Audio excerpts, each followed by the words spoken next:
Hello and welcome. I'm Leigh Ann Gerrans and you're watching W News, broadcasting live from the Al Arabiya studios. These are our top stories. A ceasefire deal comes into effect in Gaza, but Netanyahu promises Israeli forces will remain in the region until Hamas disarms. The US First Lady reveals 8 Ukrainian children have now been reunited with their families after talks with Vladimir Putin. And tsunami warnings are lifted in the Philippines and Indonesia after a 7.4 magnitude earthquake.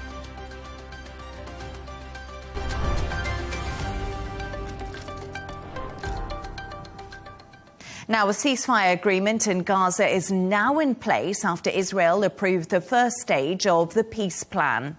Israeli troops have been redeployed to the agreed initial withdrawal line, and Hamas has 72 hours to hand over the hostages. Earlier today, Hamas said the agreement would also allow the entry of aid and the exchange of prisoners. We can now go live to Jerusalem to speak to journalist Noga Tranopolsky. Noga, it's a pleasure to have you on the show. Thank you so much for joining us. The Israeli military says a ceasefire in Gaza is now in effect, paving the way for the release of the hostages. We saw celebrations in Hostages Square. What is the mood like today?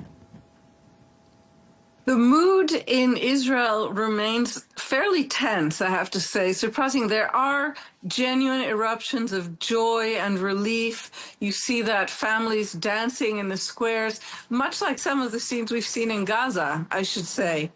But there are many fears remaining that somehow something will happen to scuttle the deal, that either somehow all the hostages will not be released by the hour and date set forth in the Trump principles, or another fear that we're hearing more and more, since the fate of the living hostages and the fate of those hostages who are no longer alive has been divided, and Israel has accepted that Hamas doesn't have access to the remains of all of the dead hostages. There are increasing fears among the families of the hostages who died or were killed in captivity that their bodies will never be found. And if that happens, or if there's any glitch there, the structure of this new Trump ceasefire end of war plan is improvised enough and uncertain enough. We still don't have many important details of it, so that if such a glitch were to happen, I think that there's still a danger that there could be problems in implementing the rest of the agreement. There could be a flare-up. I think we're not quite home yet. And as part of the first phase of this deal, Israeli troops have completed their partial withdrawal. But Benjamin Netanyahu said they will remain in Gaza. Can you explain why this is the case? Yes, and it's very perceptive on your part, Leigh Ann, to notice this and ask the question. Netanyahu is playing something of a high-wire act here. And let me just add, his trying to play both sides of this game may explain one reason that Trump's envoy, Steve Witkoff, and his son-in-law, Jared Kushner, are sticking around. You see in these images, they're flanking Netanyahu at the cabinet meeting. Very unusual that any foreigners would attend an Israeli cabinet meeting, as if they want to make sure that everything goes to plan. So what is going on is that while Israel has signed off, we saw this in the signatures signed in Sharm el-Sheikh, Israel has signed on to a plan that is headlined a comprehensive end to the war in Gaza. That's the name of the game. But what was presented to the Israeli cabinet and what has been presented by Netanyahu to the Israeli people is rather a different text altogether. Netanyahu has not uttered the word ceasefire. He has not uttered the term end of war to Israelis. For now, he's trying to present this as a wonderful deal, his own achievement to secure finally the return of all these hostages that have proven to be just an open wound for Israeli society. But he hasn't yet gone one step further. So what we see is that this is a wink to his most extremist ministers, certainly the 5 ministers who voted against the plan. This is him, in a way, allowing them to keep thinking and saying publicly that Israel could still return to war. In other words, we've just signed off on the hostages coming home. We'll see about the rest. And there's real concern among the Americans and some of the Arab guarantors for this plan, because Netanyahu has a complicated history with these agreements. And in fact, in March, presented with a very similar set of circumstances, in other words, hostages had been released and Israel was committed by an international accord to embark on negotiations for a ceasefire and a withdrawal of troops, Netanyahu balked and he simply turned away from that agreement and returned to war. So we're seeing him, at least in terms of his public face, playing with that right now. I don't have the impression that the Americans are going to play along, but that is the reason we're seeing the discrepancies that you mentioned. Doesn't mean that there will be discrepancies on the ground, but it means in terms of what Netanyahu is trying to tell his public, there are definite gaps between the text of the agreement and what the public in Israel is hearing. And that brings me on to my other point, Noga. Donald Trump, of course, said he is expected to visit Israel. It looks like it's going to happen on Monday. What more do we know about his upcoming visit? And is it really to keep this pressure on Benjamin Netanyahu? Because, like you said, he has a complicated history of following through on agreements signed. Another excellent question, Leigh Ann, to which I really wish I had an answer. We have, at this point, no confirmation, either from the White House or from the Israelis, that Donald Trump will come. This visit is sort of being dangled by the Israeli government, who is really working hard to get the visit. Remember that Donald Trump visited Saudi Arabia, visited other nations since he has returned to the White House. He has not yet visited Israel. And his visit is perceived by Netanyahu as the real prize. We almost have the sense here in Israel that Netanyahu is trying to keep the waters muddy, trying to keep details vague. For example, I will tell you crucially, Israelis do not yet know exactly when they should expect to see these hostages released. So everyone is muddled and confused, hopeful yet fearful. And among those issues that Israelis have on their plate right now is a possible visit from Donald Trump. So we know that if the visit does take place, it will apparently be very short. He won't even spend one night in Israel. He would come here apparently from between 5 to 8 hours.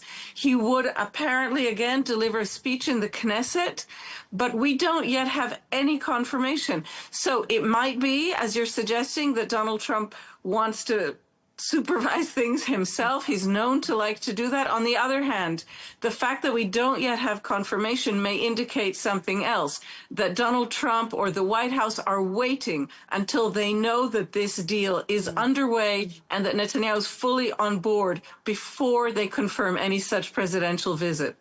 Noga Tranopolsky in Jerusalem. Fascinating to talk to you. Thank you so much for joining me. Thank you. We can continue this conversation with Ofri Dayan, researcher at INSS and former officer in the IDF spokesperson office. It's a pleasure to have you on the show. I don't know if you just heard my previous conversation with Noga, but she was saying to me that Benjamin Netanyahu is currently trying to keep the waters muddy and the details vague. People in Israel don't even know when the hostages will be home, when Donald Trump will come to visit the country, and they haven't had the full text of the ceasefire proposal. What do you make of that? So I think it's fair to say that the waters are muddy. I don't think it's fair to blame it all on Prime Minister Netanyahu. The parties to the agreement in Sharm el-Sheikh signed only the first part of the agreement, which means that nobody knows how the rest of the agreement looks like because it hasn't been signed yet. What is signed already was leaked to the media. Israelis know it. And I think it's unfair to say that Israelis are not aware of what the agreement holds, because Israelis are very attached to the media, including Western media. They see reports. They mostly all of them saw the reports of what this deal includes. The reason that people are not sure when we're going to see the hostages is because Hamas, according to the agreement, has 72 hours to bring back all the Israeli hostages. So we obviously, and Hamas doesn't even know when it's going to release all of them, because it's now, according to reports, collecting them from all the hiding places throughout the Gaza Strip. So hopefully it will be as fast as possible, but they have from this noon 72 hours to do so.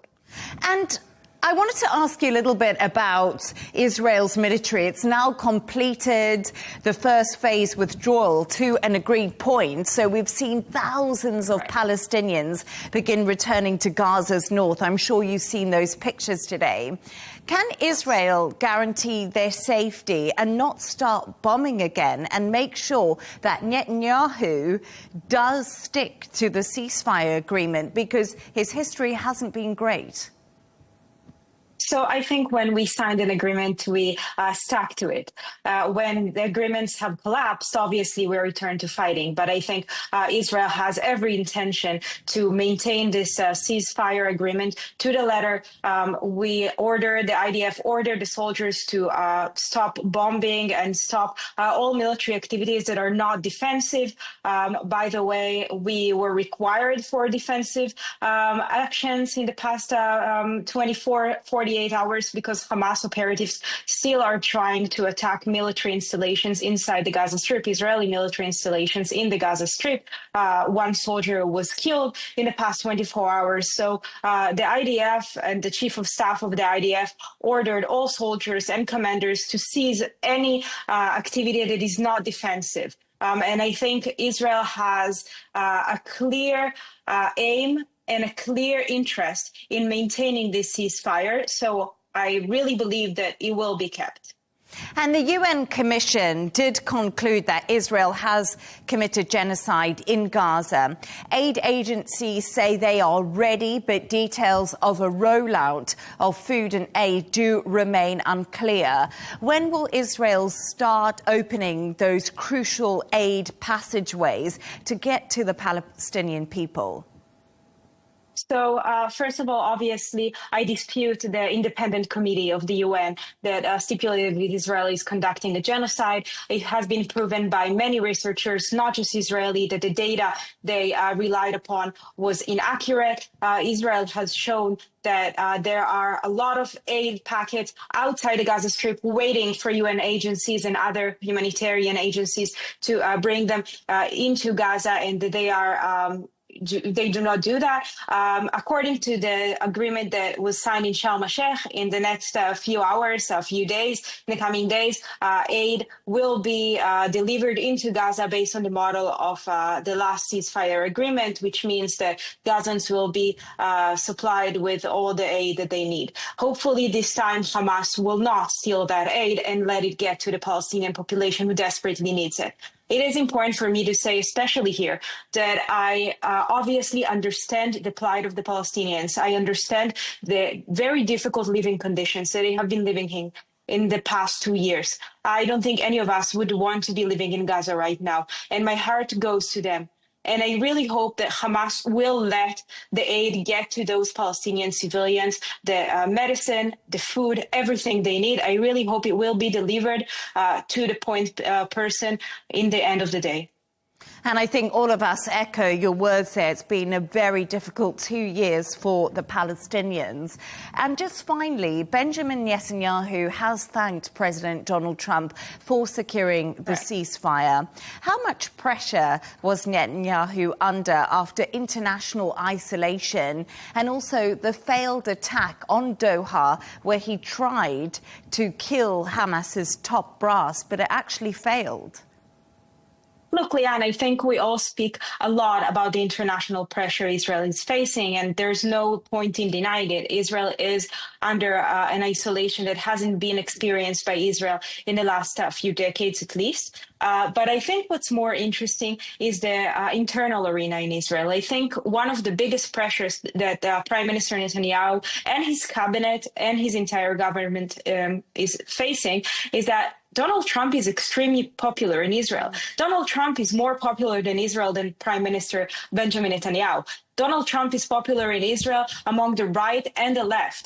And so Prime Minister Netanyahu will have a very difficult time refusing a proposal proposed by President Trump, because the Israeli public sees President Trump as someone who is keeping Israeli interests, as someone who wants the best for Israel. So I think that if to follow up on what Noga said, that Prime Minister Netanyahu is very considered, is very troubled by what the Israeli public thinks. I think this is the main pressure point that he faces right now.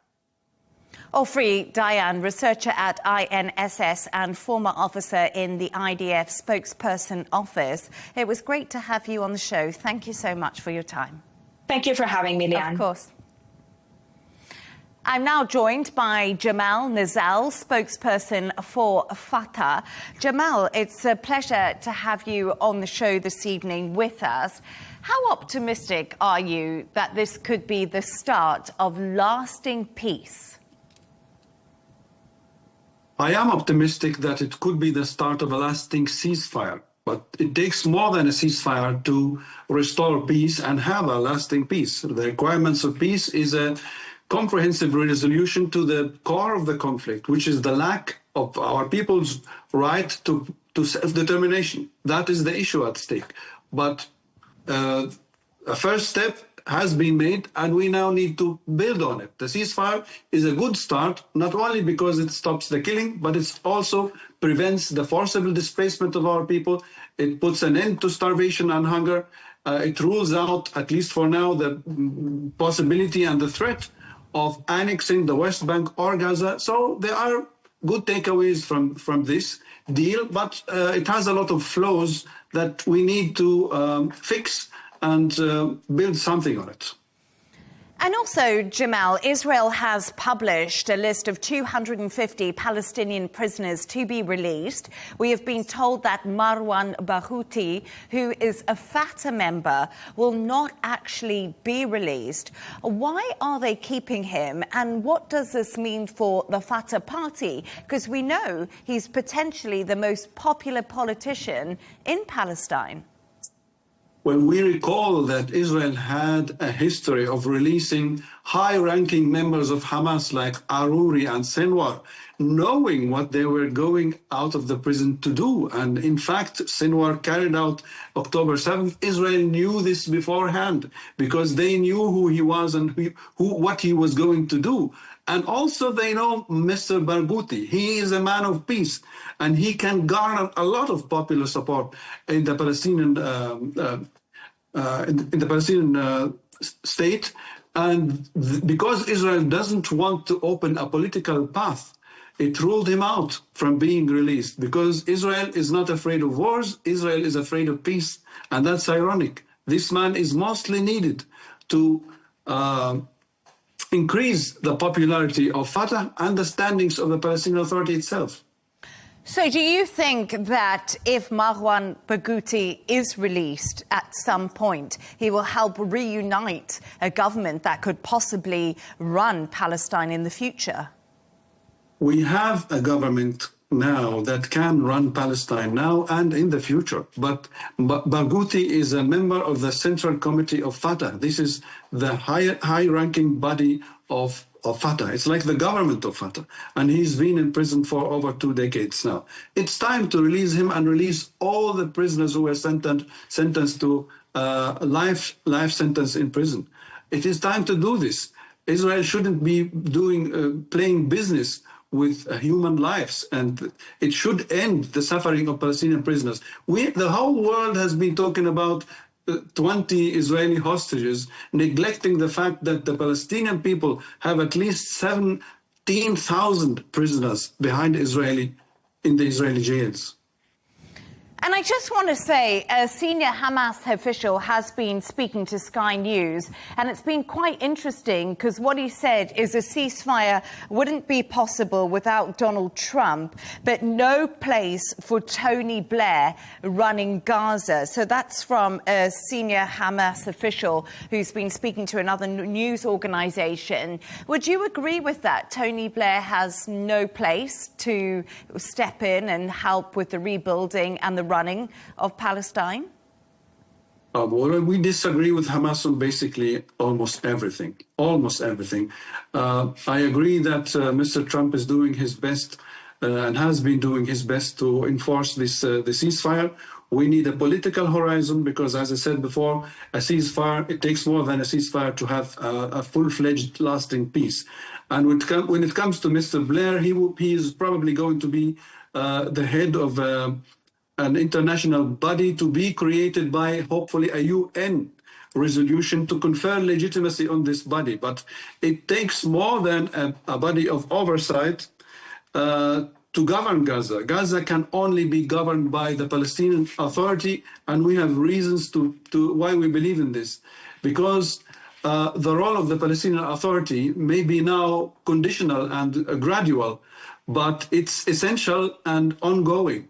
In the future, it cannot be bypassed. Palestinian laws will guide the new administration in Gaza to enforce those laws. We need Palestinian security, not foreign rule. We do not need colonialism. And ignoring the political status of the Palestinian state is simply not realistic, be it with Blair or without. So there's lots of questions. Do you think Israel has negotiated this in good faith? And do you think once Hamas has returned the hostages, that the Israeli military will continue their withdrawal from Gaza? Because I think, Jamal, this is a lot of the concern. Once the hostages are back, can Israel be trusted to follow the ceasefire plan? Israel cannot be trusted. I have just listened to the spokesman of the IDF you have just interviewed. She even reciting international sources who have confirmed time and again that Israel has been committing a genocide against the Palestinian people, yet she denied it. She denied it, although the definition of genocide is really, really simple. Genocide is the deliberate attempt to destroy in whole or in part a national, ethnic, racial, or religious group. This goes for everything Israel is doing in the Palestinian areas. So when somebody says Israel is likely to not abide by the stipulations of the Trump plan, that's realistic. Israel could really walk away after getting its hostages, but international pressure has to be placed on Israel. So it honors the word of the American president. Israel, the image of the image of Trump is at stake if Israel walks away from its commitments. And obviously, we can't forget that Hamas began this war on October the 7th. How confident are you that Hamas will stick to their side of the deal, Jamal, and disarm as it is planned out in these 20 points? I think Hamas knows what it signed on. I believe the Qataris at least have explained to Hamas what this plan is really about. It's about releasing the hostages, exchanging prisoners, and also dismantling the so-called military capabilities of Hamas, be this what it may. I don't think Hamas has really capabilities that could threaten anyone, but they might be sufficient to dominate the Palestinian society in Gaza once the Israeli occupation has withdrawn, at least even partially. But I hope that Hamas knows what it has signed, and I think there will be no way for Hamas to go back on its commitment to release the Israeli hostages. We need this ceasefire to last. Look at the images coming out of Gaza. The people are happy and relieved that finally the bombardment, the hunger, and the genocide will stop. Jamal, it was lovely to see those pictures of smiling faces after the ceasefire was announced for the Palestinian people. Jamal Nizal, spokesperson for Fatah. It's always a pleasure to have you on the show. Thank you. Thank you.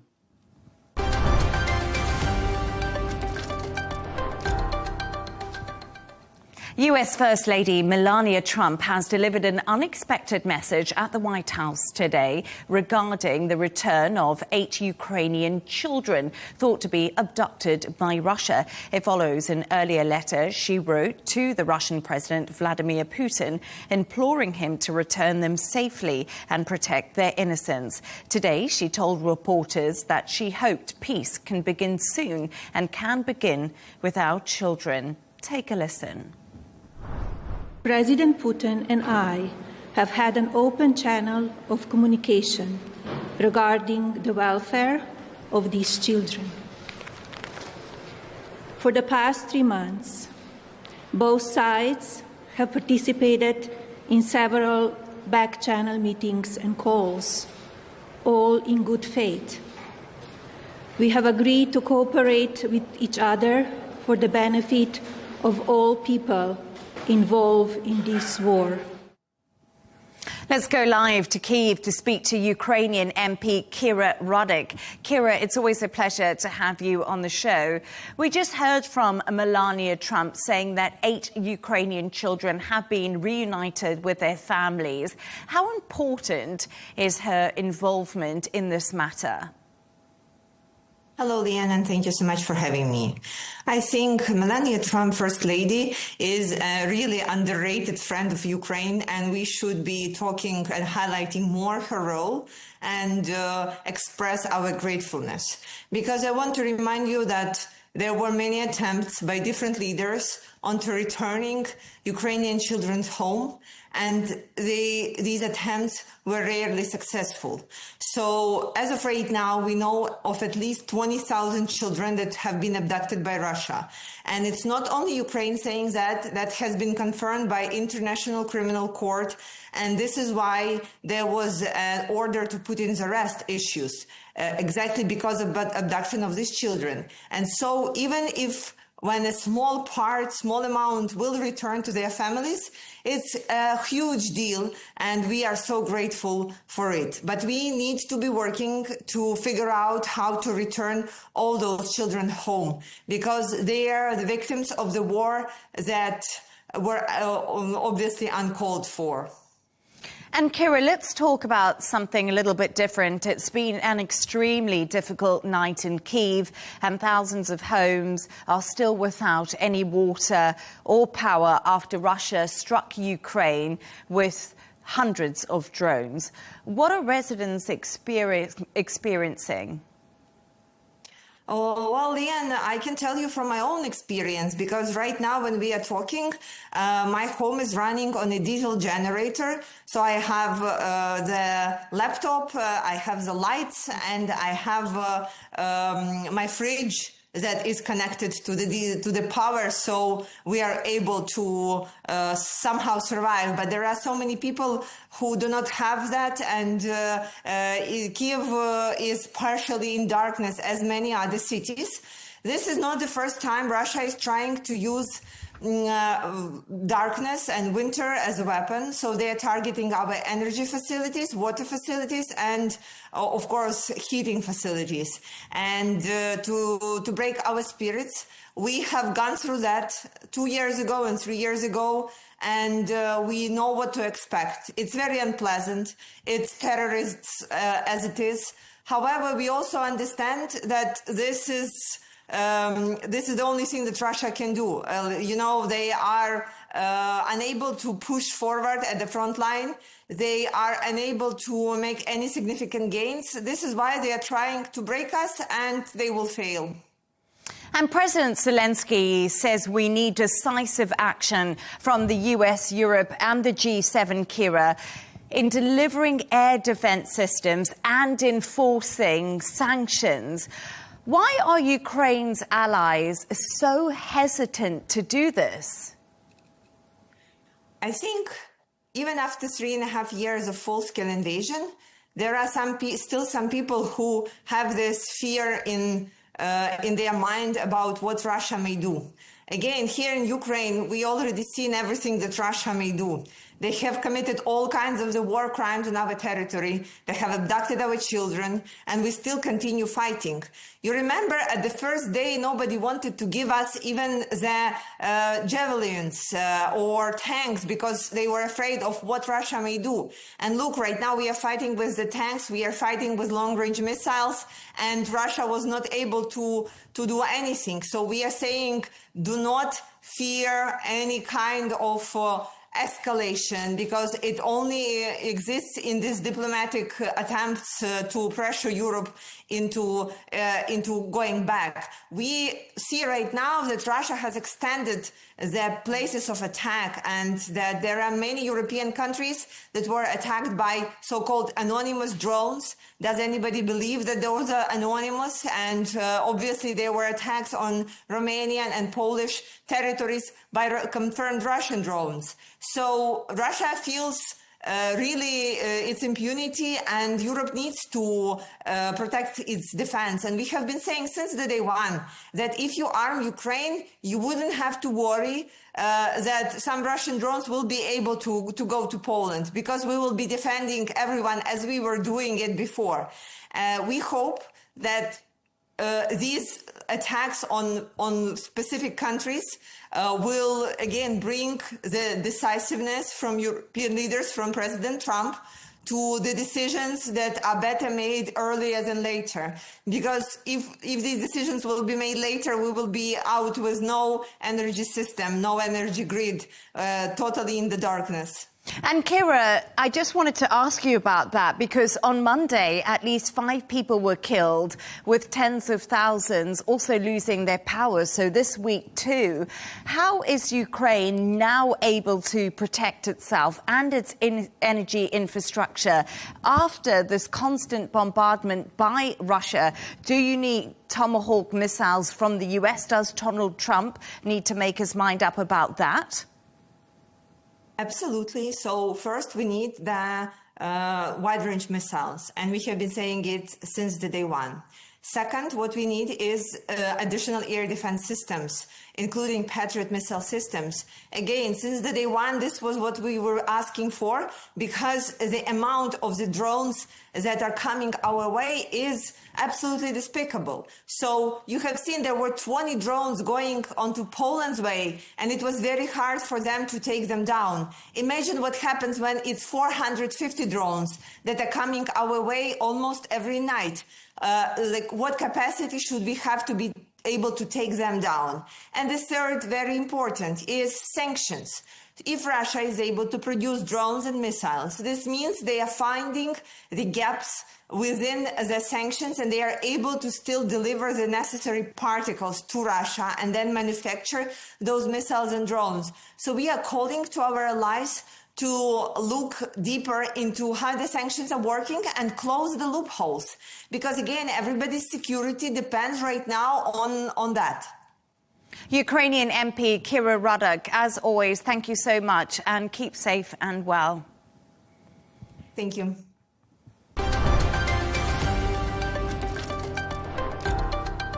Let's take a look at some of the other stories making the headlines today. Starting with some breaking news.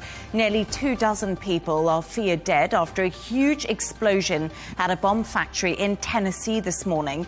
Officials say 19 workers are still missing after the blast at the Accurate Energetic Systems plant. Emergency crews and federal agents are now at the scene, warning of more possible blasts. So some breaking news on Tennessee there. Now, President Macron will host a meeting of French political parties today as he looks to name a new prime minister. They will become the 6th Prime Minister of France in just under 2 years. Whoever is chosen will need to appeal to both the centre-right and also the centre-left to push a budget through a fractured parliament. New York Attorney General Letitia James has been criminally indicted on federal charges by a grand jury. She's been accused of bank fraud in the Eastern District of Virginia, according to the court documents. Prosecutors claim James, who led a civil fraud investigation against President Donald Trump in 2023, made false statements to secure a mortgage loan. Peru's Congress has voted to remove President Dina Boluarte from office. Lawmakers claim they made the decision due to her permanent moral incapacity. Numerous protests have taken place and gang violence has risen during her time in charge, leading to poor approval ratings.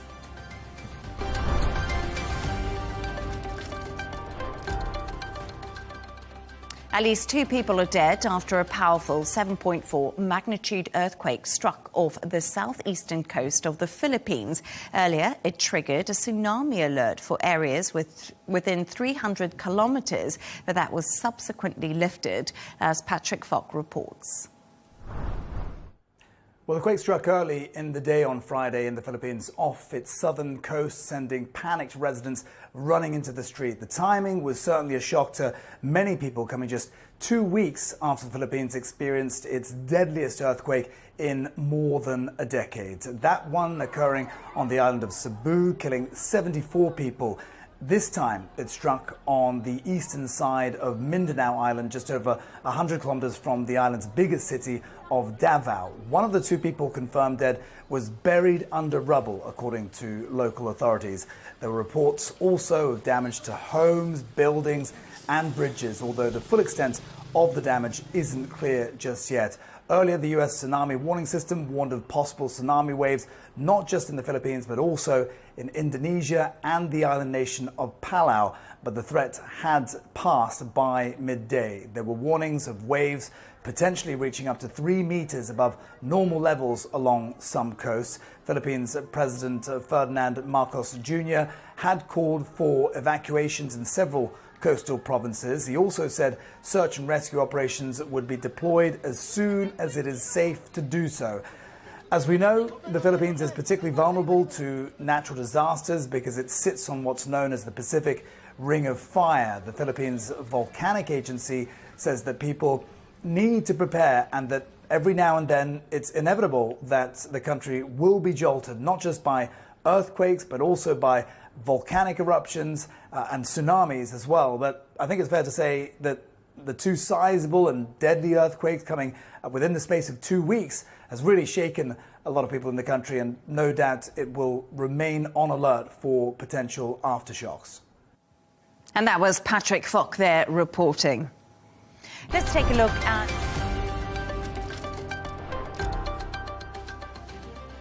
Let's take a look at the top business news now. And new unemployment claims in the US have climbed again as the government shutdown begins to ripple through the job market. Economists estimate about 235,000 Americans filed for benefits last week, likely due to the temporary layoffs among federal contractors. The US has bought Argentine pesos as part of a $20 billion plan to help stabilize the country's economy and support President Javier Milei. Treasury Secretary Scott Bessent called the move vital for regional stability, but it sparked backlash in Washington over using funds abroad during spending cuts at home.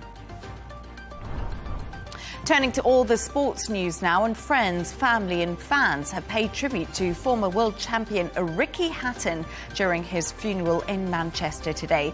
Fans dressed in blue honoured the boxer and Manchester City supporter. The service marked a final farewell to the beloved hitman.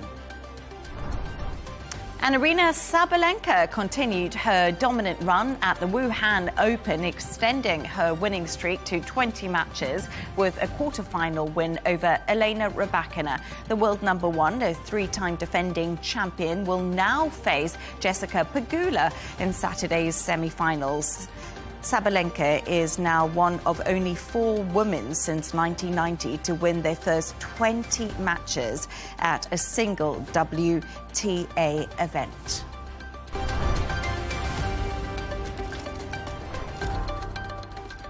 A reminder of our top stories. A ceasefire deal comes into effect in Gaza, but Netanyahu promises Israeli forces will remain in the region until Hamas disarms. The US First Lady reveals 8 Ukrainian children have now been reunited with their families after talks with Russian President Vladimir Putin. And tsunami warnings are lifted in the Philippines and also Indonesia after a 7.4 magnitude earthquake. And that's all from us on W News. Don't forget to subscribe to our YouTube channel and, of course, follow us on X. The Real Deal with Tom Burges Watson will be coming up next. Plus, we'll be back in a couple of hours with W News Extra. Goodbye, happy Friday, and thank you for watching.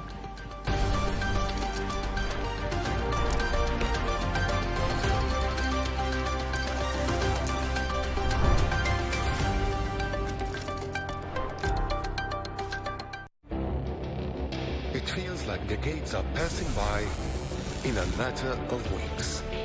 Seismic shifts in the world order. Never, ever will be part of America. With so much happening and so much noise. Whether it's political upheaval, Canada has been ripping us off for years, economic shifts or social movements. And no one wins from tariffs. I think America can be more friendly to the rest of the world. The in-depth analysis and all the latest developments across the globe. To have an inclusive policy together. The meetings with Hamas gave me some hope. We're in another nuclear arms race. The most important development straight to your screen. Welcome to the dressing room. I'm on my own. I need backup. And an insightful look at the issues shaping our world today. It was not going to happen, that war, and it happened. Join us on Arabiya News, where the world talks. Blessed are the peacemakers, so says President Donald Trump. His 20-point Gaza peace plan has delivered a breakthrough. Phase 1 will come into force soon. So, is this the start of the eternal peace he promised, or just the latest pause in a seemingly endless fight? I'm Melinda Nucifora, and that debate is coming up soon on Counterpoints.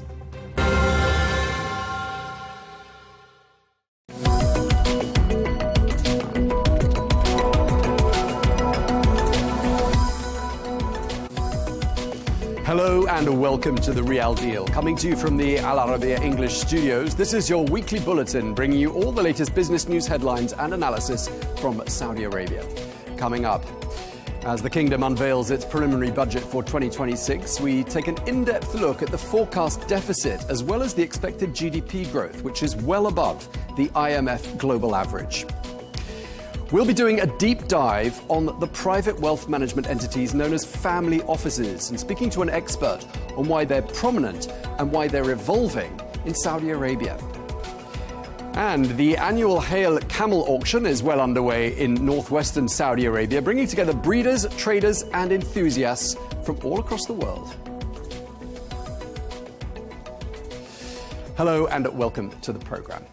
The Ministry of Finance has issued its pre-budget statement offering fresh data and insights as to the health and the direction of the Saudi economy.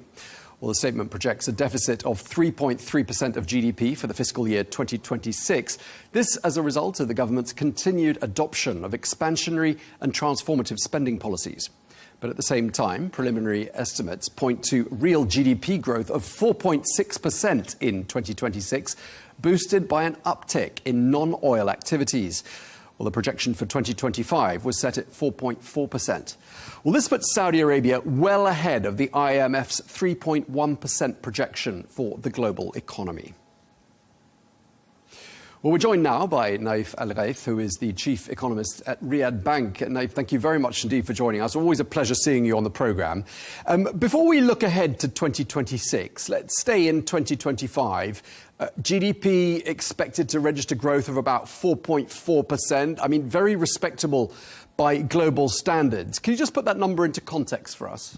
Thank you very much, Tom, for having me. It's indeed the growth of Saudi Arabia for this year is quite staggering. It has been maintain this healthy growth, especially in the non-oil. We have been seeing the non-oil growing at 4.5% to 5%. So we're expecting this trend to continue, not only 25 and also going forward. For the oil economy, it's picking up. We see the production is right now reaching 10 million barrel a day. That has helped also the oil GDP. So right now we're expecting well above 4% for the 2025. As you mentioned, also this is ahead of the global growth and also ahead of the expected growth that was produced by the IMF. Okay, so that's a good note to start on. Another good piece of news, I'd love to get your analysis on this. Unemployment's down to about 6.8% in Saudi Arabia. Do you think that could fall further? Well, as you know, that the target for the unemployment was 7%, and now it has been, for the Vision 2030, now has been revised to be 5%. So the aim is to fall further. It is challenging. It's not easy. Why it's not easy? Because we have so many challenges. The more you grow, in terms of population and also in terms of labor force, will be also growing. We are a young nation. That means so many graduates are coming into the labor market. To be able to reduce this number is not easy. The good news, we have been seeing the numbers. They are very promising. We get well up below the 7%. Not only this, also when we look at the PMI Riyadh Bank for the employment, we have seen an increased number of unemployment. So they are expanding in terms of employment. Now we need just to expand above the labor force, meaning that would reduce the unemployment to be well below the 6.8. Okay, inflation's looking stable, isn't it? 2.3%. There are, though, some rising global inflationary pressures, aren't there? Do you think they're going to be able to maintain that level? I think we will be also to get way below 2.3. Right now, we just get a new regulation for rent. Rent has been the major component of inflation in Saudi Arabia. Right now, with the new basket, the weight of rent is almost 20%. Just imagine this 20% weight would be heavily reduced. Right now, we have a regulation to freeze the rent for corporate and also retail for the next 5 years. So the expectation to be well below 2%, not 2.3. Okay, and obviously this GDP growth forecast for 2026 that's been put out there, 4.6%. I mean, that's strong, isn't it? It's better than 2025. What's driving that? There are two things. Right now, we have the non-oil economy. It's going to be growing more than 4.5. It's expected to be around 5%. And now the non-oil economy is almost 50% of the economy. Also, we have the oil economy. So there are two drives moving the GDP of Saudi Arabia. The oil economy is picking up in terms of production, and that has an impact on the real GDP. And also the other thing is the non-oil GDP, which will be growing above the 4.5 to 6 to 5%. And that also will contribute to the growth of the overall GDP. Okay, and just lastly, in the pre-budget statement for 2026, Saudi Arabia is projecting $350 billion in spending, but $305 billion in revenue. So there's an obvious deficit there, about 3.3% of GDP. How's the government planning to finance that? Sure. As you rightly mentioned, revenues in Saudi Arabia have 1.147 trillion. And then we'll also have the spending is 1.3 trillion Saudi riyal. That would result in 165 of deficit, which the expectation to be financed through debt. That could be through issuance sukuk or bonds or direct lending. And this is what we have been seeing in the trend before the year before and the year before that. So the expectation to maintain a healthy economy with a healthy foreign reserve will continue to issue debt going forward. Okay, well, we really appreciate your analysis, as ever. Thank you very much indeed. Naif Al-Ghaith, Chief Economist at Riyadh Bank. Thank you for your time, sir. Now, looking ahead to the 2026 budget and getting a bit more context on that, given global and regional economic conditions, what sort of growth in non-oil activities is achievable? Well, to answer that and more, we can speak now to Cornelia Meyer, who's an economist and the CEO of Meyer Resources. Cornelia, thank you very much indeed for joining us on Arabiya English. I just want to start by asking you, I mean, we were just talking there about the growth forecast for 2026, 4.6% GDP growth forecast. I mean, sounds great. What are your thoughts? What do you think is driving it?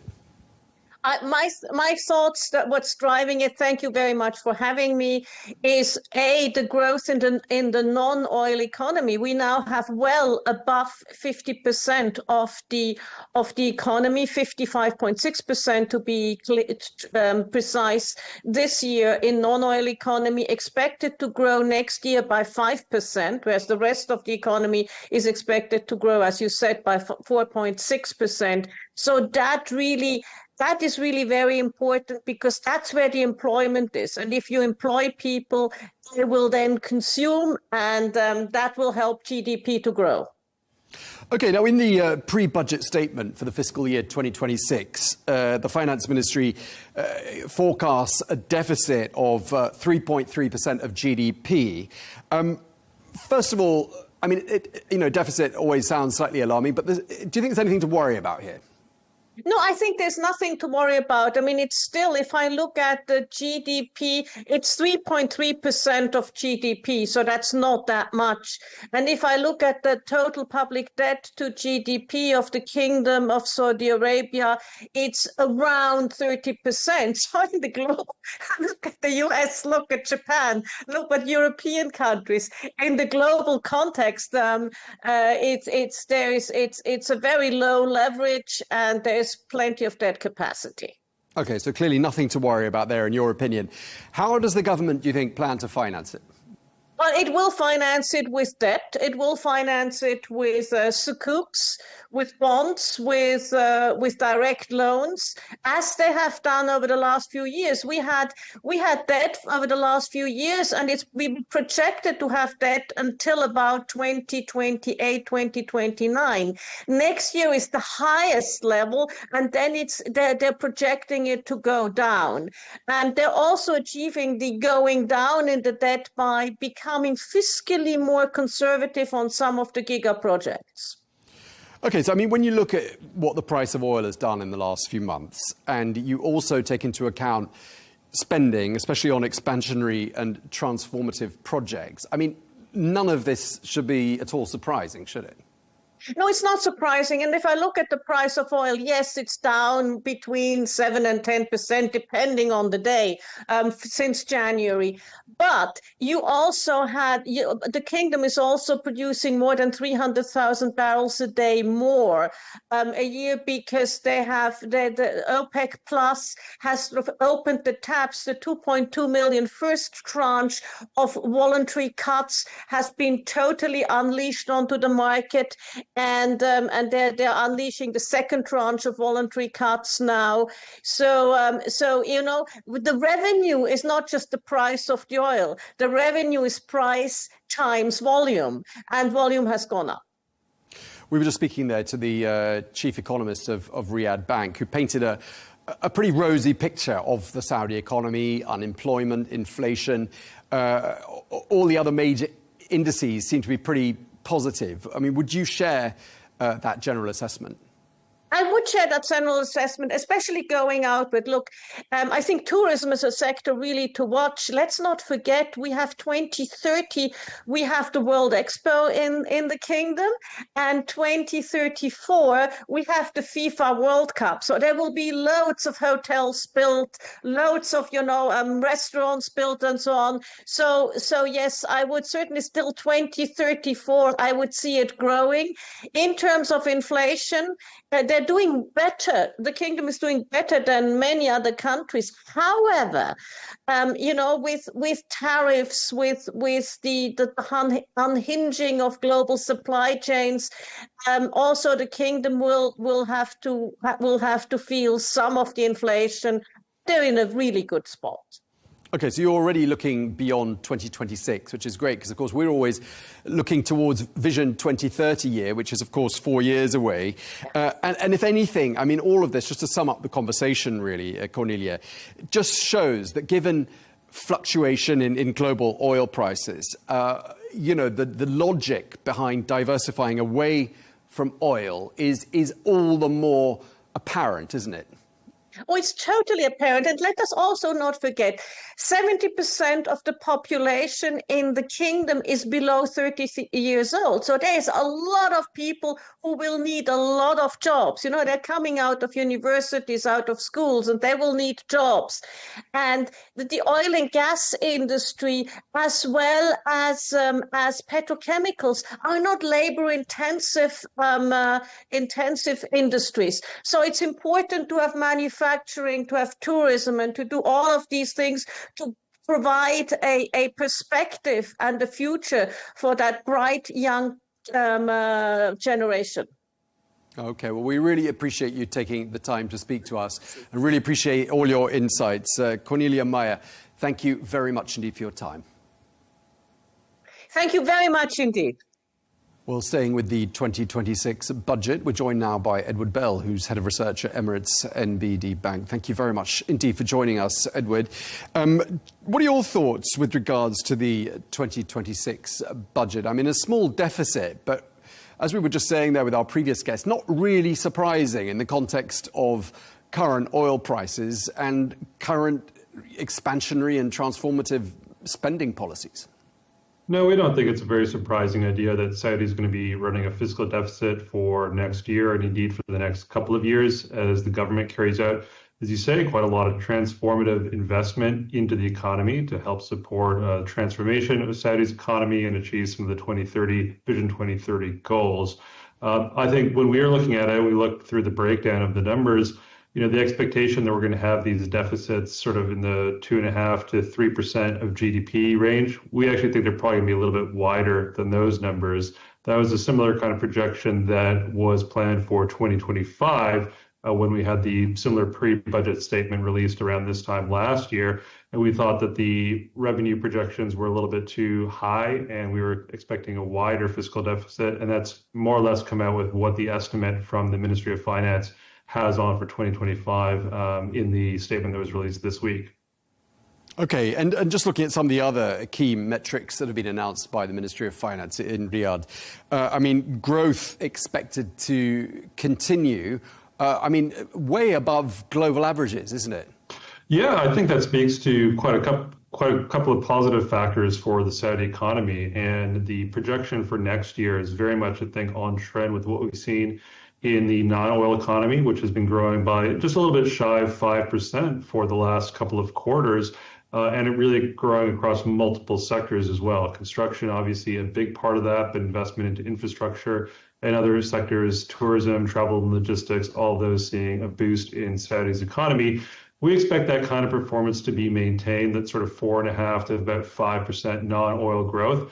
I think for 2026, one of the big benefits is going to be that as OPEC Plus is unwinding their restraint on output, the oil side of the Saudi economy, which is a smaller part of it than it was, a decade ago or even 5 years ago, is still going to be contributing positively to growth in 2026. And another key metrics, and we haven't really talked about this yet with our guests today, Saudi Arabia's ratio of public debt to GDP, still pretty low, isn't it?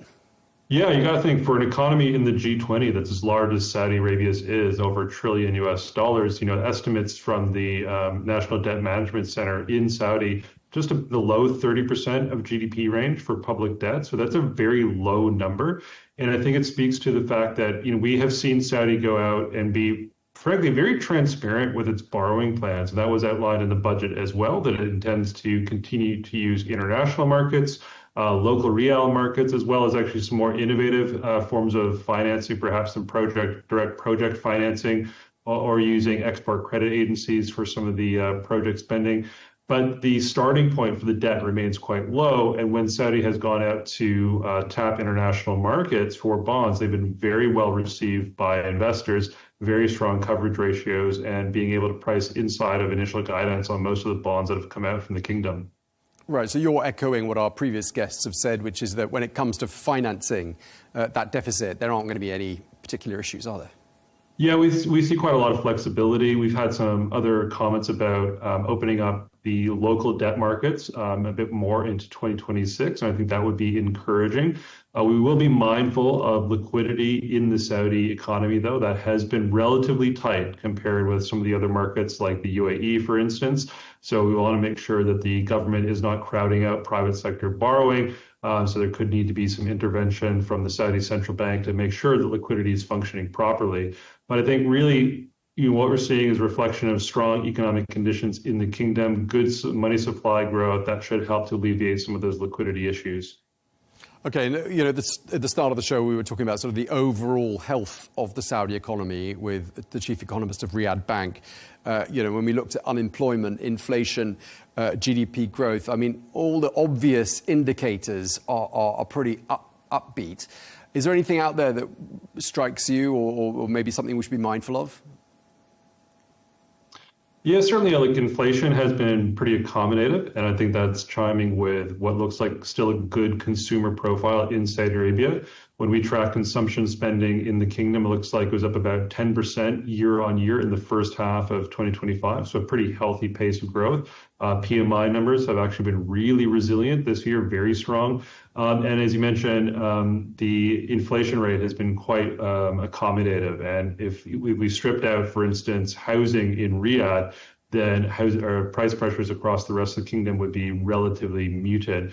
I think what we're watching out for more of a turnaround is the FDI flows. Yes, they have been positive. I think the numbers we had for the second quarter were helped by a sharp drop in outbound FDI, so money from Saudi going to other markets that dropped quite a lot. So that helped to see a rise in headline FDI volumes.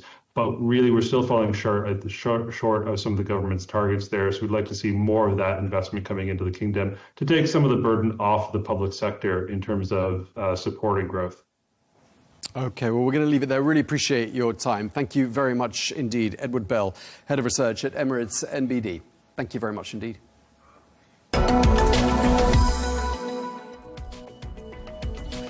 Let's take a quick look at some of the other stories we're following for you this week. Saudi Arabia is moving to fully open its stock market to foreign investors. The Capital Market Authority is proposing to scrap key restrictions, therefore giving all non-resident investors direct access to one of the region's biggest exchanges. Well, the draft law, which is now open for public comment, builds on previous reforms, though limits the 49% foreign ownership cap remain unchanged for the time being. The real estate firm Dar Global has announced that it's launching Trump Plaza in Jeddah. The $1 billion project will feature residences, offices and townhouses. Well, this latest project in the Red Sea city is in addition to the Trump Tower in Jeddah, which was unveiled last year. The Saudi shipping giant Bahri says it plans to nearly double its fleet as it pushes for a bigger role in the kingdom's trade. Well, formerly called the National Shipping Company of Saudi Arabia, Bahri says it will add more than 90 vessels. This move aligns with the kingdom's strategy to boost economic self-reliance and route more business through national firms.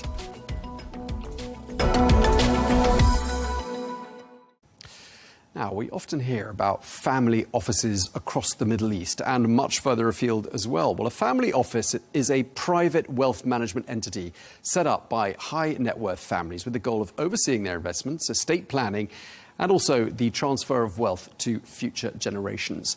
Well, in Saudi Arabia, they have particular prominence due to deep-rooted traditions and family-owned businesses. But in a rapidly evolving economy, many families are seeking external guidance for their asset management to help them align financial strategies with long-term goals.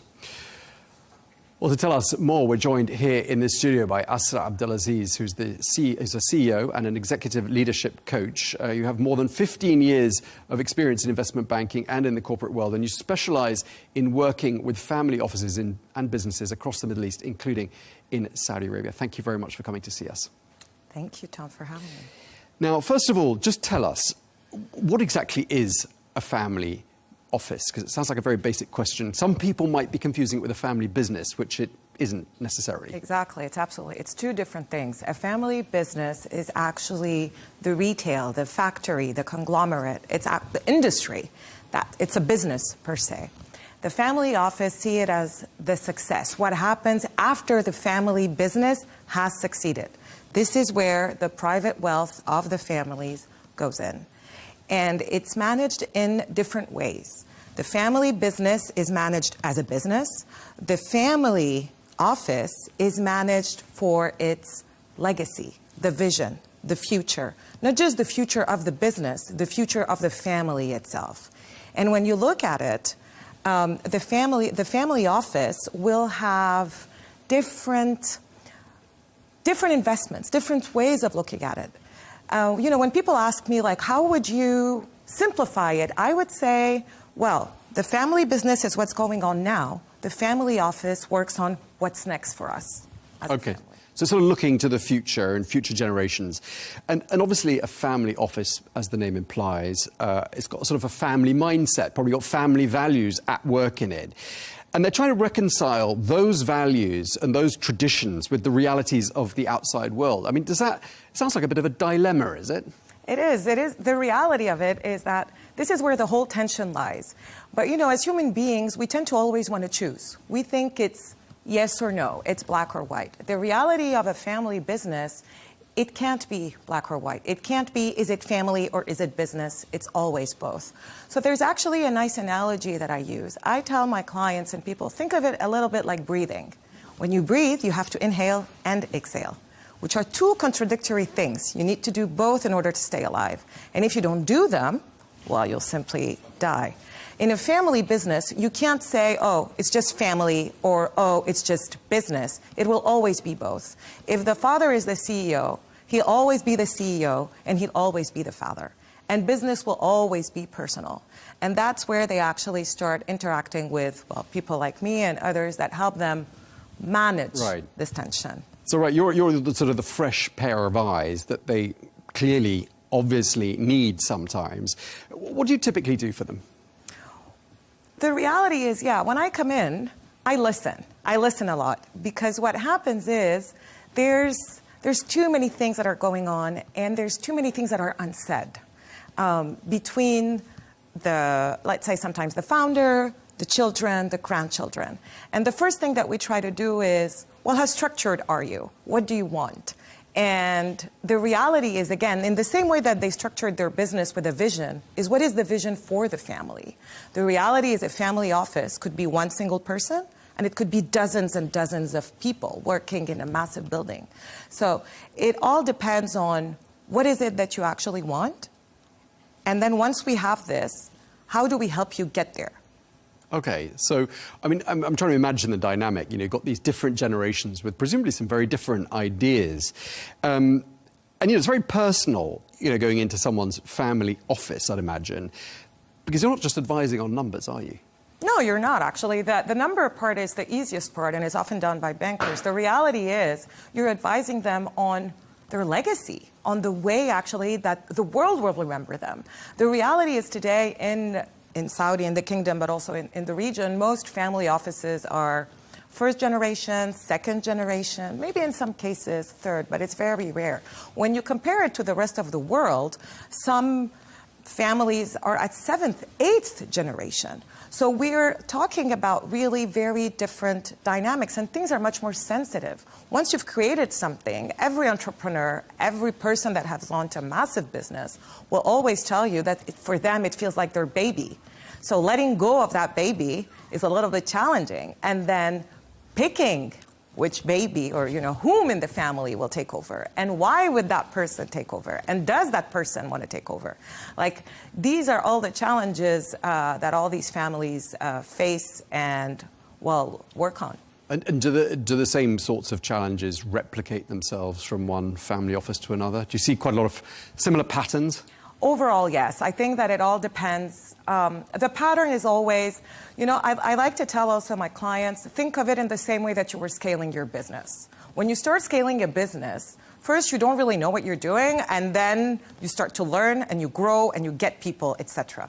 In the same way in the family business, first you're not sure. It could be one person, like an accountant somewhere, and then you realize, oh no, we need more.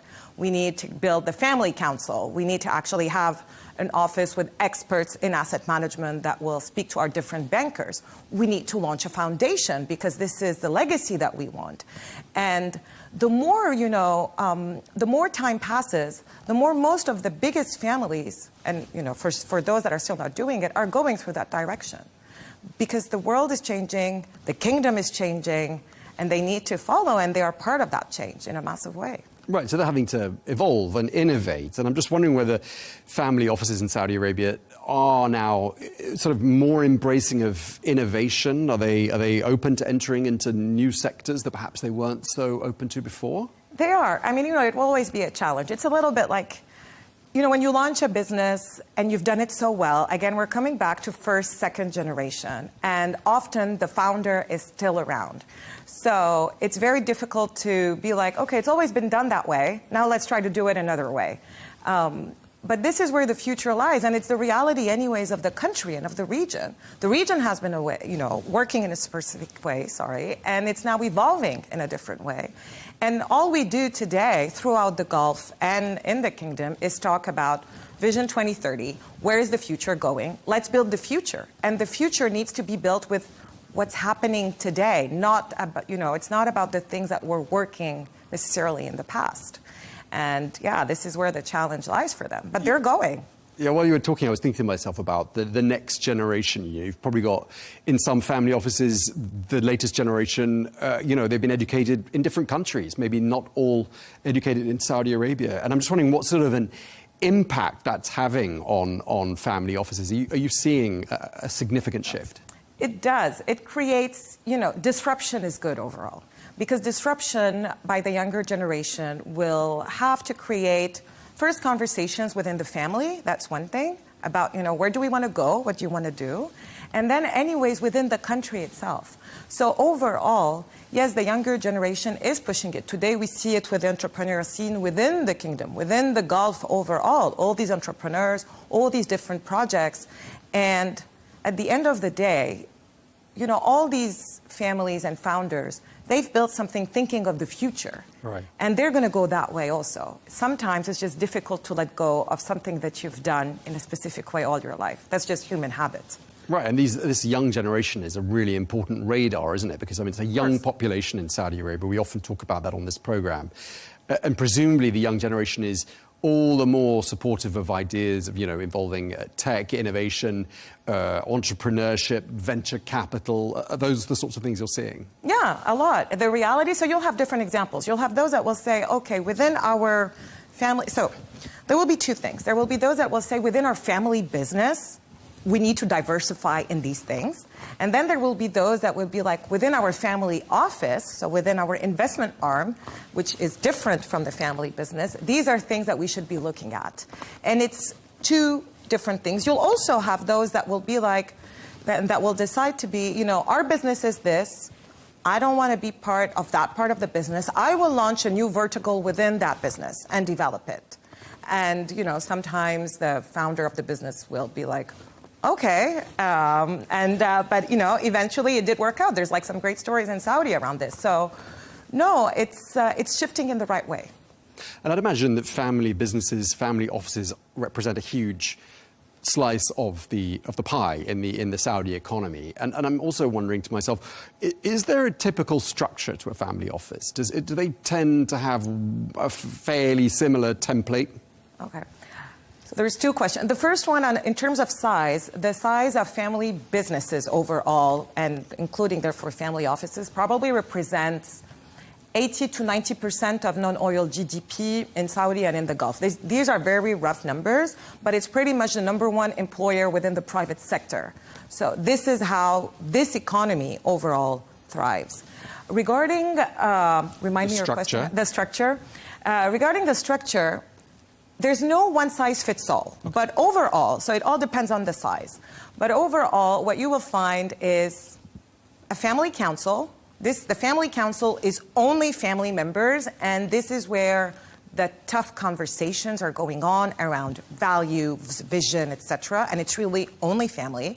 Then you have the proper family office, which can have external people and also members of the family, and this is the investment arm. And then you have a third part, which is also the foundation or the philanthropic part, which is, okay, what is our legacy? What do we want to do? So often these are the three. After, it just depends on the size of the family office and how much they're managing. Okay, thanks. And sorry for the two-in-one question, because I was told we're out of time. So we managed to get all the questions in and I wanted to ask you. Thank you so much. Thank you. Abdelaziz, CEO and Executive Leadership Coach. Thank you very much. Thank you. Let's get a quick check of some of the other stories making the headlines. Electronic Arts, the gaming giant behind FIFA and The Sims, is set to be acquired for $55 billion by a consortium led by Saudi Arabia's Public Investment Fund. The all-cash deal would mark the largest private equity buyout in history. Well, the move highlights Saudi Arabia's growing push into global gaming in line with Vision 2030 to diversify the economy and expand into digital entertainment. In line with plans to empower local talent, the kingdom has announced a tightening up of labour rules in the tourism sector. The new rules, which include strict compliance checks for workers in the sector, prohibit the outsourcing and subcontracting of certain roles to organisations or workers from outside the kingdom. Well, all tourism sites must also have a Saudi receptionist on duty during working hours. Saudi Arabia has unveiled a major partnership with Salone del Mobile, the world's leading design and furniture fair. Well, in a major milestone for the growing design sector in the kingdom, this landmark deal will bring the Milan-based event to Saudi Arabia for the very first time in November. And according to a new paper, Saudi Arabia's handicraft sector is now valued at more than $400 million. Well, the report, which highlights the sector's cultural and economic significance, positions handicrafts as both heritage assets and drivers of creative and economic diversification. Well, interestingly, female artisans significantly outnumber the men.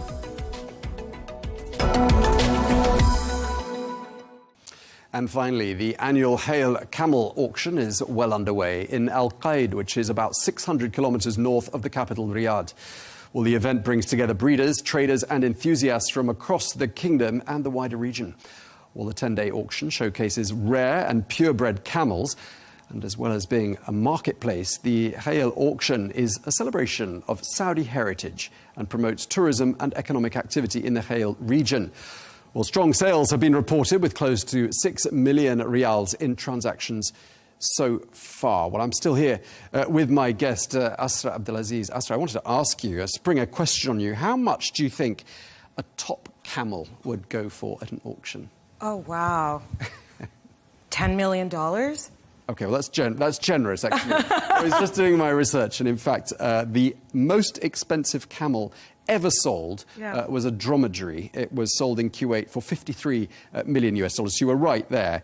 But in fact, in Saudi Arabia, the top known price achieved for a camel sale was a Saudi businessman in 2023 bought 12 camels for 120 million riyal. That's about $32 million.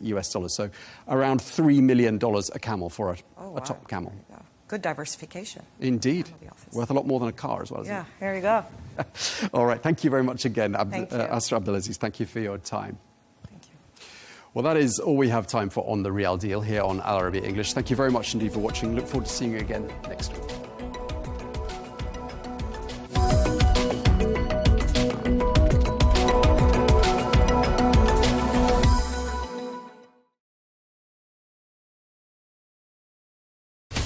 From the White House to Gaza, Kiev to Beijing, elections, economics and the environment compete with conflicts and other complex issues for our attention. In an age of fake news, deepfake and artificial intelligence, they've got to have a vote and a say. It's important to look beyond the loudest voice to understand the truth. From newsmakers to groundbreakers, my campaign is going very well. Presidents, prime ministers, princes and peacemakers, and cultural tastemakers. As Arabs, as Middle Eastern, we're too emotional. Join me on the Riz Khan Show for empowering conversation.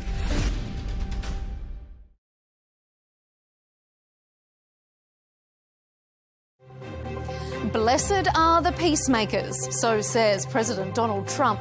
His 20-point Gaza peace plan has delivered a breakthrough. Phase 1 will come into force soon. So is this the start of the eternal peace he promised, or just the latest pause in a seemingly endless fight? We'll analyse all the angles here on Counterpoints with me, Melinda Nucifora.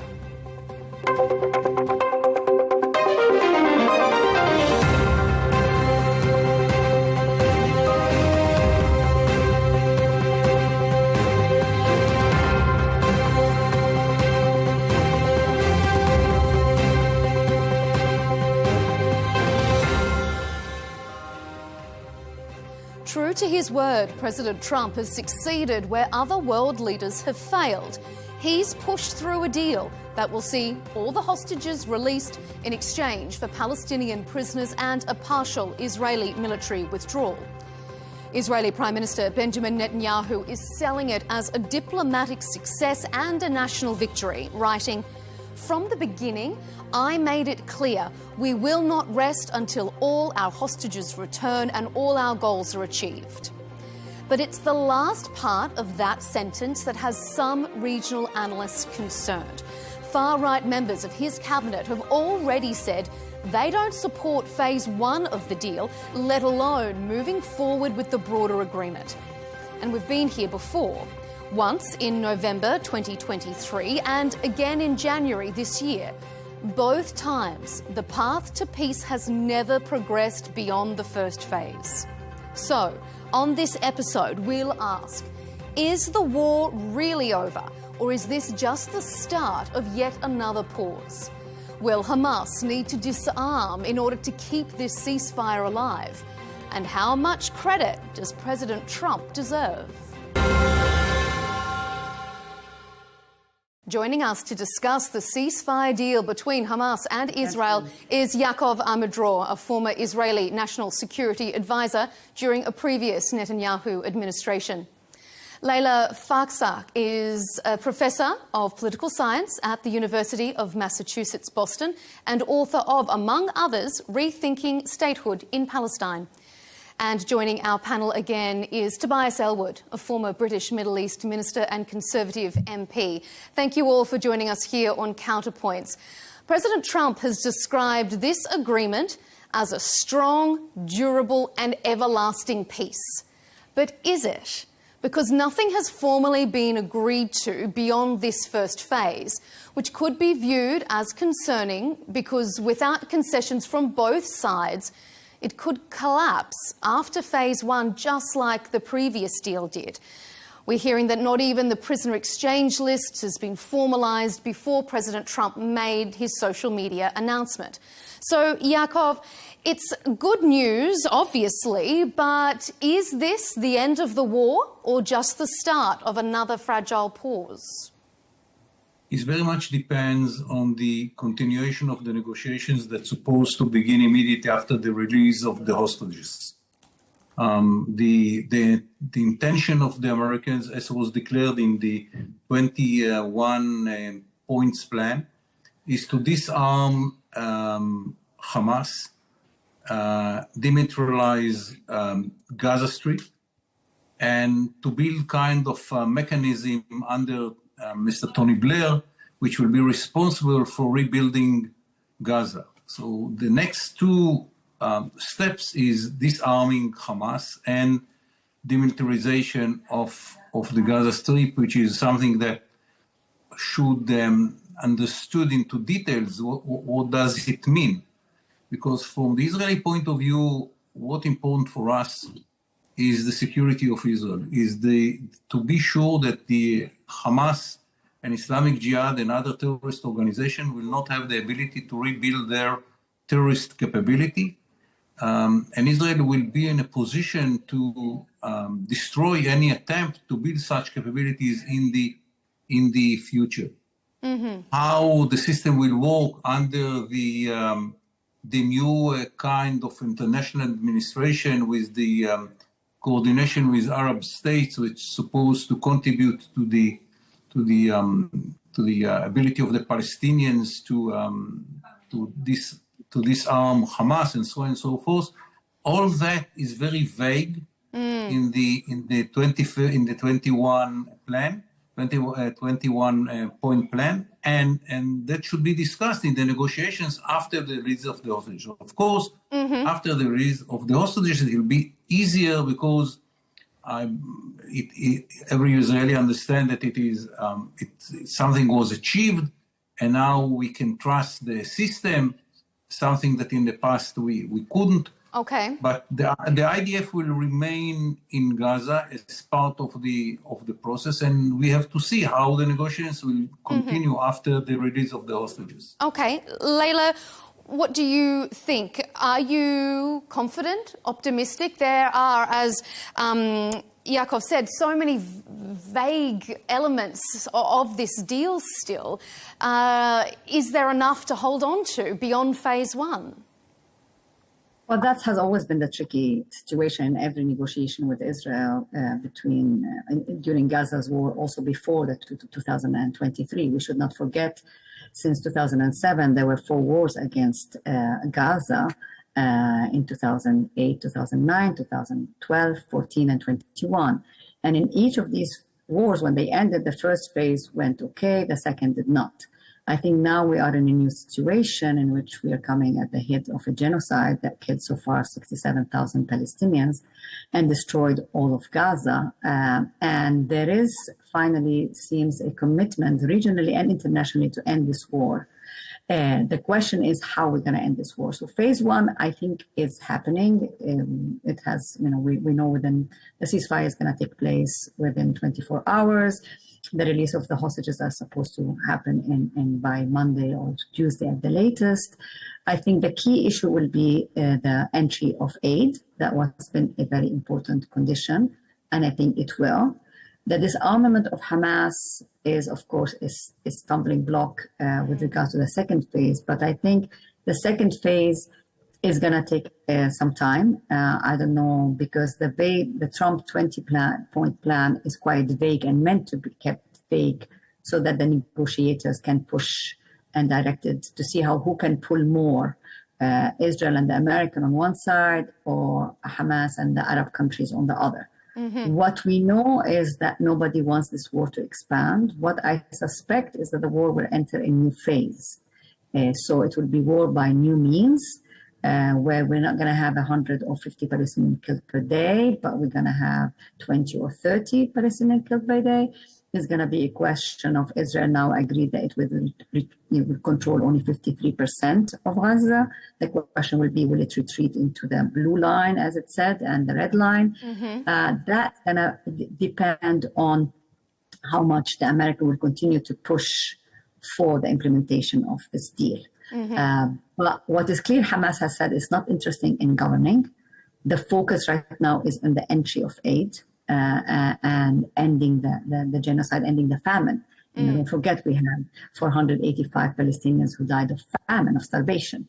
This has to end, and that will need lots of work because everything is destroyed. So people are hoping that dynamic of making basic needs again will create a momentum of, positive. Step by step, but we are again in a step-by-step diplomacy, and I suspect the war will continue in new ways. We're going to focus on Hamas and how that demilitarization could work in a future segment. But first, before we get there, Tobias, I want to bring you in. To your mind, how is this ceasefire or this phase one different to the last deal that was struck back in January when President Biden was in office? I mean, we've been here before. We have indeed, and it's right to flag that up. There's been so many false dawns here of us taken to the brink and then only for things to then collapse. This does feel very different now. There's a sense of momentum. There are more stakeholders involved supporting what's going on. Additional pressure has come in from the Americans on the Israelis and indeed the Arab community on Hamas. That's led us to today, got used to Trump being rather expressive and exaggerating in his views. And we should perhaps urge a sense of caution, given, as has just been discussed, how fragile everything is here. But there is a sense of optimism, no doubt about it. After 2 terrible years following those barbaric attacks, we could see the beginnings of this with the hostages returned, exchanging chains for prisoners. The question then is will Hamas then drop their weapons, and indeed will Israel, IDF, pull back? The point about Hamas, which is your question, is the fact that you're dealing with people who sign up to an ideology. So this isn't a form of state or government that's happy to then dissolve because it's no longer popular or it's been told to do so.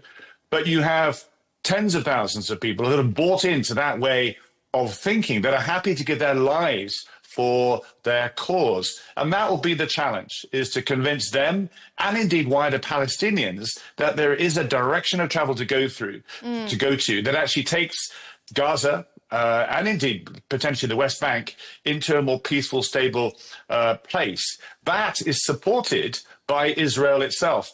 And we've not mentioned that there's a vote to take place, I think, in the Knesset as well. There are many that don't want to go down this road at all. There was discussions not long ago about throwing everybody out of Gaza, and actually that Israel would then take over completely. I'm pleased that hasn't happened. But what's good today is the international community, including Britain, that are now standing ready to say, let's open those gates, let's get the Rafah crossing moving, let's get those trucks coming along to challenge the famine, which is now breaking out and ending the squalid humanitarian catastrophe that has been unfolding in front of our eyes. Mm-hmm. Yaakov? If I may, I think that the issue of the aid, food, and so on and so forth is more about PR than the reality on the ground. And when the gates will be opened, it will be clear that there is no famine in Gaza. There is no lack of food and water and medicine. Yes, Hamas should release what he confiscated from his own people and selling it in huge prices to earn more money. But there is no lack, not of food, not of water, not of it's contested. I beg to differ. Please be a little bit polite. I didn't disturb you when you said all the lies about genocide. I didn't interfere. So let me speak, please. So I think that when the gates will be open, it will be clear that all these allegations are not connected to the reality on the ground. It will be much easier than people think. Mm-hmm. Layla? Well, I'll be very happy to hear that there is no famine in Gaza and it's all artificial by Hamas. I'll be very happy to hear that as soon as the trucks go in, people will get their water again, which Israel has destroyed all the supplies to water and electricity and all the food. We have enough facts and documentation. We also saw it with the Gaza Humanitarian Foundation that people were shot as we're trying to get food.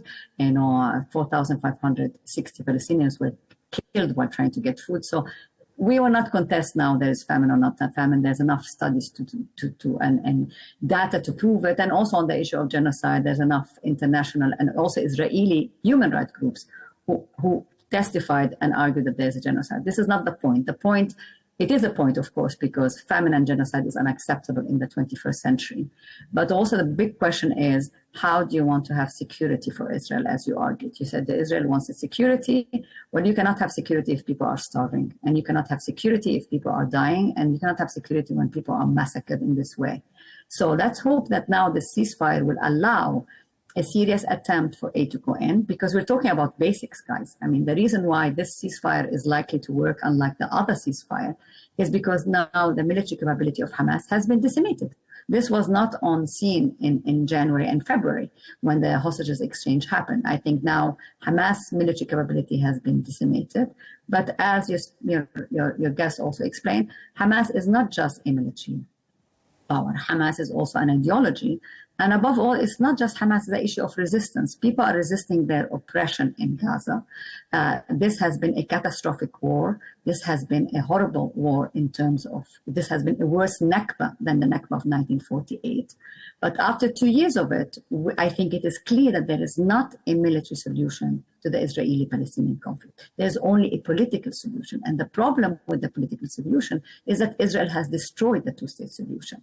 We have now the destruction of Gaza, and we have also talked about annexation of the West Bank. And we have today 750,000 settlers in the West Bank, which make the viability of a Palestinian state pretty problematic.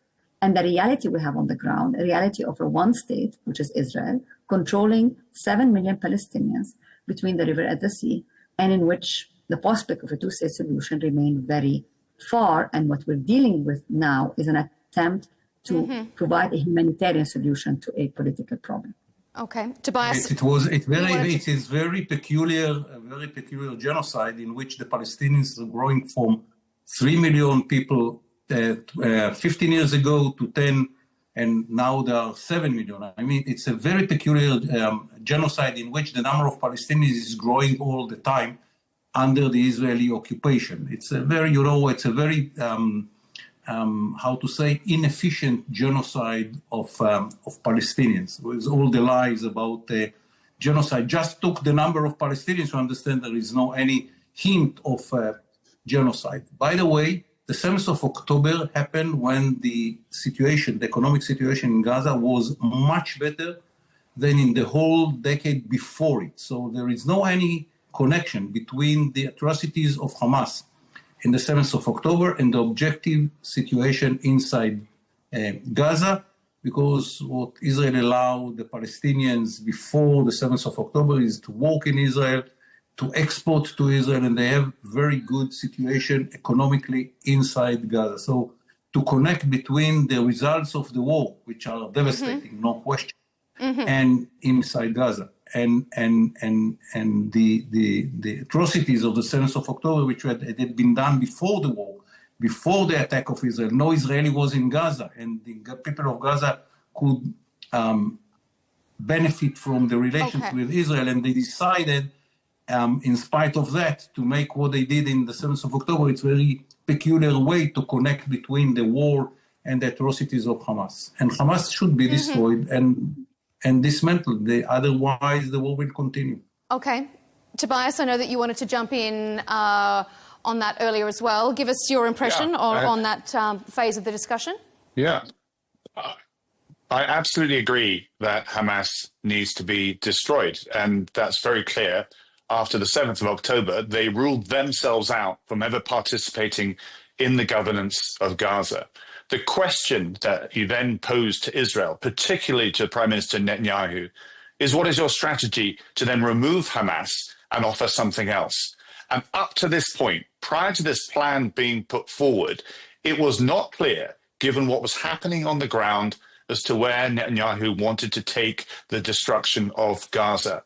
So what was happening is that people were dying, the buildings were collapsing, infrastructure was being destroyed, aid wasn't getting in, and I can confirm that because the British had to airdrop aid in. So concerned we were from our own analysis that people were starving. We airdropped aid in along with the Jordanians.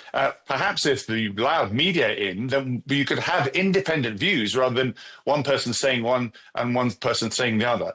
But back to the main point. Absolutely agree that you need another form of governance. You need to offer the Palestinians a different direction to travel, that is, with Hamas removed. But every time you bomb another area of Gaza and you kill more people, collaterally or accidentally or whatever, you drive more people to want to support Hamas. And that is, I say this as a military person, I've been in operations across the world. That is, I'm afraid, the consequence of not having a grand plan, a clear objective of what victory looks like. And only now, as we're discussing, do we have a vision that's come into view that allows the Palestinians to say, yes, I've got something else to live for that does not involve Hamas. And that's a good thing. But it happened in 2006. Israel withdrew all its forces. All the Jews left Gaza for the Palestinians, and the Palestinians decided in free elections to elect Hamas. So there is no question that there is no any connection between what Israel is doing and the decision of the Palestinians to elect Hamas. After Israel withdrew all its forces from Gaza, Gaza was free from Israelis, free from soldiers, free from civilians, no settlements, no settlers, none. And what the decision of the Palestinians was? In free elections, to elect Hamas. So there is no connection between showing the Palestinians there is an option and the reason of the Palestinians whom they are electing. Because it's happened in 2006. I don't disagree. Okay, I don't disagree. Yeah. And Hamas won the elections. So what is the think connection this is a between lot- what Israel is doing and the Palestinian decision? I don't disagree. I don't disagree with any of that. That is back in 2006. Well, the Palestinian another future, another vision.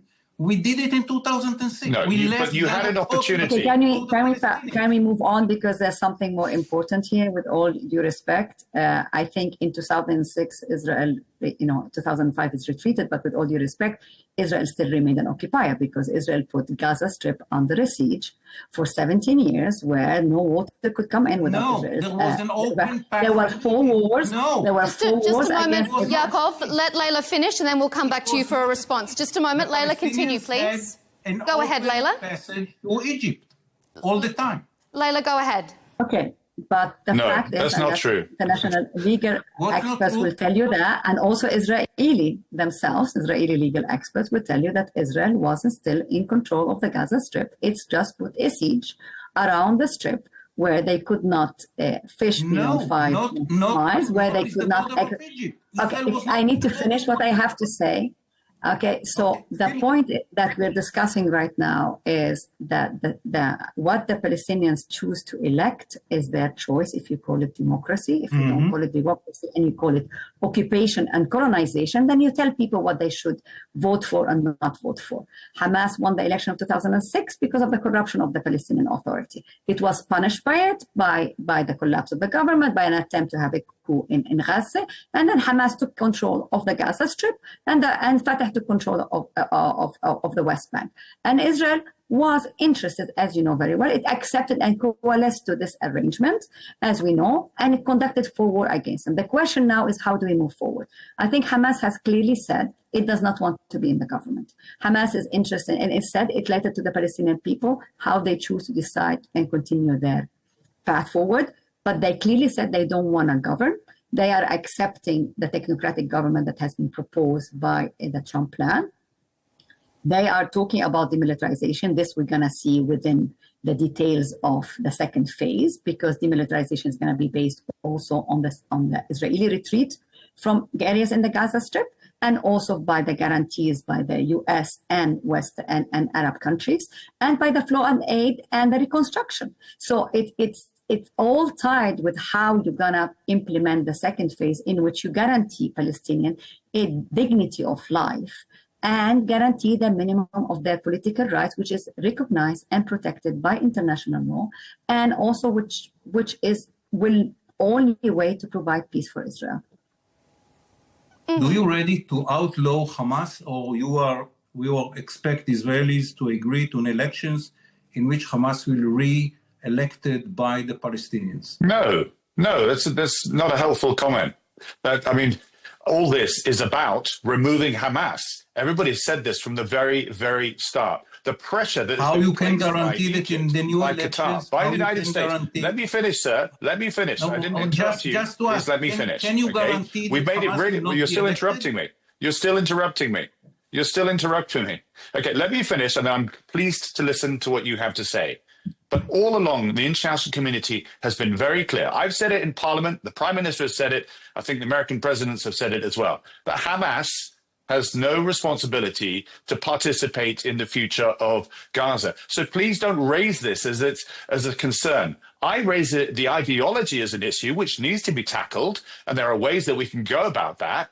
But absolutely, Hamas should not participate in the future governance and security of Gaza itself. That's partly, look at the plan. The 20-point plan makes that very, very clear indeed. The question is as to whether or not they will then do so, whether they'll drop their weapons, whether those who choose to leave will then do so. But then as quickly as possible, we need to develop that technocratic committee and show ordinary Palestinians that don't want any truck to do with Hamas, that there is a future which doesn't involve with an extremist ideology running their place of existence. Okay, I want to move us on because we're. One question. Can I ask one question? Yes. How you guarantee that in the next elections wherever they will be, the West Bank or in Gaza, how you guarantee that Hamas will not win the election, the free elections? We don't want to be a colonial force to dictate the Palestinians whom to vote for. But can you guarantee that Hamas will not win the elections? Well, you are a colonial state. I'm not in a place to guarantee. I'm not in a place to guarantee anything. What is very clear from the 20-point plan, you've got to let me finish, sir. If you keep talking over top of me, then nothing gets heard. What is very clear is that everybody around this table, all the international stakeholders, everybody that's been working on this does not want Hamas to participate. I suspect Hamas will not be allowed to participate in any elections. They'll be outlawed in a new constitution that will then be created. Because if they do, then the very concerns you're raising will then actually bring the whole thing falling down, won't they? And we'll be back to square one with the IDF moving back into the Gaza Strip. And we do not want that. So, all right, I'm going to move us on because this is exactly what we want to focus on in this next chapter of our discussion, is if this deal is to move forward, it would require concessions on both sides. We're talking Hamas to agree to disarm and accept that it has no future in Palestinian governance. But on the other side of the equation, it's also the Israeli military that must agree to withdraw from the Strip, something that it has been reluctant to openly agree to as well. So, Leila, I want to ask you first off, and then I'm going to come to you, Yaakov. Even if Hamas accepts to withdraw from governance, to lay down its weapons, how do you tackle this issue of ideology that we've been raising here, this idea of an entrenched ideology? How do you tackle that kind of radicalization? Okay, so you need to analyze what is this ideology. Okay, there are those who wish to see that this is ideology is about the destruction of Israel, and those who can look at it that this ideology is about resistance against occupation and oppression. Hamas, as we clearly said, Hamas already said it does not want to be in the government. Hamas will not be in the government. We're going to see what elections will take place. I doubt any elections will take place because I don't know how you're going to organize elections when people don't have water and food to eat in the first place. So the issue of Hamas is not going to be in the government. This is very clear. The second issue will be the ideology of Hamas. The 20-point plan of Trump says that there has to be de-radicalization and changing of curriculum and all that. Okay, this has been tried before. I keep telling you, so long as people are oppressed and so long as people are denied their basic right, they're going to resist. They might resist with new groups. They're going to resist peacefully. Some of them are going to, I think the military option is now out of the question for some, or only because Israel has asserted its military capability in ways that will make it very difficult for anybody to go back to military resistance.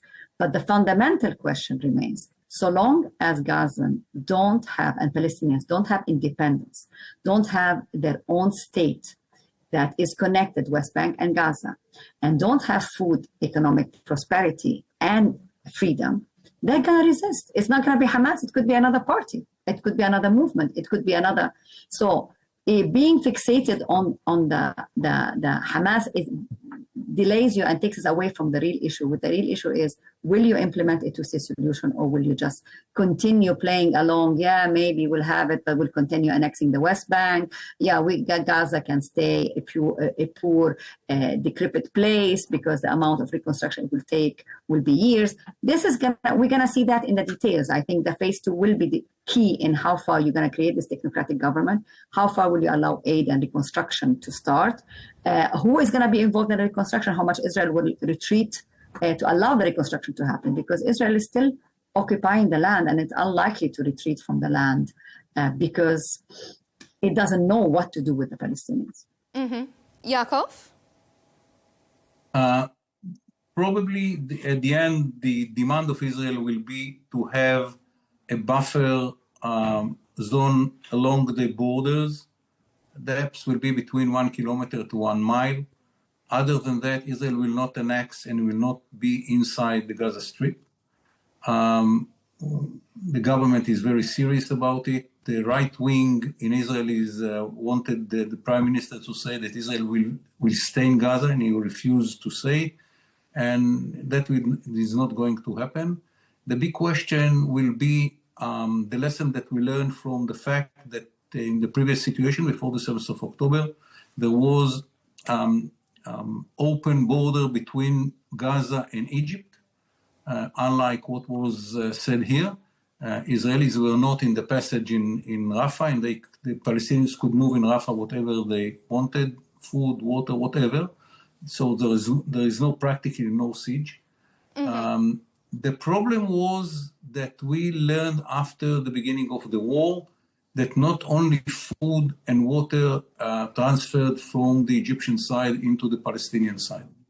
And how can we guarantee in the future that is not going to happen again? And this is the whole problem of what we are calling Philadelphia Corridor. It's the Israeli name for the border between Egypt and Gaza. How can we guarantee that no military capabilities will come from the Egyptian side into the Israeli side? Mm-hmm. And our experience from the past is very, very bad about it. Okay, I'm going to bring Tobias in a moment, but Yaakov, I've got another question for you. We talked about radicalisation and how you tackle that on the Palestinian side, but and, you know, whether if Hamas doesn't agree to not partake in the elections, it could all crumble down. Could the far-right elements of Netanyahu's Israeli cabinet, his cabinet members, could they spoil progress to the next phase as well? Is there equally a risk of radical and extremist views on the Israeli side that could derail progress here? Today, there are less than the 10% in the Israeli parliament. And I believe that in next elections, if Netanyahu succeeds to achieve what he has in mind, including dismantling Hamas, I think that they will be even less than 10%. And there, as you know, in a democratic system, 10% cannot make the decisions for the government. By the way, within Israel, there's a huge majority for the deal in Gaza. And I don't see the right wing with all their noises that they are doing, and are making a lot of noises in Israel, do not succeed to convince the Israelis to agree not to annexation of Gaza, not to settlements in Gaza, and so on and so forth. So I don't see any reason to believe that they can spoil the agreement. Mm-hmm. If, and this is the big if the Israelis feel that the agreement guarantee their security. We don't have any claim for Gaza. We don't need anything for Gaza. In 2006, we evacuated everything from Gaza, and Hamas won the elections, and immediately after it began to attack Israel from Gaza, in spite of the fact that no Israeli was in Gaza. Mm-hmm. Okay. So all the nice stories are very nice, but the reality on the ground was that Israel was not in Gaza. There was not siege because the Palestinians could communicate with the other world through Egypt. Mm-hmm. But you saw the result in the 7th of October. This is something that Israel is not going to take the risk again to face such an atrocities. Okay, Tobias, how do you tackle this idea of ideology, of radicalisation that we've been talking about here? On both sides. I mean, it's not just Palestinians who you could argue have been radicalised after the 2 years of conflict. We've also talking about far-right extremist views in some elements of the Israeli government, even though, as Yaakov says, they don't hold a lot of sway, a lot of percentage within the cabinet. Is there an issue that these seeds are festering on both sides of the conflict? And how do you tackle that? Yeah, you illustrate just how complicated this is, and the pitfalls and the problems that lay ahead. I mean, much as we hear what our Jewish friend says here, there are members of Netanyahu's cabinet that have made it very openly clear that they want Gaza to be part of Israel, and they want also to annex all of the West Bank. I'm pleased to hear that that is not going to ever happen, but it wasn't long ago that even you had Donald Trump talking about some sort of Riviera there with no clarity as to where the poor people of Gaza would actually go. Now it's concrete. It's very clear that this is all part of a plan towards a two-state solution, however far off that might be. And that's important to anchor down and remind ourselves, because there was a point when we were drifting. And I say this as a military person.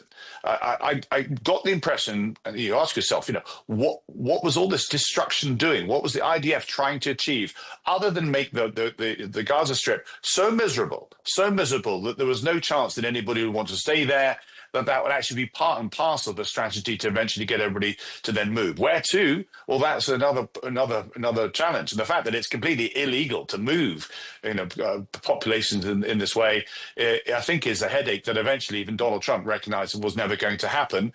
That's eventually allowed us to get to where we are today. By the way, but I would like to go to say a few things about that, because the Israeli right, we see it. I mean, you have extreme right, but not right. But with all due respect, this is a government that has stayed for 2 years, in which you say the 10% hijacked. I mean, I don't know how much they can hijack the government in this way if they stayed for so long. I think also we need to bear in mind there's the extreme right, but there's also the right. I mean, Israel is still convinced that the West Bank, Judea and Samaria, this is a great violation of what a two-state solution is, let alone of what international law says. We've seen the expansion of settlements during the war in the West Bank. I do believe, as you say, Yaakov, that Israel is not interested in Gaza. It was never interested in Gaza ever since it could not annex it or empty it of its refugees in the 1970s under Sharon. Sharon was already clear, okay, let's leave Gaza because it's an expensive thing. And I believe they want to leave Gaza if they can be secure. But the problem is the Palestinians are not just in Gaza.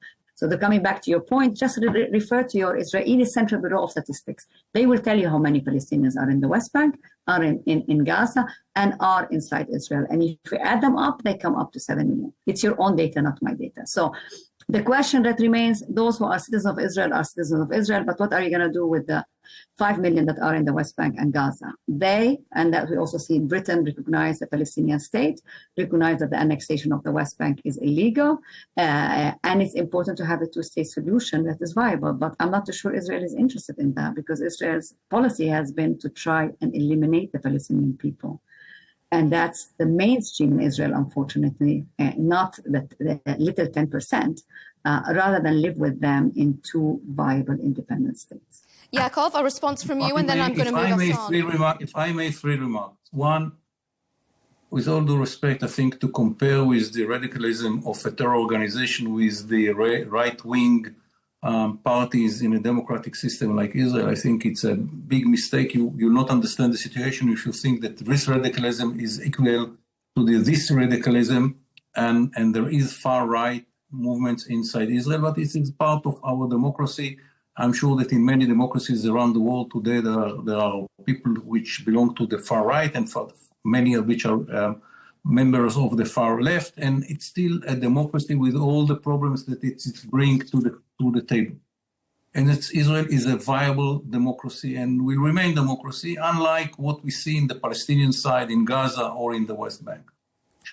The first remark. The second one, the destruction of Gaza is, if you have a military experience, it's very easy to explain. We had to fight a terror organization which decided to wage the war within its own people.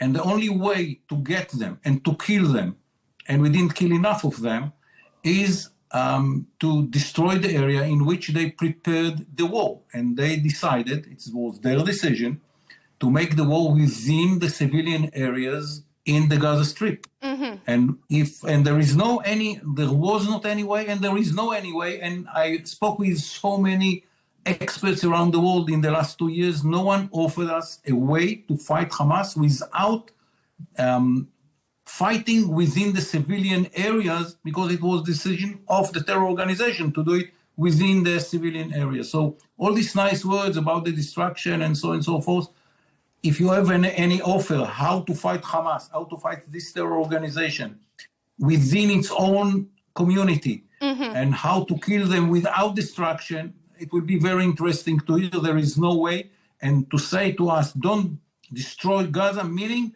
don't fight Hamas. Okay, all right. I'm going to interrupt you there, Yaakov. It's a very bad way. With all due respect, we just are running out a bit of time, so I'm going to move us on. And, I mean, the war has already raged, so it's a bit of a moot point to discuss, you know, how it should have been fought, because it already has been. So let's talk about how we got here. And we got here because we had a US president that really pushed this deal through. And President Trump remains preoccupied with winning his Nobel Peace Prize. He wants to be the first US president to receive the award since Barack Obama back in 2009. And even though this deal is still in his infancy, perhaps it's a step in that right direction. Tobias, how much credit does Donald Trump deserve for getting us to this first phase and getting it over the line? I think that he deserves very high. Huge amount of credit. Yes, go ahead, Tobias. I'll come to you with that question in a moment, Yaakov. Tobias, I want to bring you back into the discussion. Absolutely. I mean, there's many stakeholders around the table, as I mentioned earlier, but significantly, it's the American president, because without him, you could not have pushed Prime Minister Netanyahu into coming to the table himself. For too long, I've seen Prime Minister Netanyahu been given a free rein, if you like, to do whatever he likes in Gaza and in the West Bank, with an American president that seemed unable, perhaps, or disinterested is a better word, in what's going on. What Prime Minister Netanyahu did is taking not only Israel, but dragging America into a collision with Iran. And rightly or wrongly, you can say it was overdue, but that's unsettled as well. That's still hanging. It's not been concluded. I'm not sure President Trump wanted to go there, but what he's done now is absolutely been that pivotal influence, but along with the Qataris and Egyptians and others, because Israel's been pressured on one side, and the counterbalance of that has been Hamas on the other, realizing that it's not in their interest to keep fighting, that they will be completely destroyed militarily, even if not ideologically, that there is now an off-ramp to be found. Still very fragile, absolutely. But let's not take away. I mean, a lot of people have views on President Trump, but at this moment, it couldn't have happened without him. Does he deserve a peace prize, Tobias? Well, I know that's what he wants. He's made that very clear as well. I don't like the idea that somebody does he deserve it? And then Norwegians being bullied into it. If he was going to get it, I'd prefer him to see him receive it next year when we see that this works. I think the announcement is made in the next couple of days. So it would be premature to then say, give the peace prize, and then sadly see this plan unravel. So a year from now, we'll absolutely know where things stand, and we'll absolutely know whether Donald Trump deserves that Nobel Peace Prize that he's been courting for so long.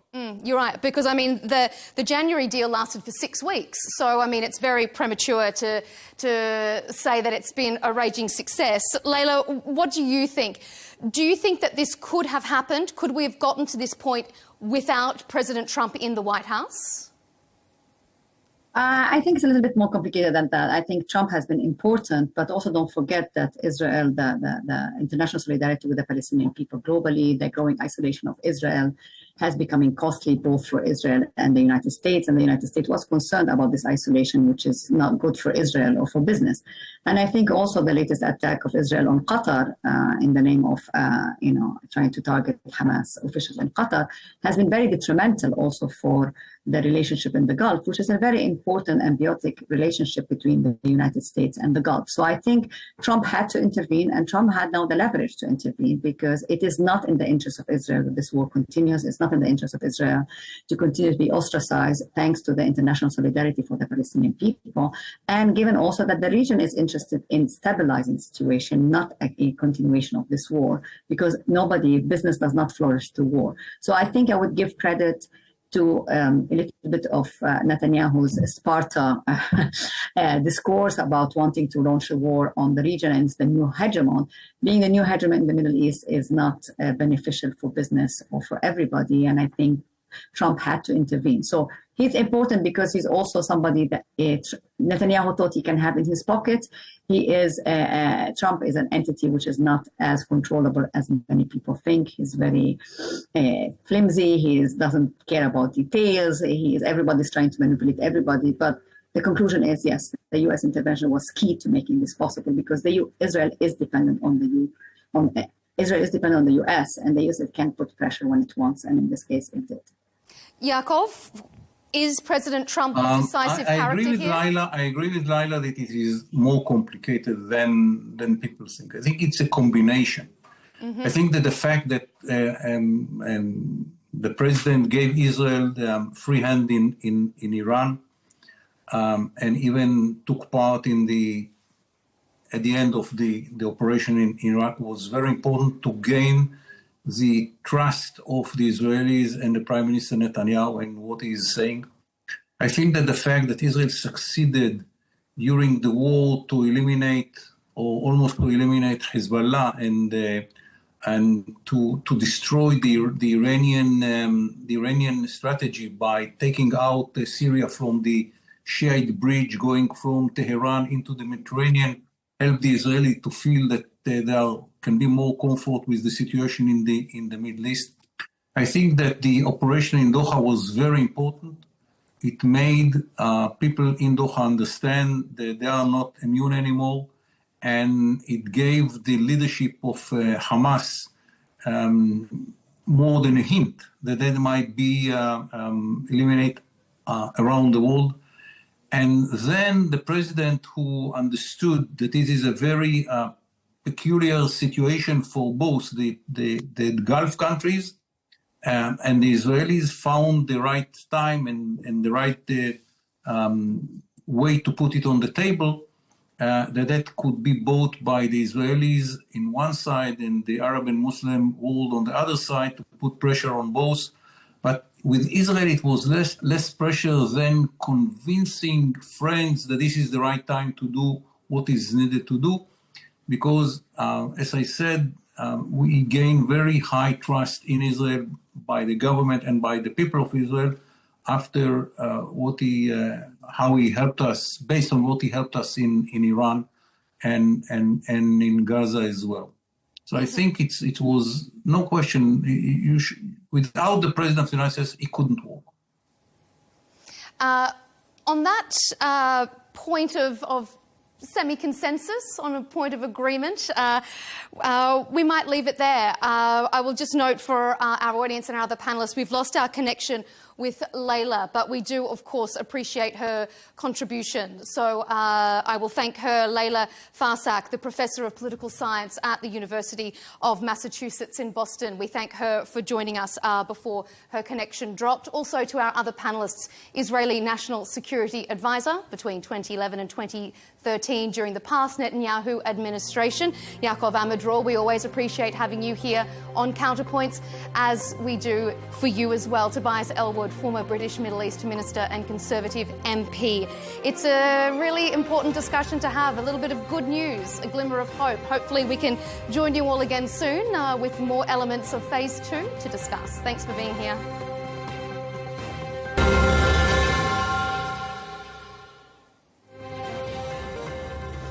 And thank you to you for tuning in to this episode of Counterpoints. To keep up to date with our latest debates and interviews, you can subscribe to Arabiya English on YouTube and also follow us on X and TikTok. Thanks for watching.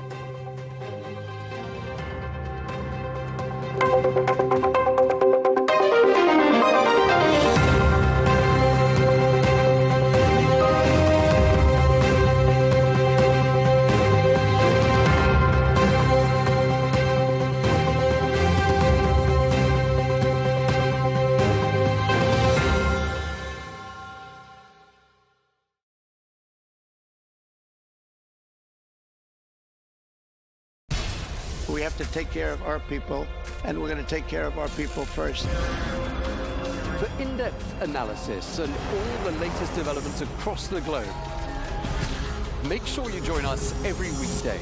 President Trump is trying to negotiate a ceasefire.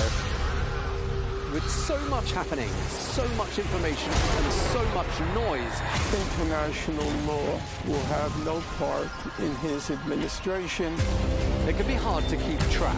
Tariffs will just fuel inflation. We're going to fight these tariffs. But you can count on us to tell you what you need to know. We stand by your side. Join me, Tom Burges Watson, for Global News Today, right here on Al-Arabiya News.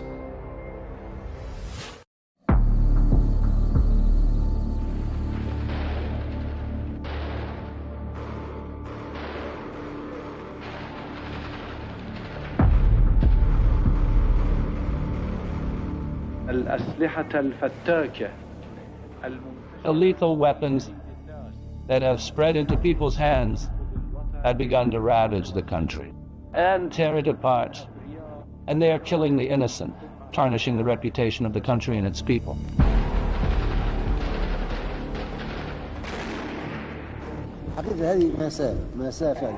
We've lost that margin. Libya is maligned. To all involved, find Musa al-Sadr and how he disappeared. I sought to serve the poor Christians in Tyre just as I worked to serve the Muslim poor, far from sectarian. The Imam's cause does not weaken with time. It is like a snowball rolling from a great height.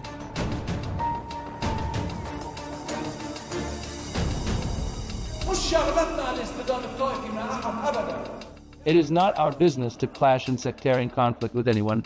We are not the Lebanese people's adversary, and we will never be the citizens' adversary. We are the victims of the conflict between traditional politicians and party politicians, and we are paying the price.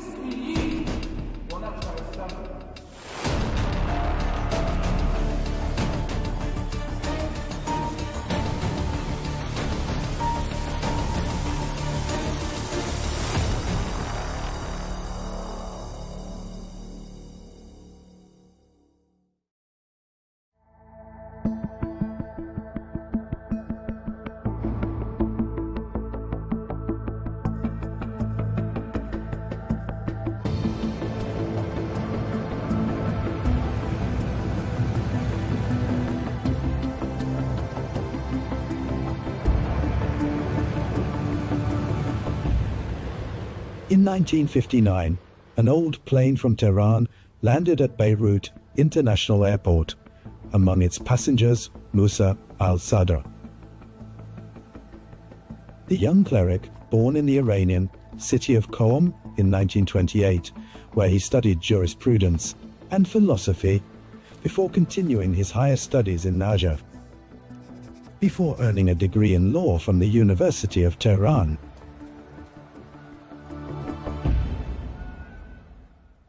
Imam Musa al-Sadr, who descends from a family from Jabal Amel in South Lebanon, came to Lebanon at the Shiite community's invitation to assume its leadership. After the death of Imam Abdul Hussein, Sharafuddin in the city of Tyre. From the moment he arrived, he stepped beyond the traditional religious framework and engaged in field and social work, laying out a plan to uplift marginalized areas and integrate them into national and political life, especially in the south and the Bekaa, starting from his belief that his project is inseparable from the Arab framework. Based on solidarity among the region's states and peoples, and confronting everything that threatens the unity of the Arab world. Imam Musa al-Sadr holds both Lebanese and Iranian nationalities, but he is of Lebanese origin from the village of Shower in South Lebanon, Tyre district. Imam Musa al-Sadr became president of the Higher Islamic Shiite Council in Lebanon, an official institution, yet he called for the abolition of political sectarianism, and he advocated lifting deprivation from all people of all sectors.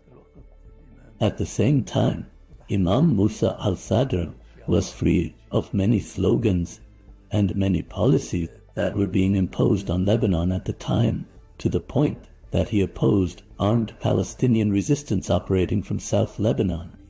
He was not against American efforts, and he considered that dragging Lebanon into these battles was beyond the country's capacity. Lebanon's interest is to be in a defensive position, not an offensive one. As security tensions rose in the south, Imam Musa al-Sadr warned against turning Lebanon into a regional battlefield, contested by rival axes, and paying for it with Lebanese blood. He saw salvation in supporting the Lebanese army and enabling it to extend its authority over all Lebanese territory. He called on the Lebanese army to protect the south. Today, some Lebanese are very pleased that the army has gone to the south.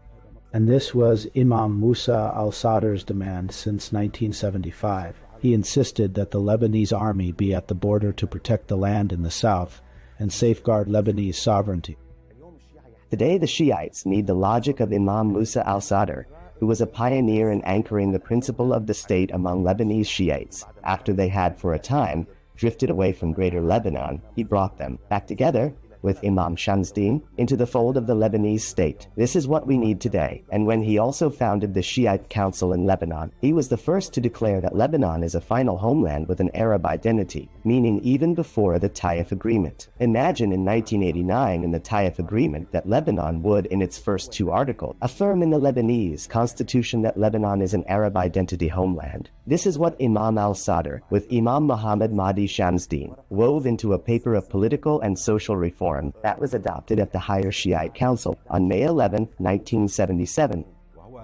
He had a famous saying, "I am against the unjust ruler, even if he is a Shiite, and with the just ruler, even if he is Maronite or Christian." For Imam Musa, sectarianism was the real affliction of the political system, one that brings with it a lack of trust among Lebanese. Therefore, he focused in his discourse on the relationship among 3 levels: the homeland, the citizen, and the state. He was on guard and wanted to confront this project, the arming of the Shiites in Lebanon in confrontation, and he sought to preserve the link between Lebanese, Shiites, and the Arab community. At the start of the 1970s, the Lebanese scene began changing gradually due to political and sectarian tensions, along with the strain from armed Palestinians, pushed the Lebanese militias to prepare for internal confrontation. They began organizing their ranks and arming themselves, heralding the country's slide towards civil war. So Musa al-Sadr worked to open channels of communication with various political forces and Lebanese sects. In his speeches, he stressed that social justice and national unity are the real gateway to Lebanon's stability and the strength of its position in the Arab world. What was Musa al-Sadr doing at that time? He, together with Imam Shamsuddin, staged sit-ins in mosques and churches along the front lines, in Ain al-Ramani and in Antelius, to say, "Stop this war." Consequently, Sayyid Musa, like Kamal Jumblat, became an obstacle to the forces that had their hands on the country. In protest against this civil war, Imam Musa al-Sadr staged a sit-in, and many Lebanese joined him. He tried to launch a role for intellectuals and elites through the body he formed, with roughly more than 120 intellectuals from all sectors. And even in the midst of the Lebanese civil war, when he entered the town of Deir al-Amar, he said, "Every bullet fired at Deir al-Amar is a bullet fired at my turban, my pulpit, and my family." Thus, he was a true unifier of coexistence as a principle.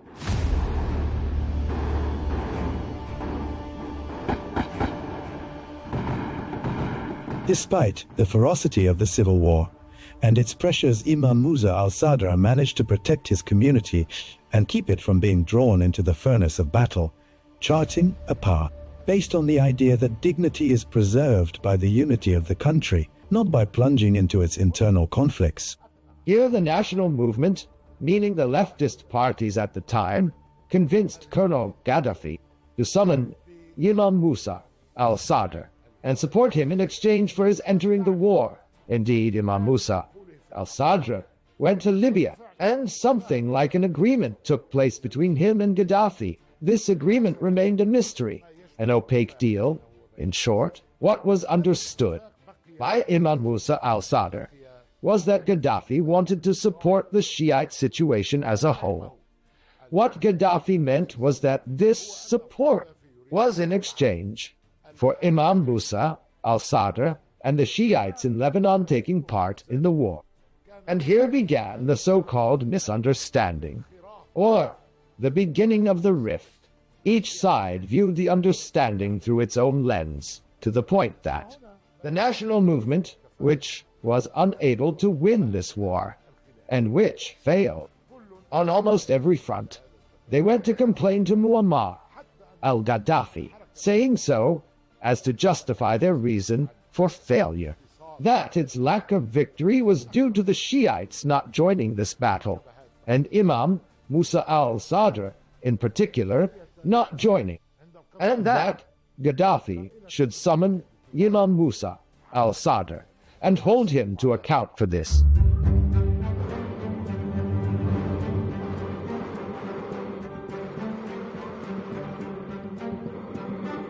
On the fateful day of August 25th, 1978, while Lebanon's summer boiled atop a volcano, Imam Musa al-Sadr left Lebanon with Sheikh Mohammed Yaqub and journalist Abbas Badr al-Din heading to Libya in response to an invitation from Colonel Muammar Gaddafi. It was a public trip to Tripoli, west, but without anyone knowing it turned into a one-way journey.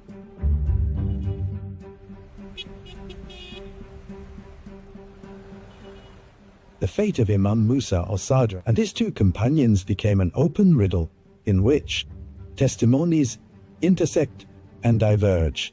Narratives multiplied about the last trip to Libya.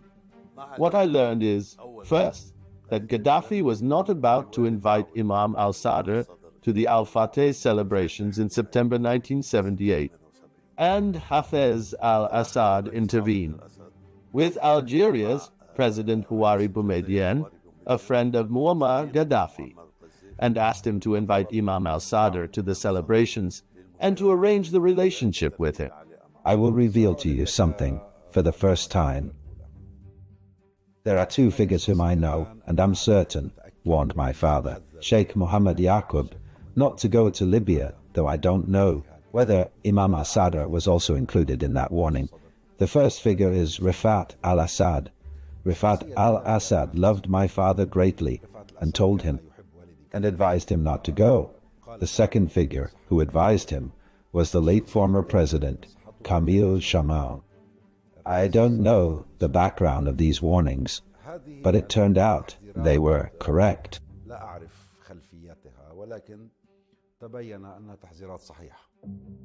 Despite the warnings, Imam Musa al-Sadr chose to proceed with his trip after receiving personal assurances from former Algerian President Houari Boumediene, who encouraged him to go to Libya and meet Colonel Muammar Gaddafi, in the hope that dialogue would open a door to resolving the disputes.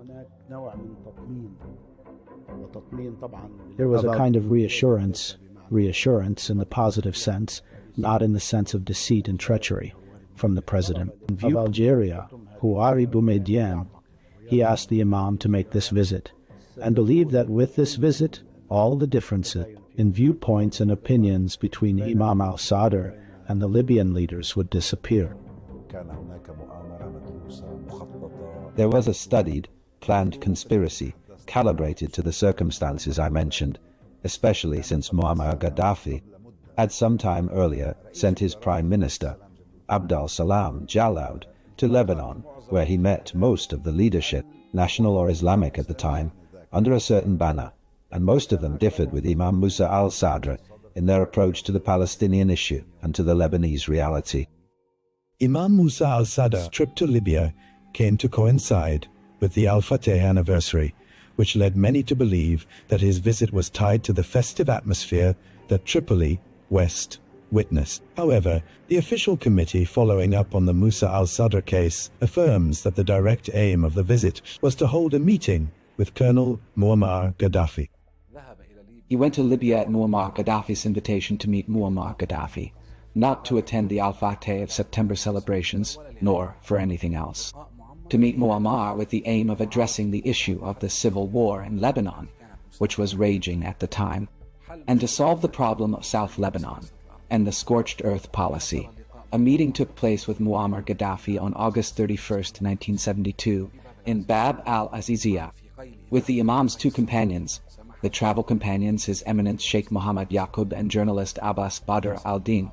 The meeting was stormy, and Gaddafi ordered his aides to detain them. The days preceding Imam Musa al-Sadr's trip were laden with shifts. In the streets of Tehran, the features of the revolution were emerging, and as the Israeli incursion neared its end, Lebanon groaned under its wounds and was ablaze with merciless internecine fighting.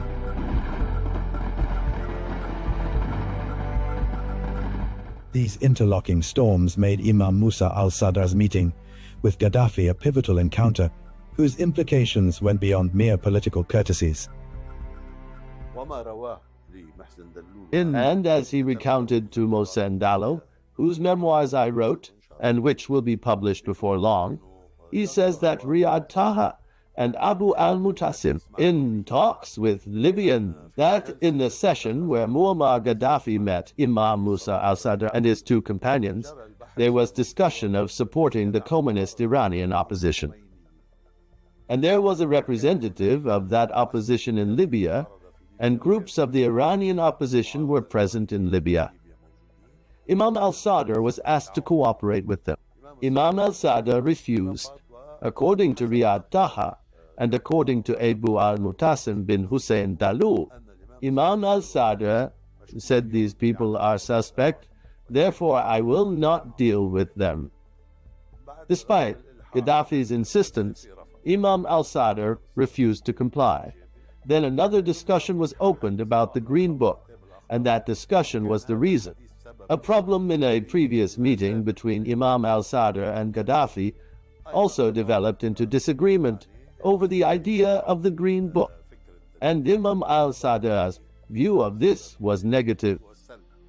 When Gaddafi would ask Imam Musa al-Sadr where this support was going, while Imam Musa al-Sadr showed him a list of all the social, health, and medical achievements, hospitals, schools, and so on. This led Gaddafi to say to him, "My support for you is not for that purpose. My support is for you to enter the war." Then, according to my information, Imam Musa al-Sadr replied to him, "I am Lebanese, and above all my patriotism compels me not to enter this war. Indeed, the Palestinians are committing aggression against us in South Lebanon, and if I am to enter this war, I will enter it only against the Palestinians, not with them, and I consider that the Palestinians are trying to destroy Lebanon's sovereignty, its security, and its stability." The testimony of former Lebanese President Amin Gemayel, who lived through that period, revealed a different scenario as he considered that former Syrian President Hafez al-Assad was the one behind the operation to make Imam Musa al-Sadr disappear. Hafez al-Assad was fundamentally a pilot, and air intelligence had taken charge of all aviation in Libya, meaning the airport Sousse, and the influence of the Amal movement in Lebanon grew at the expense of Syrian interests and Syria's goals in Lebanon. Musa al-Sadr began to be a source of annoyance. On the surface, relations were good with everyone, but in reality, Syria was irritated by the Amal movement. As for arranging the disappearance of Musa al-Sadr in Libya, Syrian intelligence at that time had complete control over the airport. In Libya, Gaddafi was confronted with a fait accompli on this matter, and it's possible he had no knowledge of the operation until after it happened. And this, he argues, confirms that the operation was Syrian, not Libyan.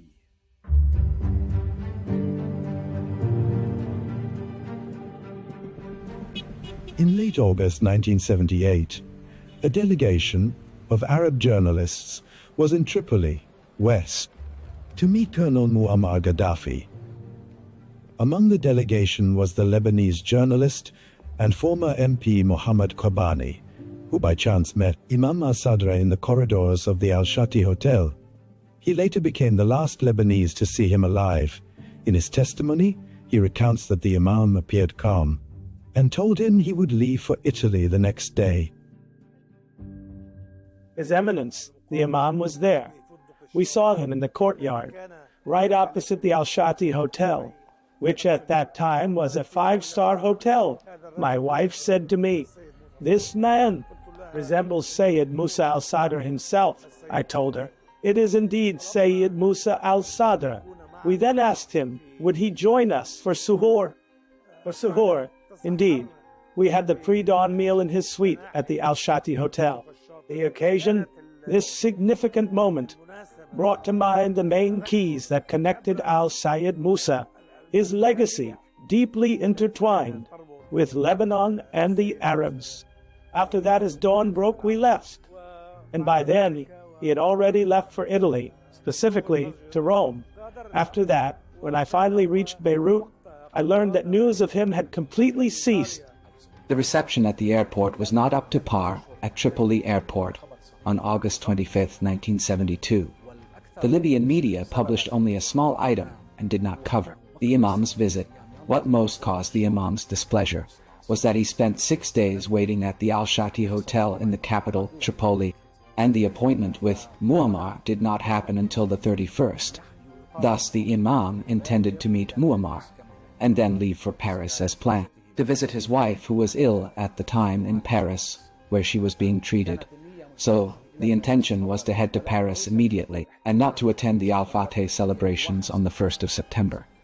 The next day, the Imam was going to depart. He wanted to meet Muammar and then leave. He was moving about without any guards, and when I spoke with the Libyan ambassador, Salih al-Duroki, who was my friend, I said to him, "How is it that the Imam has no protection?" He said to me, "Here I am a citizen, not an ambassador. Therefore all I have is my own car, and I've given it to you. Do as you wish." And that's what happened. Kobani's testimony added a new dimension to the mystery. It shows that Musa al-Sadr was convinced his trip to Libya would end safely, before its final hours turned into a riddle that has pursued the truth for more than 4 decades. But the Imam did not go to Rome. He did not depart for Rome on that night, the night of August 31st, and we obtained judicial rulings from Italy that nullify the entire Libyan narrative. Muammar Gaddafi relied on the story of departure to Rome. The statement of his foreign ministry on September 17, 1978, 17 days later, said that the Imam had left for Rome on an Alitalia flight that evening. This is a lie, a charade, and we invalidated it with final Italian court judgment. Al-Sanusi, who was present at this meeting, that is, the head of Libyan intelligence, was tasked with making Imam Musa al-Sadr disappear. Gaddafi told the security men who escorted Imam al-Sadr to Gaddafi's tent to dismiss him. Here the wording became ambiguous to them. Dismiss him, meaning take him away, or dismiss him, meaning finish him off, eliminate him. Here the plot was lost, and the official Libyan story became that Imam Musa al-Sadr and his 2 companions left Libya for Italy and vanished there. But the Imam, at least, and this is confirmed information, was detained at first in the Yanzar area, on the outskirts of Tripoli, an apparent security zone, a type of security detention within houses, and he remained there for several years. Then the Imam was moved among several prisons. We verified that for extended periods, and we could no longer obtain more information. Among the most prominent chapters of ambiguity in the case is what later emerged about 3 people entering Italy using the passports of the Imam and his 2 companions.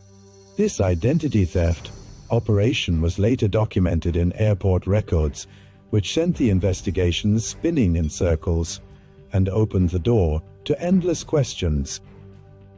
His passport was used to prove that he left Libya and entered Italy. So, a person, a man who resembled him, was selected, and this passport was presented. He left Libya and entered Fiumicino Airport in Italy using Imam's Musa al-Sadr passport. Therefore, in the Italian police records, it appears that Imam Musa al-Sadr entered Italy. The Imam never boarded the plane. The intelligence officers who impersonated the Imam and his two companions are known by name, al-Ruhaibi and his two associates, Mansouri and Samun.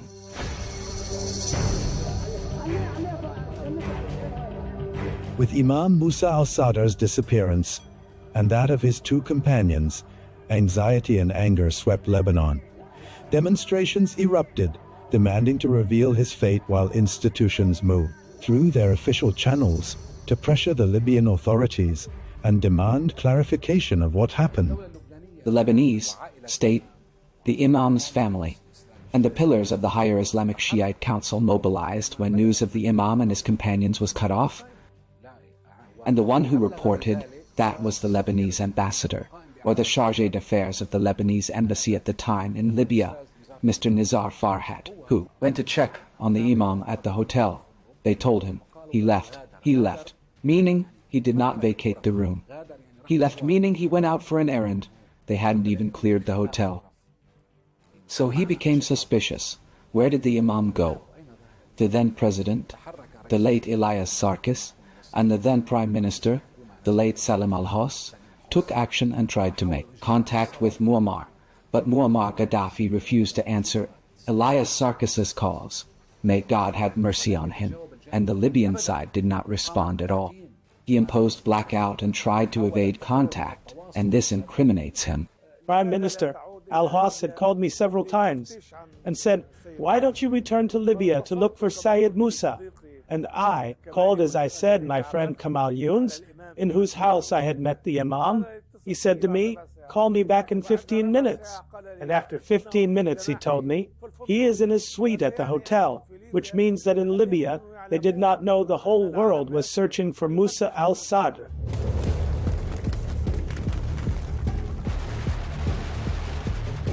With the fall of Muammar Gaddafi's regime in the autumn of 2011, it was believed that the doors of truth would finally open. An official delegation, a delegation from Lebanon, including state representatives and Imam al-Sadr's family, set out for Tripoli, hoping to unravel the mystery of his disappearance. They toured official headquarters and security centers and met officials of the Libyan Transitional Authority in an attempt to seize any thread that might lead to the whereabouts of the Imam and his two companions. But despite media momentum accompanying the visit, the delegation returned to Beirut empty-handed. In truth, when the regime fell, we immediately went, as an official follow-up committee tasked by the Council of Ministers, to Libya, to the capital, 3 days after the regime's fall, in October 2011. We were given promises, and there were subsequent high-level official visits. We were given promises, many times by the President, the Prime Minister, and the judicial and also the security leaderships to cooperate. But nothing happened. None of the promises were carried out, and nothing at all regarding the Imam's case. No serious investigations were carried out, even with Abdullah al-Sanusi, and the pillars of the regime who were imprisoned in Libya, among them Abdullah Hajizi and Farah Abu Ghalia, and Ahmad Ramadan. There was never any serious investigation in the Imam's case. We, through investigations, found the Imam's clothes, or what is believed to be his clothes. They contacted our Lebanese brothers in Benghazi and then in Tripoli, and we arranged for a judge from the Lebanese government to coordinate with the investigative committee and the prosecutor general's office. There was suspicion about a certain body, a certain grave, in a certain place. That grave, a mass grave, was not exhumed except with the knowledge of some of our brothers. In Lebanon, the judge attended and the members attended. The grave was exhumed, and a sample was taken from that body, which is believed, God knows best, whether it was the Imam's body or someone else's. We left the matter to the Lebanese government and authorities, as they have many scientific and technical means, and we entrusted the matter to them. He may have been imprisoned. Perhaps he's still in another prison we don't know about, or maybe he was moved elsewhere. But he is not the person who went to Italy. That is something certain, real, and factual.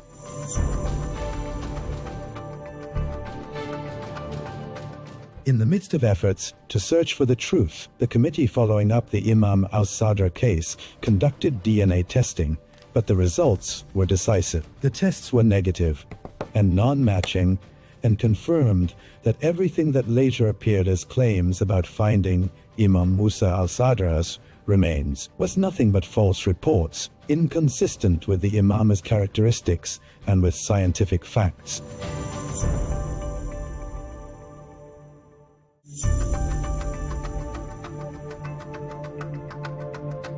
After decades of ambiguity, the kidnapping of Hannibal Gaddafi in 2015 revived the file of Imam Musa al-Sadr and his two companions and pushed it again to the forefront of the Lebanese scene. Hannibal was living in Damascus as a political refugee after the fall of his father's regime, before he received a call from a security officer named Captain Fatima. It appeared to be a chance to meet the Syrian regime's leader, Bashar al-Assad, but that invitation was a carefully laid trap. Once he arrived at the agreed point, he fell into the hands of an armed group that transported him to Lebanon via rugged mountain roads using military corridors, in order to avoid any Syrian inspection.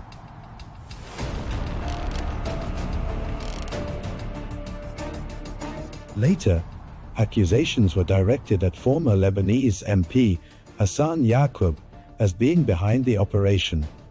As long as the total consensus of those who like and those who dislike says there is no real, serious action of substance, except for the matter of Hannibal Gaddafi, who is under the hand of the Lebanese judiciary, and one person described this as a trove of information.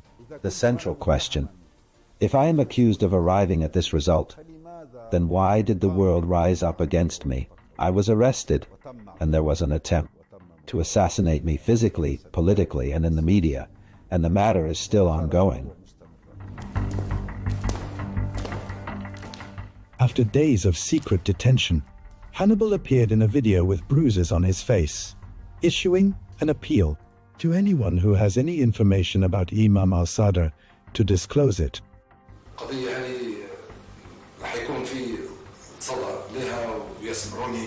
In this case, what I mean is, those who have any evidence should come forward to present it immediately, without stalling and without delay.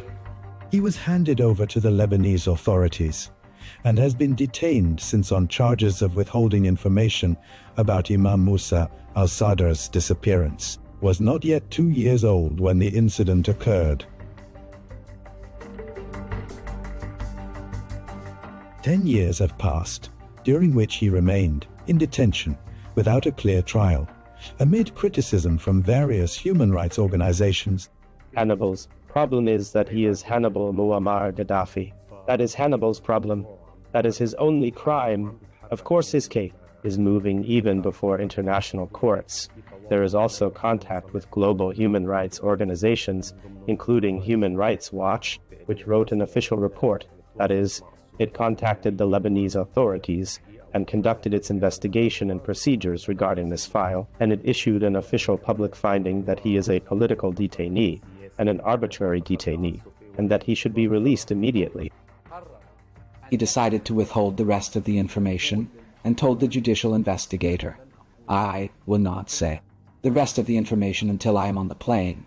This is a crime, an offense," so he was immediately detained. A person who has exculpatory information might try to withhold it at first and hold out, but not for 11 years. If Hannibal had any information, he would have given it from the first moment. Hannibal has no information. Consider the circumstances of all Hannibal and his life, how he grew up. The incident happened when he was less than 3 years old. and throughout his life he never held any position. And this is by official acknowledgement from the Libyan authorities after the Gaddafi regime. Diplomatically and as a matter of record, they say he held no security or military post.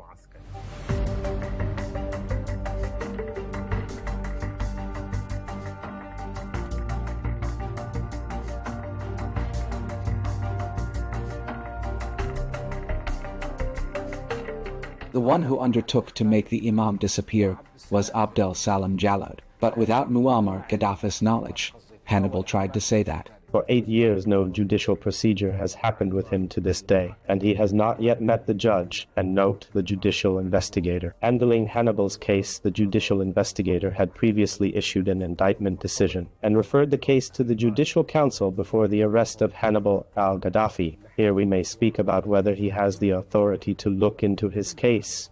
In any event, the file is with him, but it has still been in the investigative phase for 10 years. For the judiciary to be fair at least, if he has information or is involved in any crime in this context, he should be tried, an indictment should be issued, and the case sent to the Judicial Council, and the Judicial Council should determine his sentence if he is not innocent, and decide his punishment if he is not innocent. It determines his sentence. The Lebanese Minister of Justice at the time, Major General Ashraf Rifai, considered that the detention of Hannibal Gaddafi was carried out unlawfully. On the day Hannibal Gaddafi was detained, I was traveling outside Lebanon, and even the Minister of Justice does not have authority over sitting judges, whether they were trial judges or prosecutors or others. He was detained. After I returned, I learned he had been initially detained. 10 years have passed since, and I say again, this detention is neither legal, logical, nor normal. It is merely an expression of the Sunni's weakness. Were the Sunnis truly stronger, he would not be detained at all. According to Islamic law, no bearer of burdens shall bear the burden of another, meaning that when he was 2 years old, he bore no responsibility for anything. Fundamentally, even if the regime headed by his father was responsible, and the intelligence services in Libya were responsible, the child at 2 years old is absolutely not responsible. At the time which Musa al-Sadr disappeared, Hannibal was 2 years old.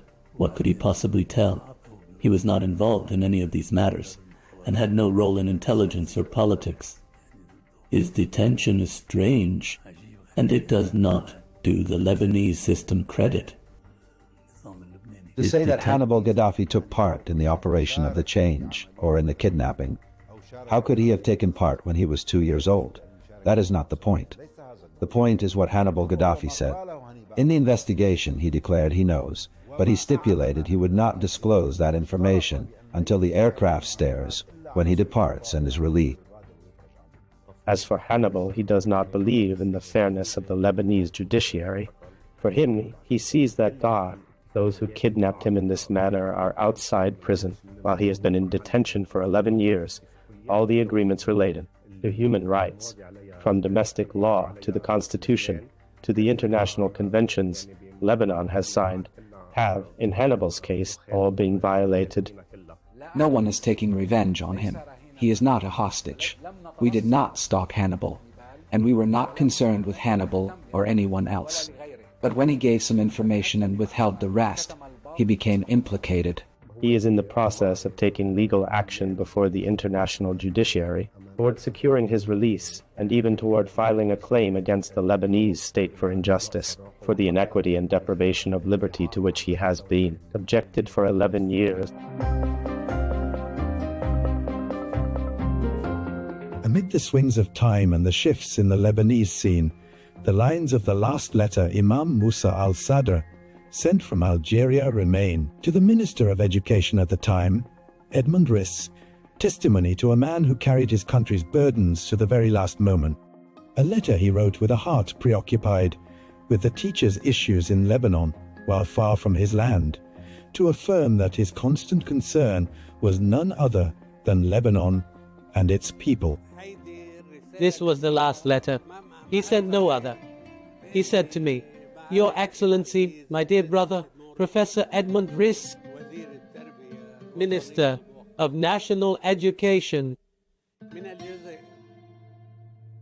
from Algeria, the homeland of heroes, and after the Islamic Thought Forum, where I did my duty in the best way to represent Lebanon, greetings to you for all the efforts and stances you take on various important issues, which has made me remember you always. And I pray for your well-being. But I wish to gently remind you of what we agreed upon regarding the teachers' issue. I sincerely ask you, please do your utmost to reinstate them all, no matter what difficulties it may require.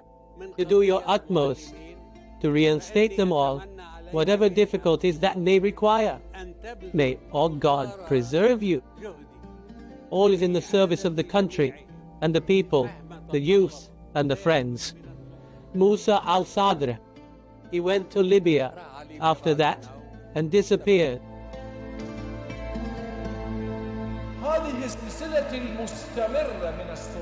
This continuing series of conflict between oppressor and oppressed, however you label both the oppressed and the oppressor. But that heart that beat for the homeland suddenly fell silent in need. Late August 1978, leaving a deep void and hanging questions. 4 decades have passed, regimes have fallen, faces have changed, and this case has remained a riddle shrouded in silence, resistant to oblivion, as if the Imam departed on a journey with no return, leaving behind a people who await him, and a homeland that awaits the truth, and a justice yet unborn.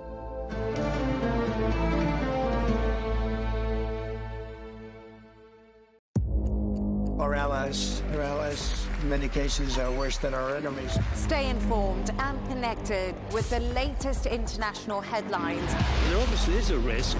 From breaking news to in-depth analysis, it would appear that this war is coming to an end. Who buys this stuff? Investors, pension funds. we deliver the most important developments straight to your screen. Iran always wanted to deal with militia. Join us for compelling, expert-driven conversations. A curfew order has been established. And an insightful look at the issues shaping our world today. There are lots of proposals about European architecture for security. I'm Leigh Ann Gerrans, and this is W News. We dealt with this when I was Chief of Staff in the first term. Where you don't just hear the headlines, you get the full story.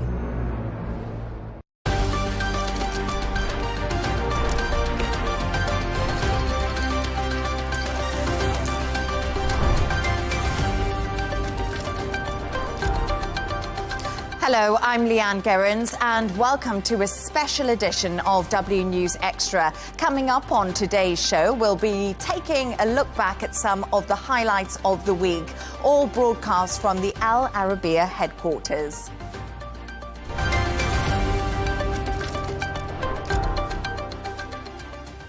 Now, President Donald Trump has praised a momentous breakthrough in the Middle East after Israel and Hamas have signed off on the first phase of a Gaza peace plan. A cabinet meeting earlier today, Trump also said the hostages will be released next Monday or Tuesday and confirmed he will try to go to Egypt for the signing of that deal. Take a listen. Last night we reached a momentous breakthrough in the Middle East, something that people said was never going to be done. We ended the war in Gaza and really, on a much bigger basis, created peace. And I think it's going to be a lasting peace, hopefully an everlasting peace. Peace in the Middle East. We secured the release of all of the remaining hostages, and they should be released on Monday or Tuesday. Getting them is a complicated process. I'd rather not tell you what they have to do to get them. There are places you don't want to be, but we are getting the hostages back on Tuesday, Monday or Tuesday, and that'll be a day of joy. I'm going to try and make a trip over. We're going to try and get over there. To discuss this and all of today's stories, I'm joined by Shane McGinley, news editor at Arabian Gulf Business Insight, and correspondent Sarah Firth, who's joined us from Washington today. So right now, Shane, let's start with you first. We heard from Donald Trump. It is a momentous moment for the Middle East. We've had so much news come out today. What more do we know? Well, I think let's start with the positive, right? I think momentous is a good word to use, and I think it does feel like it is a historic day. And Donald Trump was saying about we've got peace. So, but I kind of look at it probably because I'm glass half empty, that it's sort of we're into the non-war section. So hopefully we can continue this momentum, and a lot of the celebrations that we've seen, both in Israel and Gaza, will turn into sort of long-serving peace. But I think we sort of need to look at what are the conditions of the ceasefire and how we can move forward. So obviously the first one is that all the fighting has to cease. Israel has to partially withdraw from Gaza. But the main one is that the hostages are going to be returned, as you mentioned. It'll start, I think, like maybe 72 hours after the agreement on the ceasefire.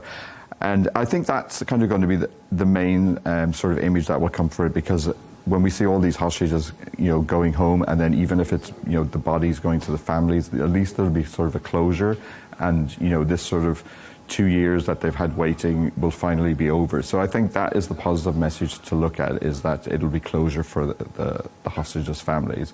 But also I think in Gaza, yes, it's the end of the war, and they've lost 67,000 people. But hopefully the aid will now be in. We've spoken a lot about this over the last couple of weeks, about the issues over the aid. So I kind of hope that that will be the end of the issue over that. And these are the questions that so many people have been asking themselves today. And we've seen time and time again analysts speaking about this, people involved in this deal themselves asking these questions. Because I think it's important to say that Egypt has urged Israel to de-escalate or ceasefire until the Gaza deal is signed, because we still saw those plumes of smoke coming from Gaza today. Yes, there was reports that there was people had still been killed, small amounts. But I kind of think there is a lot of issues to be worked out in the sort of 20-point plan that Donald Trump has agreed with both sides, and a lot of them are sort of fairly fundamental issues. Like one of them is going to be the Palestinian prisoners that are going to be released. There's 2,000 of them, and 200 of them are serving sort of life sentences for, I'd imagine, heinous crimes. So that's going to be quite difficult for Israel to allow these people out, and I think that is one of the sort of main stumbling blocks, because there's a lot of division and hatred from both sides.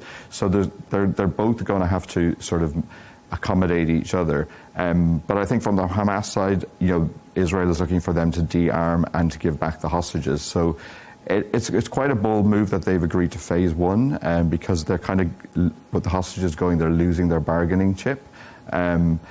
So I think it's going to be interesting to see the next couple of steps, and everyone keeps reiterating that this is phase one of many, many, many phases to come. But I think let's just look at the positive, that we are into sort of peace mode or non-war mode, depending on which version you want to look at. And I think that's a great point to make. And when we talk about disarming, Donald Trump said that will happen in the second phase.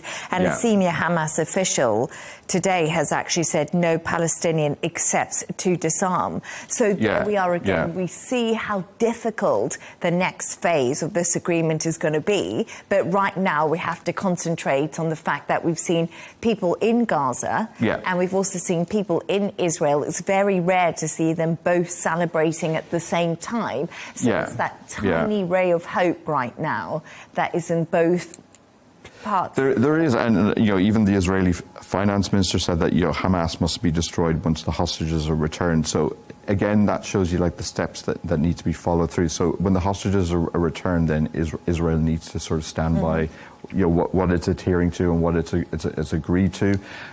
And in the same way, when you've got these sort of 2,000 Palestinian prisoners that are going to go back, there'll be a lot of probably radicalization that will have occurred. So they need to sort of have restraint. And it reminds me a lot of like the Good Friday Agreement in Northern Ireland. A lot of these issues were exactly the same. And that sort of ceasefire and peace managed to sort of last for decades, and was historic and momentous as well.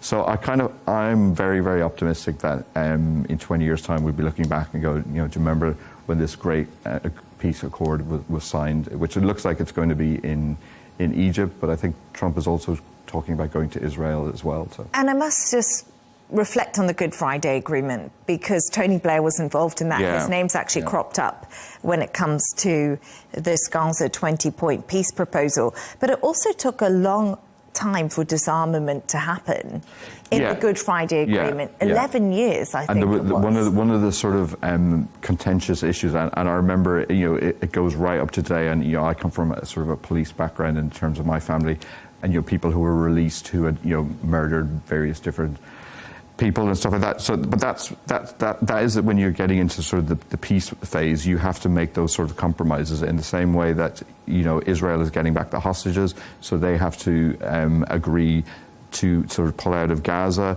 The issue that I was kind of hoping was mentioned earlier, but it seems to have sort of now been sort of killed, is the sort of statehood for Palestine, because we talk about Gaza, but there's the whole of Palestine, and I was kind of hoping that this was part of the sort of 20-point plan, and we'd seen a lot of Western allies recognizing the state of Palestine.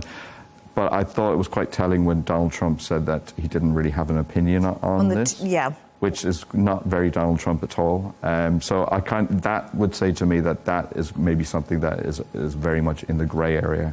But once again, that just all mixes into how difficult this will be to implement. But I know that we have Sarah Firth with us now. Sarah, great to have you on the show. Thank you so much for joining us from Washington. So we're just talking there really about the reaction to what we heard about Donald Trump saying this first phase of the deal has been agreed by Israel and Hamas.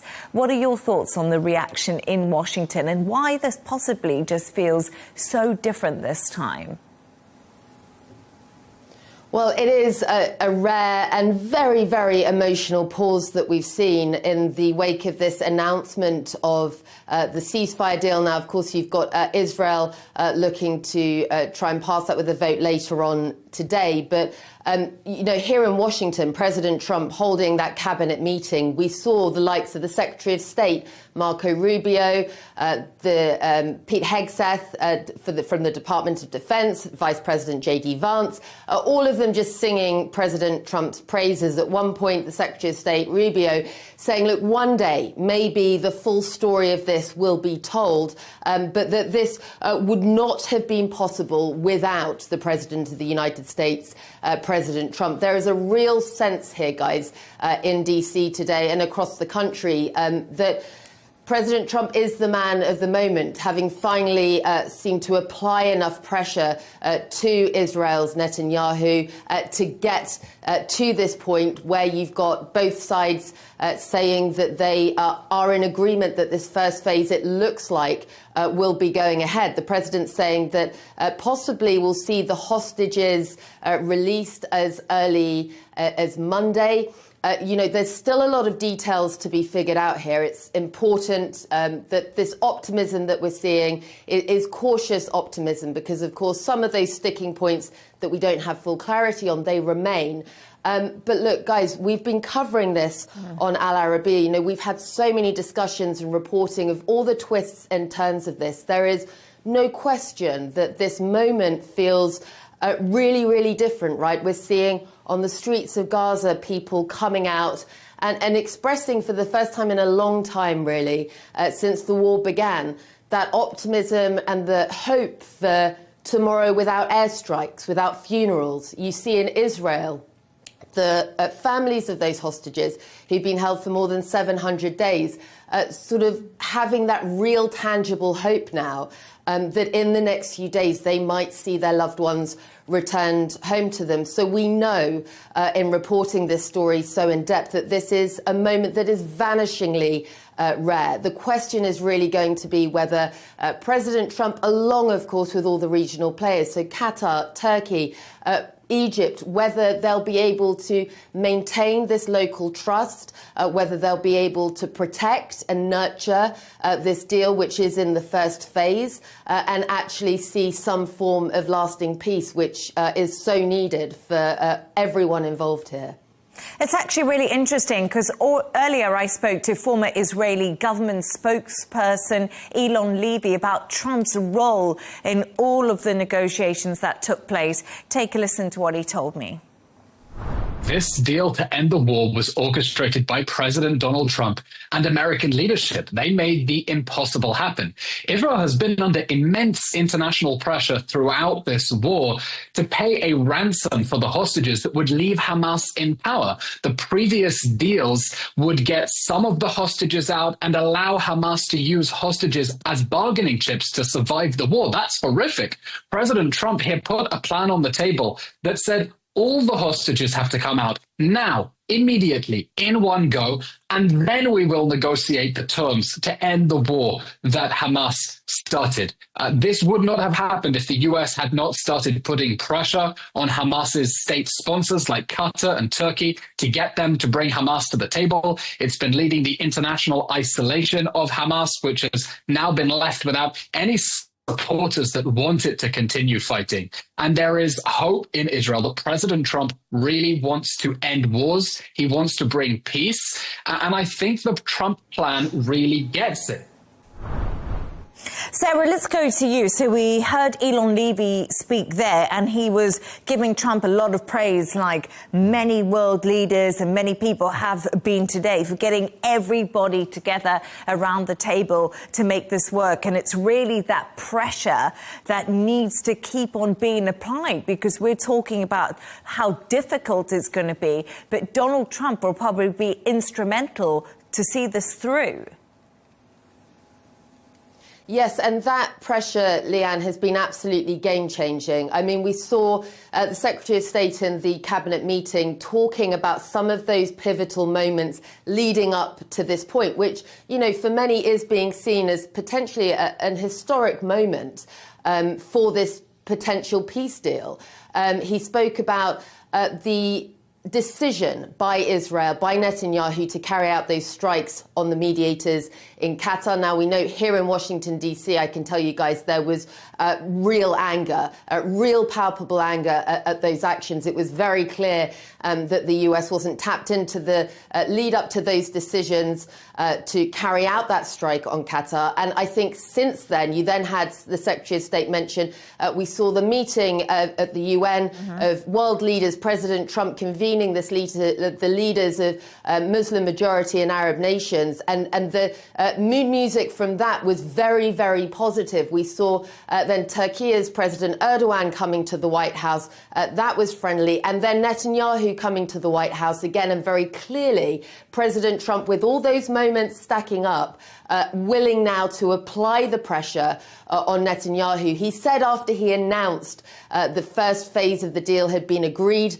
by all sides, he announced that on Truth Social Wednesday evening. And after that, he gave an interview to American media where he said, look, I spoke on the phone to Bibi, he calls him Bibi, and I told him that he couldn't go to war with the world and that now public sentiment towards Israel will change. You know, President Trump is a man who's very tapped in to that public sentiment, and there's been no question. And it puts it in context as well, I think, guys, you know, the seriousness and the high stakes of this moment, because, yes, there is cautious celebration, but this is against the context of 2 years of devastating war. More than 67,000 Palestinians have been killed, the majority of them reported to be women and children. Gaza has been devastated. The UN declared a genocide. That is the context in which this first phase has been agreed. So there is a huge amount riding on this. And I think the hope and the questions now are over whether President Trump, having been willing to apply this pressure to Netanyahu, will be able to sustain that pressure to get us through the first phase and beyond that as well.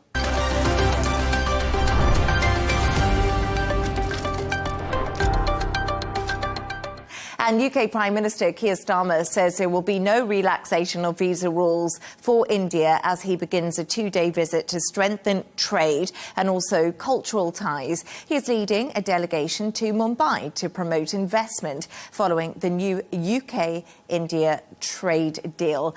Isabel, how significant is this trip for Keir Starmer? He's taken this massive delegation. What does it mean for him?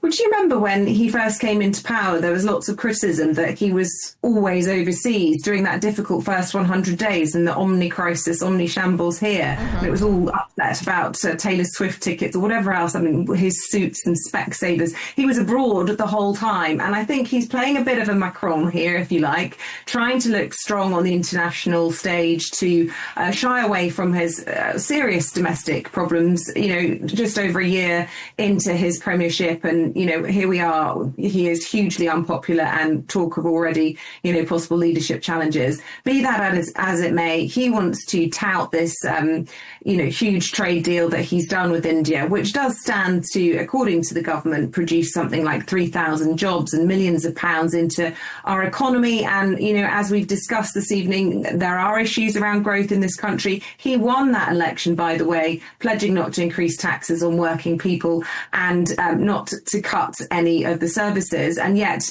that was on the premise that he would build growth. He's been unable to do it. It has proved elusive for him, as most people predicted anyway.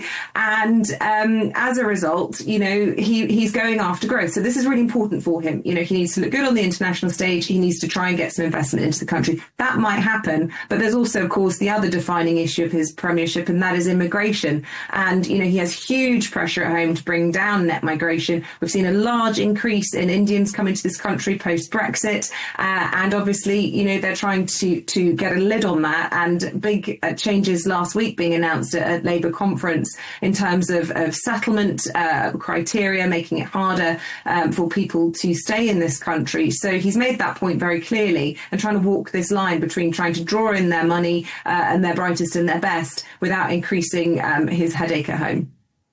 Yeah, Freddie, and that is a good point, because I just wonder if we think about it. We know Keir Starmer was not a Brexit voter, but all of a sudden he's benefiting from these trade deals with the US and now with India. And we could possibly argue that's because of Brexit, and it's easier to do than it is to do with the European Union.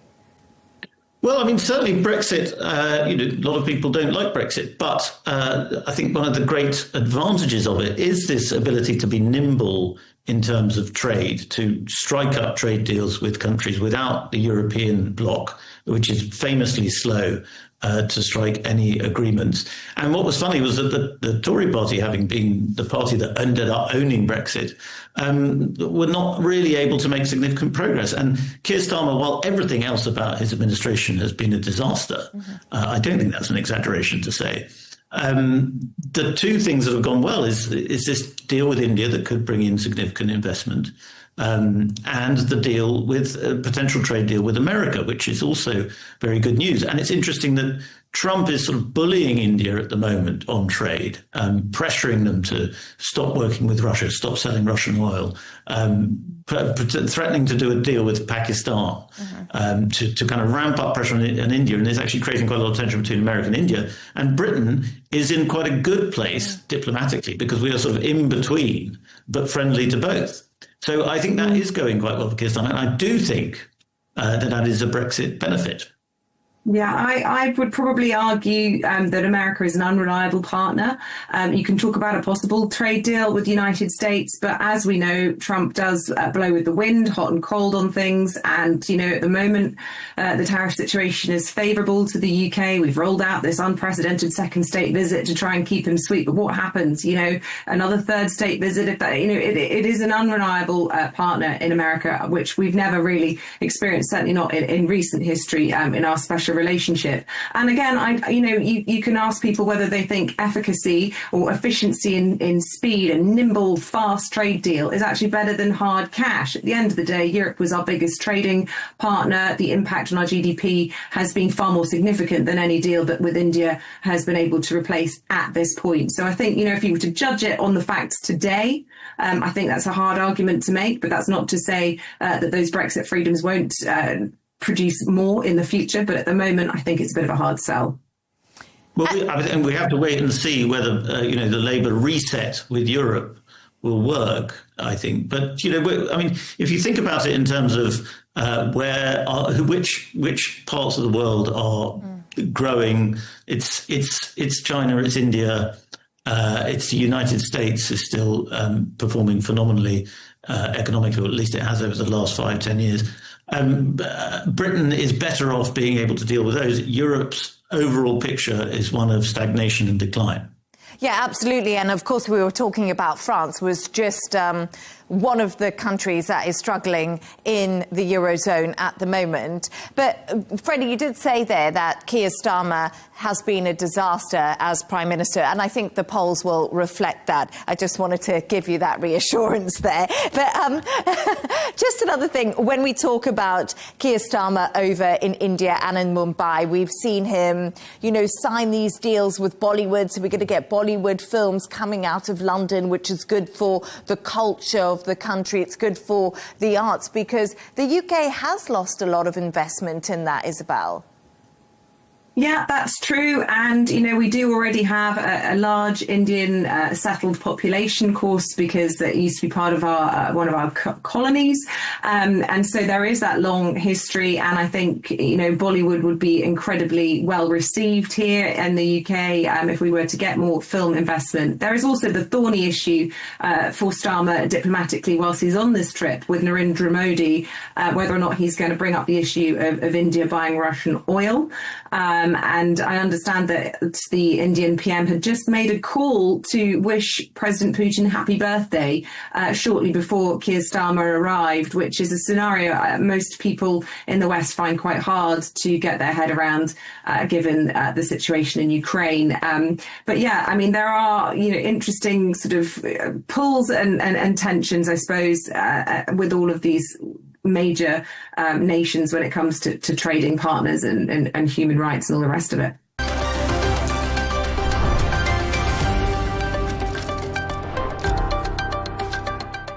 And President Trump has threatened to invoke the Insurrection Act, which will give him the legal power to deploy troops to cities he deems war-ravaged and also lawless. Meanwhile, officials from Illinois went to court to stop the US president from sending the National Guard to Chicago. Take a listen to what the governor of Illinois had to say.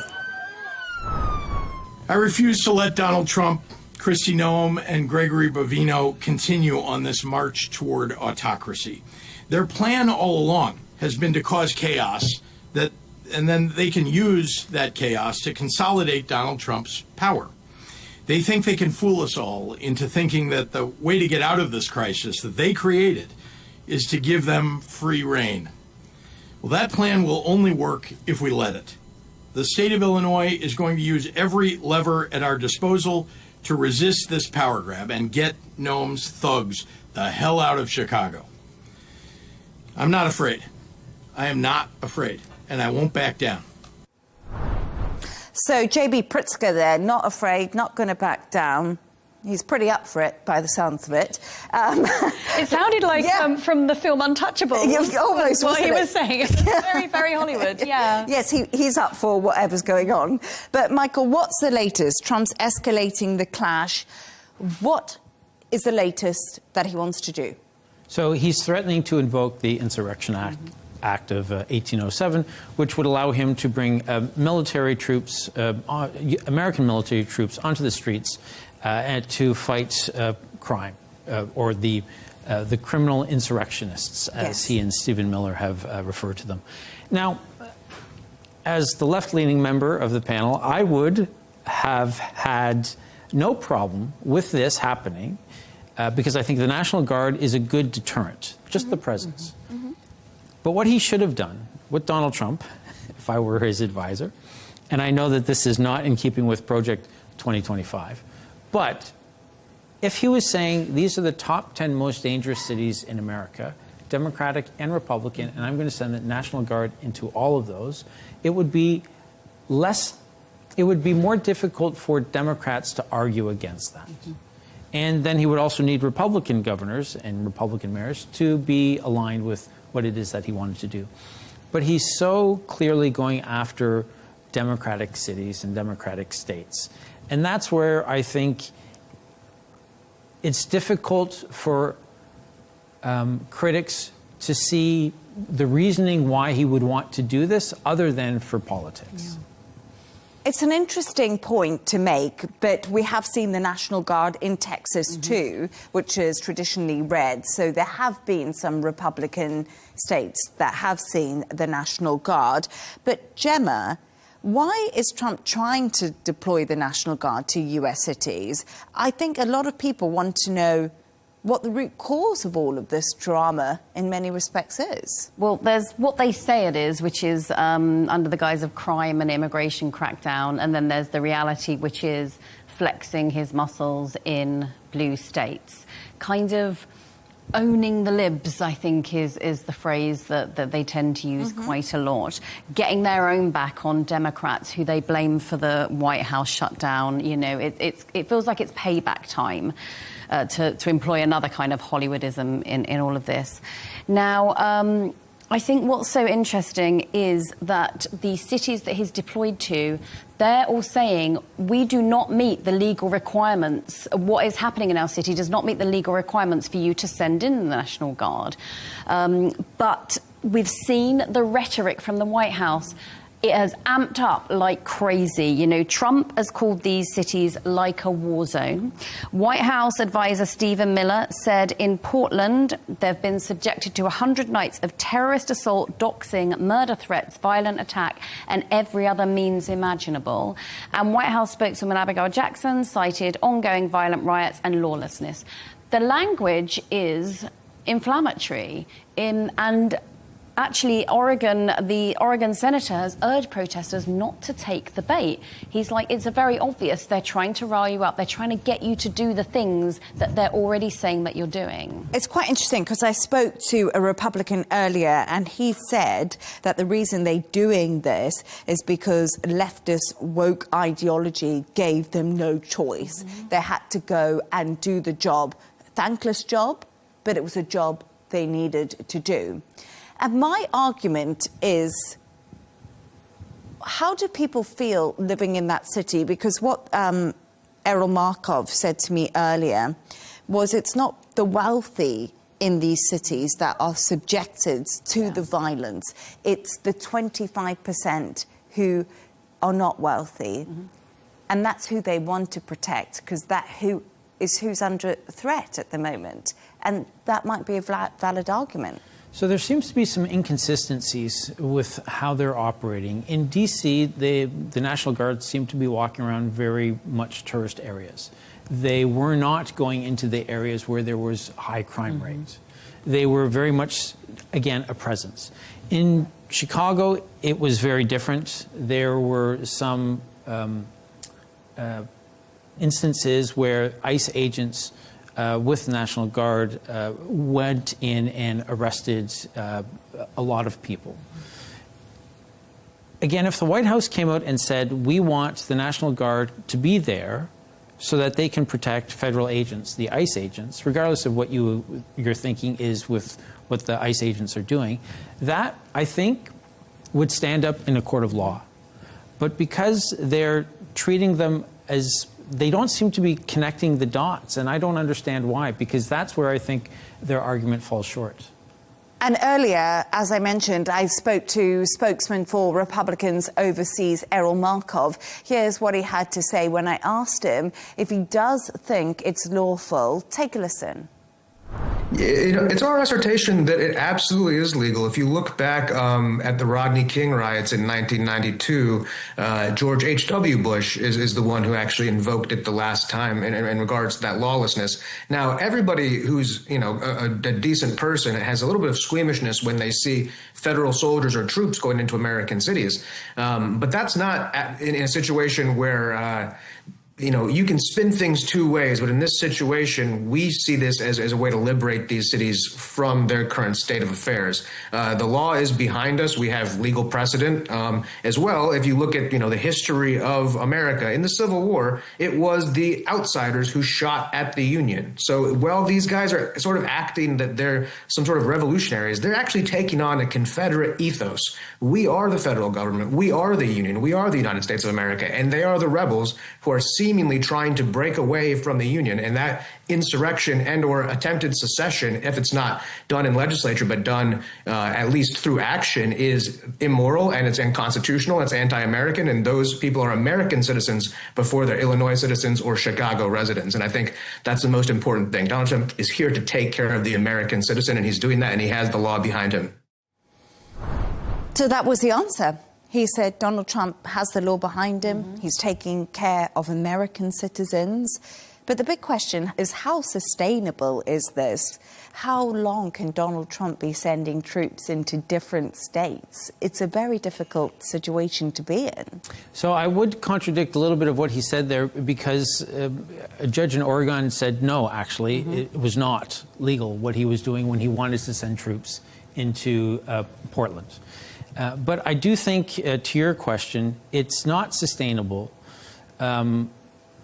because I think at a certain point, the Supreme Court will get involved, and I think they will rule. And then I could be wrong.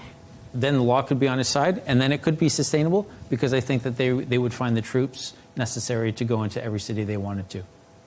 Gemma, just a question on a personal level. I've lived in big cities.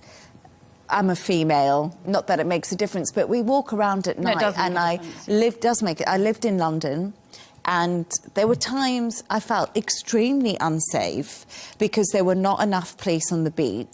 I didn't feel I had security around me or anywhere I could go to. Phones are stolen so often. Handbags are stolen so often. We talk about the National Guard. I would probably feel more comfortable in a big city like London if there was more of a presence. And I wonder if this is something that might help people and female just feel more supported in big cities. Yeah, like sending them into the 10 biggest cities, as you said, with the most crime. And to be a presence on the street, and to know that you or I can walk home at 1 o'clock in the morning. We don't have to put our keys between our fingers, or we don't have to call our friend when we get home, which is what us women say to each other. We don't have to not put our earbuds in because we have to be aware of everything. The idea of like a presence around so that you don't feel that would be absolutely incredible. So it is also a bit of a wasted opportunity that they've created all this drama. You know, you could have deployed the troops to make cities safer, because making cities safer is a soundbite we can all get behind. Definitely, and I would very much be pro that, especially my own experiences of living in a big city, feeling extremely uncomfortable, and like you said, having to take measures, ring your friends, look in glass mirrors to see if anyone is behind you. It's that constant paranoia. So it's not a bad idea. It just feels a bit like a TV show at the moment when it comes to what they're saying, amping up the words and amping up the whole situation. And I think this is where Donald Trump is in that sweet spot. He likes a little bit of the chaos. And that seems to be when he responds well. He also likes to be on the attack. And there's a sense of Donald Trump versus the world. Certainly when he's speaking, that's the impression that I get as a listener. If he were to have approached this in a completely different way, where he had said to Congress, I want to find the budget so that we can make sure that we hire thousands of more police officers in all the American cities. Because what you have to remember is the National Guard are military. Their job is not to de-escalate. And in many times when you're in uniform and you're coming into contact with a member of the public, you're going to need to de-escalate. You need to negotiate. And that's not why those men and women joined the National Guard or joined the military. And it is the job of a police officer. Again, Donald Trump doesn't want to be a team player all the time. He wants to do what he wants to do. He feels, I'm the president, I have the authority to do pretty much whatever I want. And that's why he signs all these executive orders. Because he doesn't want to have to go through Congress, because even though it's a Republican Congress, he knows he's not going to get most of what he wants. And it will take more time. 100%. It's that immediacy that he likes. And he says it, he does it. He's an immediate president. And in his first day, he signed how many hundreds of executive orders? With his big Sharpie. Yes.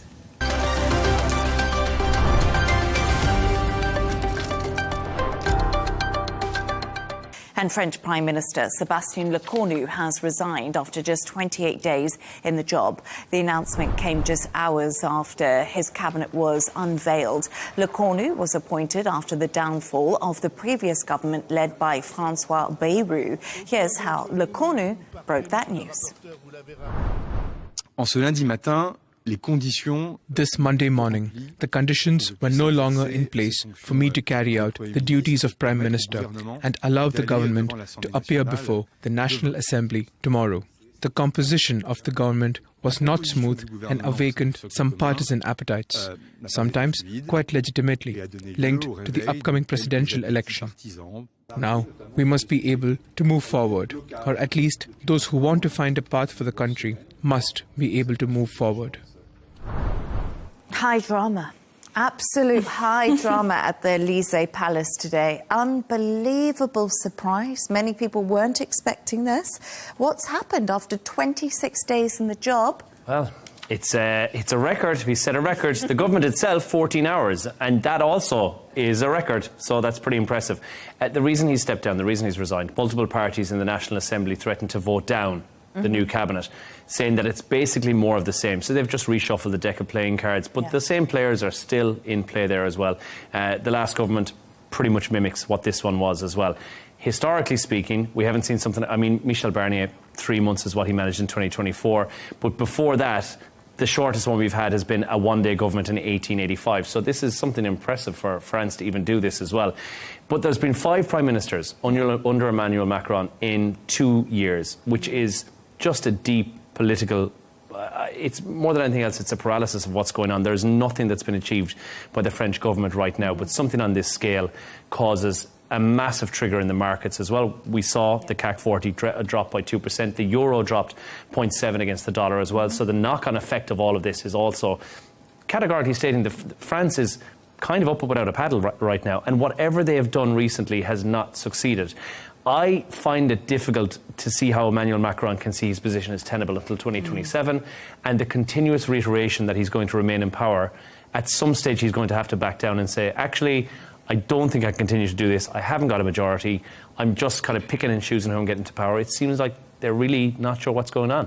But what's quite interesting, actually, Rauya, we have heard that Macron has called Lecornu back and asked him to stay until Wednesday for further talks to try and break this deadlock and try and get some movement forward. I think this answers your question, basically. This is his final attempt, apparently, at least at this government, to try and salvage whatever is salvageable at this stage. The thing is, I mean, this resignation definitely significantly is a significant political blow for Macron himself. It undermines his authority, it deepens the political crisis in the country, and at the same time puts him in front of very difficult and risky options and choices. He can either appoint another prime minister, but now we heard that he has called back the 4th prime minister instead of appointing a 5th one, which apparently, if that happens, he will be the 5th in literally since 2022 under Macron. But that also will force him to share the power, or with other factions.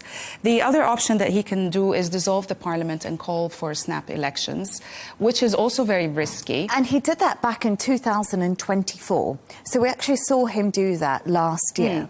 And since he actually called that snap election, Le Cornu was the third prime minister appointed by Macron since 2024.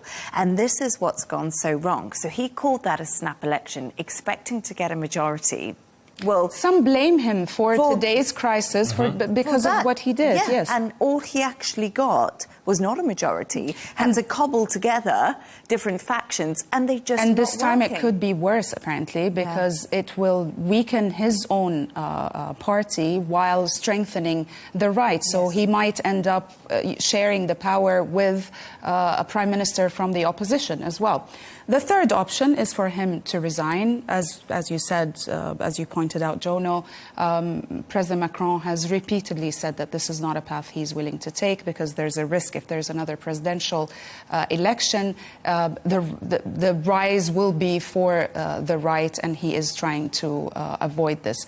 I think his last bet is on the next 48 hours, possibly, to try and to salvage this government. Otherwise, we'll see. Maybe he will not hold his word.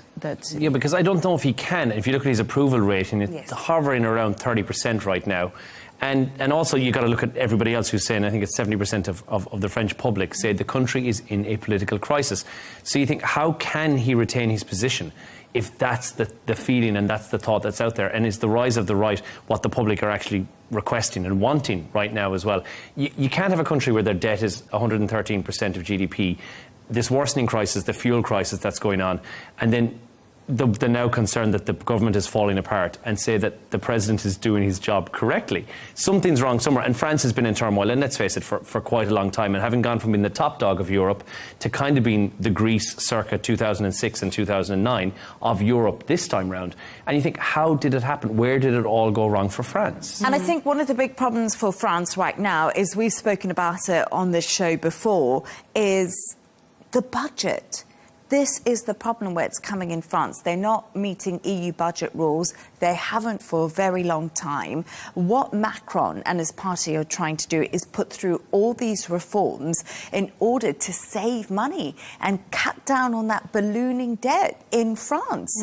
And it's just not been accepted. And this is where the big sticking points are coming in. They have no government. They have no government. So what Le Cornu and them are trying to say is, let us pass these reforms, be it on the age of retirement, be it on how many public holidays we have, in order to save the country's debt and to save everybody time and money in the future. But it's just not going to happen. We've seen the unions come out time and time again to protest against any change.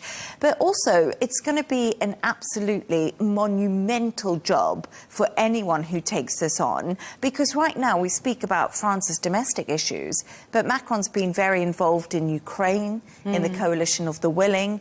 There's that one-in, one-out big immigration scheme with the UK. So France is kind of pivotal in Europe at the moment. It's pivotal, but I don't know if it matters who's leading up that charge. I think regardless of who's at the head of France, it will still be led forward. Those have been put into place regardless. I think Emmanuel Macron has done some great things when it comes to the UK and some of the negotiations that have gone on there, and certainly in regards to the trade negotiations, he's done an okay job there.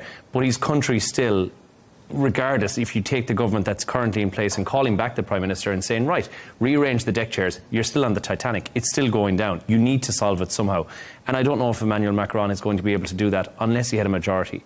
And we're nowhere near that. He's not even going to be able to move that around. But if actually he does resign and there are new presidential elections and the right rises, how do you think... Sorry, I'm doing the questioning now.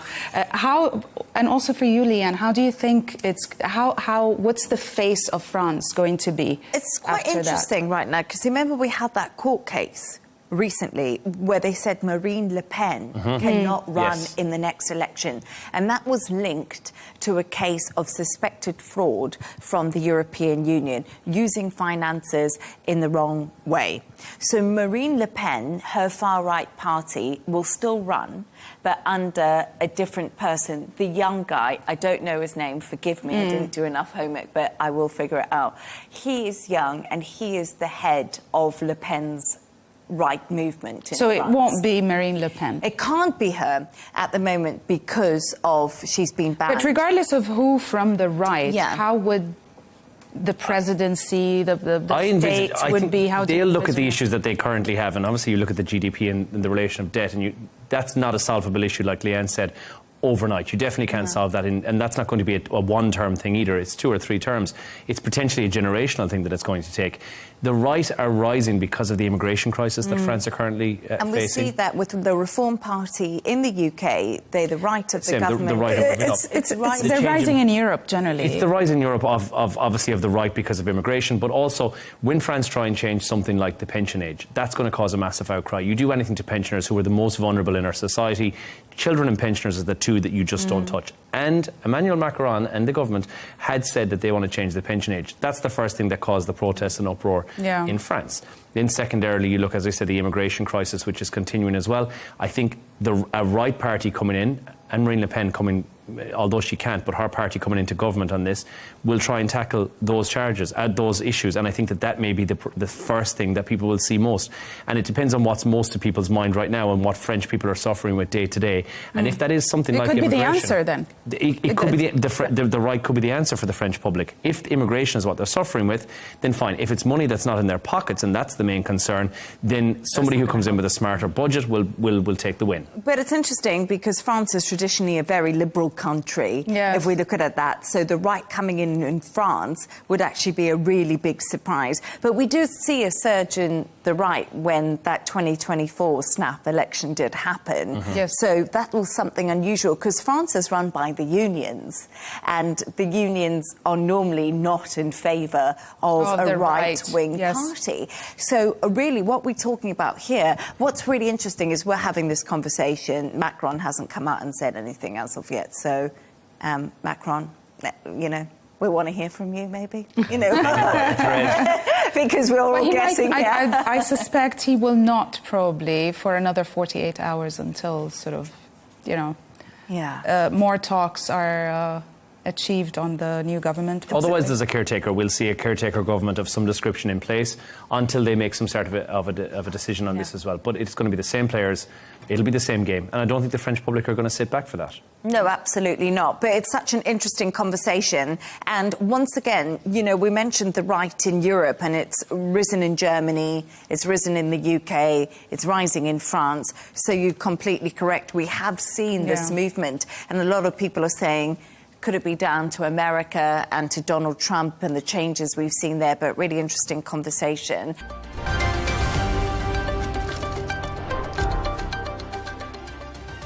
And that's all from us on W News Extra. Don't forget to subscribe to our YouTube channel and, of course, also follow us on X. We'll be back on Monday. Goodbye.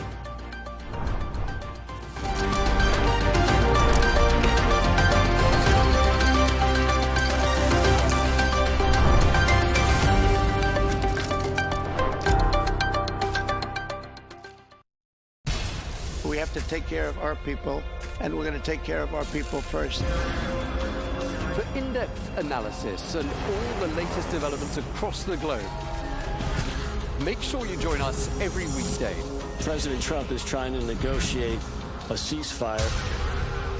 With so much happening, so much information, and so much noise, International law will have no part in his administration. It can be hard to keep track. Tariffs will just fuel inflation. We're going to fight these tariffs. But you can count on us to tell you what you need to know. We stand by your side. Join me, Tom Burges Watson, for Global News Today, right here on Al Arabiya News.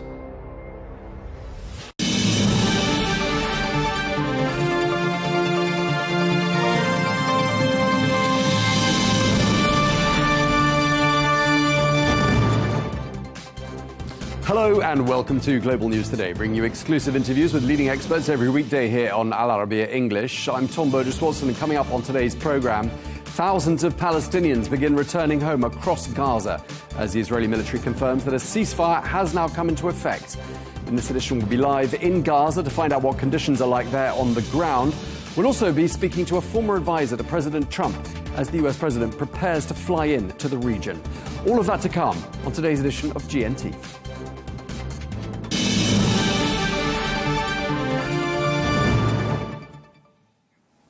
Hello and welcome to the programme. It has barely been 24 hours since Israel and Hamas reached a ceasefire deal. And with the truce now in effect, Palestinians are beginning to return to what's left of their homes in parts of Gaza. Well, reports say that many are coming home to scenes of total destruction. Well, Israeli forces have now pulled back to the lines that were set by President Donald Trump's plan. That's according to the IDF. With regards to the hostages, President Trump says that Hamas has until Monday or Tuesday to release them. We ended the war in Gaza and really, on a much bigger basis, created peace. And I think it's going to be a lasting peace, hopefully an everlasting peace. Peace in the Middle East. We secured the release of all of the remaining hostages, and they should be released on Monday or Tuesday. Getting them is a complicated process. I'd rather not tell you what they have to do to get them. There are places you don't want to be, but we are getting the hostages back on Tuesday, Monday or Tuesday, and that'll be a day of joy. I'm going to try and make a trip over. We're going to try and get over there. President Trump speaking there. Well, we can cross now to Gabriel Solma, who is a former member of President Trump's advisory board. He joins us now from Washington, D.C. Thank you very much indeed for taking the time to speak to us. So the ceasefire has now come into effect. I mean, a lot has happened in the last couple of days. What's your reaction to what's been achieved so far? Well, I think the credit goes to the President Trump, who worked from day one on this issue, especially releasing the hostages, which is a very important topic here in the United States. As you know, the American people would like to see their friends coming out of jail under Hamas. And the other thing is that the president was able to have an agreement among the parties involved in this conflict. And I think everything would be fine. Within Monday or Tuesday, we're going to see the hostages coming out of their jail. And we hope peace would prevail in the area. I mean, clearly the situation is fragile. That's inevitable given what the last 24 months have had in store for all parties. Do you see any obstacles? Do you see any scenario in which even hostilities could resume?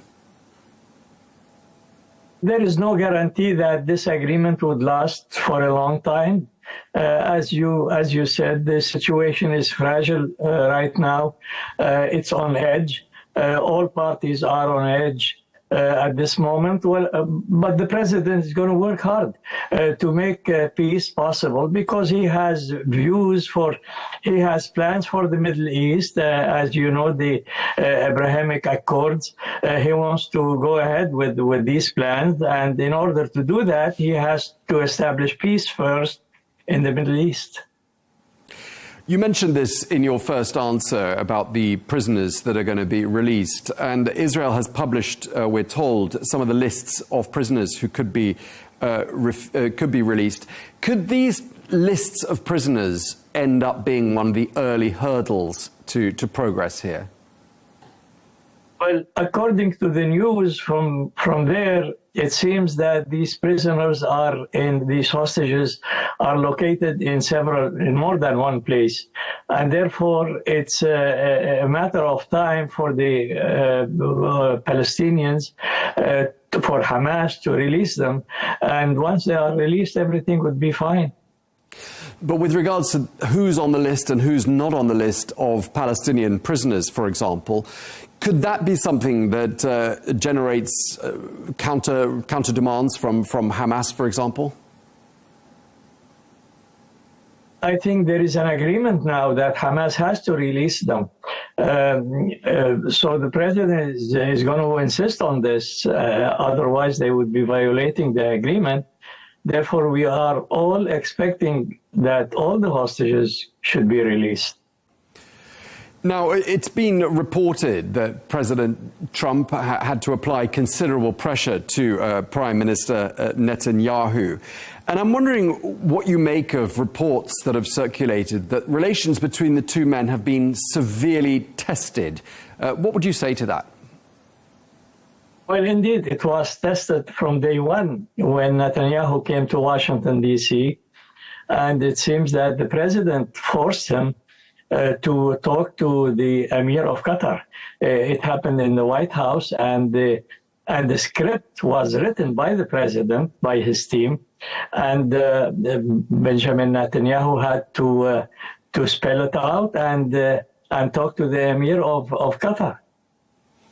Do you think it's true that the two men have, had some pretty major disagreements during the course of the last few weeks? There are major disagreements between, and that has to do with the policies of the United States, especially President Trump's policy.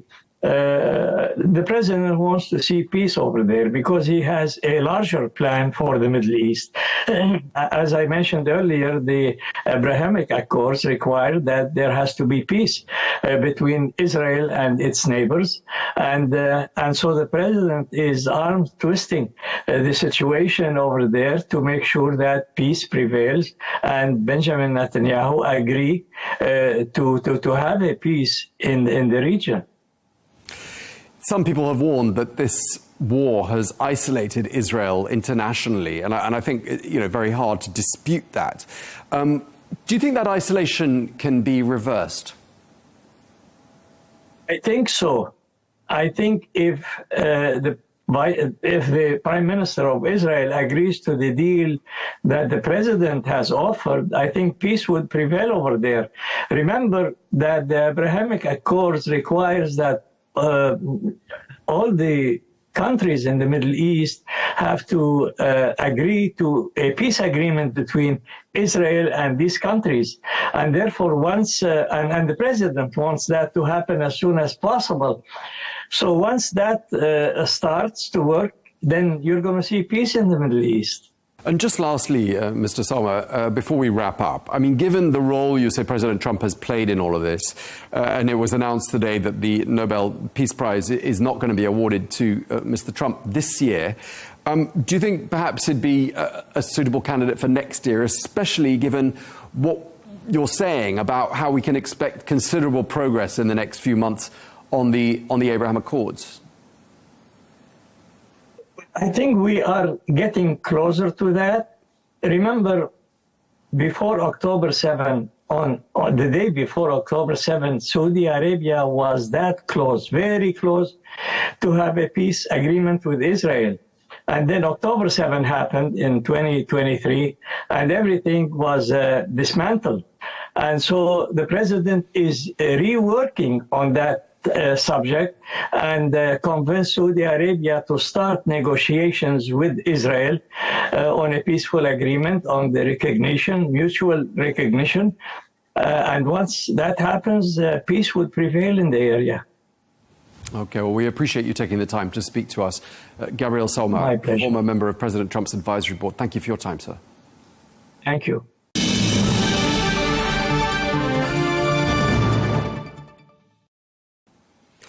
Well, we can speak now to Ghada Al-Kurd, who's a journalist who joins us now from Deir al-Balla, which is right in the middle of Gaza, halfway between Khan Yunis and Gaza City. Thank you very much indeed for taking the time to speak to us. I can see it looks as though daily life is sort of returning to where you are. What is the mood like today? Well, today the ceasefire has been agreed today, and people, they are walking in the streets, relieved, relaxed. There is no sounds of airstrikes, explosions, or even Israeli drones on the sky now. People, they can walk without any problem. They can walk in the local streets between the markets and street sellers. They can buy their goods. Actually, we have some kind of plenty of food here in central Gaza rather than Gaza City. We can see people walking, buying some vegetables, some fruits.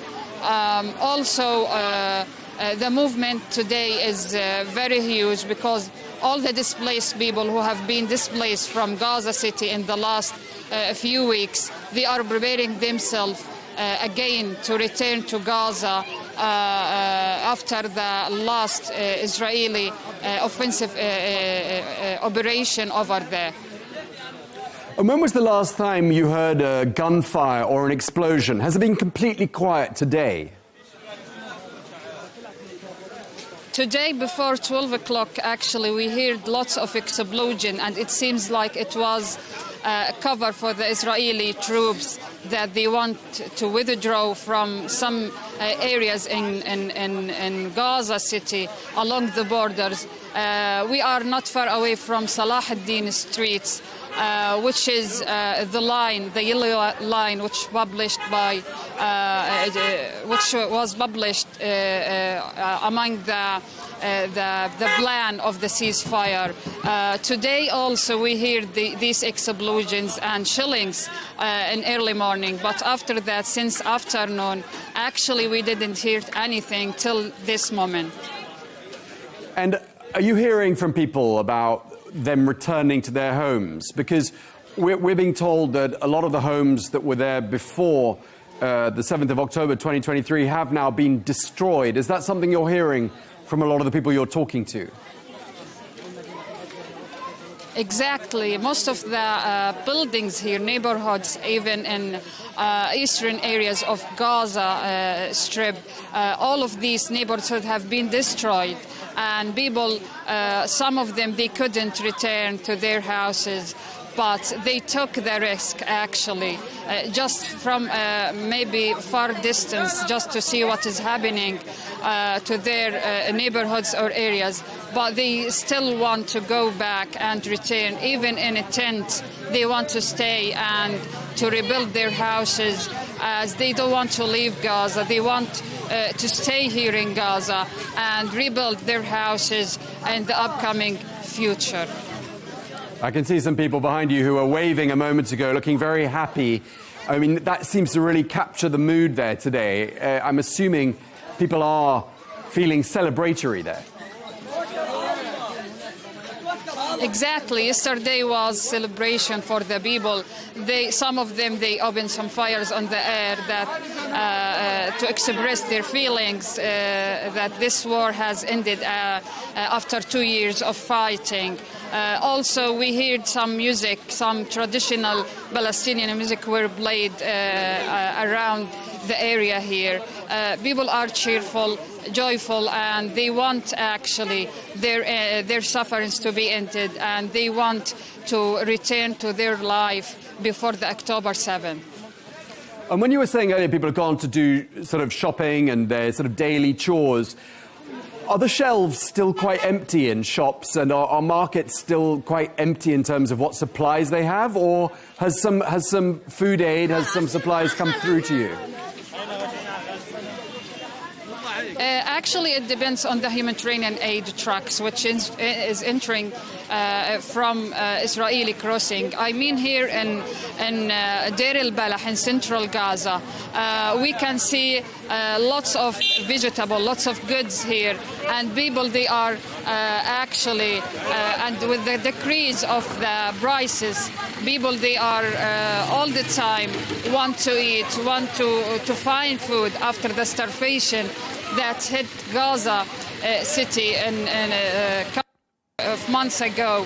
And actually, they want to recover from the starvation, the weakness that they have went through. And now we can, as you see, some street sellers who are selling people some kinds of vegetables that we didn't see along the fighting, along the war. It's better rather than Gaza City, as you can see here. When you talk to people, are most people saying that they've suffered the effects of hunger, malnutrition during the course of these last few months? Is that something that everyone in Gaza has been through? It can be shown on their bodies, actually. Most of the people, they lost lots of weight, and they didn't, most of the people, we couldn't recognize them because they lost lots of weight, and it affected their mental and physical health, and they even, they don't have any kind of transportation. Most of the time they were walking in the streets because of the lack of fuel. It's clear on their bodies, on everyone. Everyone was affected by this starvation, and still they are recovering. The amount of humanitarian aid that entering Gaza now is not enough, but we hope with the ceasefire that this amount of humanitarian aid will increase, and people, they can eat well and they can recover from the starvation and malnutrition. I can see just behind you someone selling tomatoes and some other fresh vegetables, so that must be a welcome scene. Presumably things like that were not available until now. I mean, when you think about it, Ghada, I mean, 2 years of suffering, 2 years of constant displacement to different parts of the Gaza Strip. I mean, how does it feel to think to yourself, it's all over? Actually, it's been a hard experience, a hard journey for almost 2 million Palestinians here. All of them, they were displaced. We can see 2 million people, they were displaced inside tents. Many times, maybe more than 10 times they were displaced. And they had to take all of their stuff with them, moving from a place to place, even without transportation, without cash money to pay for any transportation mean. But now, maybe this will be the last time for the Palestinians here that they could just stay in their places, and they will not go inside another displacement experience. Okay, well, we really appreciate you taking the time to speak to us. Thank you very much indeed. Ghada Al-Kurd, journalist in Dar al-Balla in Gaza Strip, thank you very much indeed for taking the time to speak to us.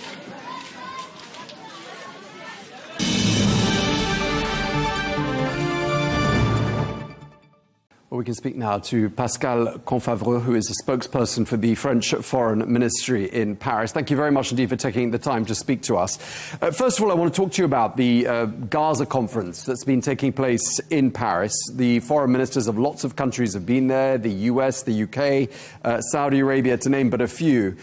And the goal, we're told, was to push forward the Trump plan. I want to ask you what emerged from that conference and what were President Macron's main messages? Thank you. Yeah, the meeting was introduced by President Macron. It was then conducted by our Minister of Foreign Affairs, Jean-Noël Barrot, and it gathered 5 European countries and 5 Arab countries. They talked about governance, security, and reconstruction.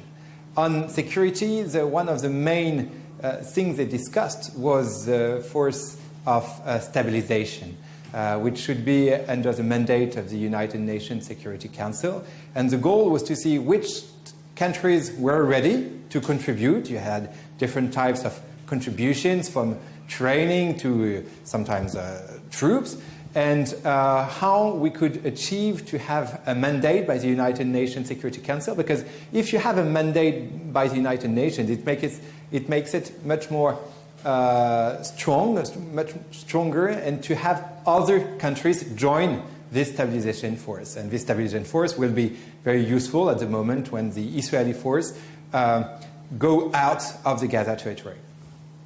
What sort of a future does France envisage for Gaza? The absolute priority is to have the release of hostages, which is to be happening soon now, to have the resuming of the humanitarian aid, and of course the total ceasefire, as it has been decided in the hours before. And we completely, we think it's a completely an agreement which is historical, and we fully support it. But we need now to think the day after.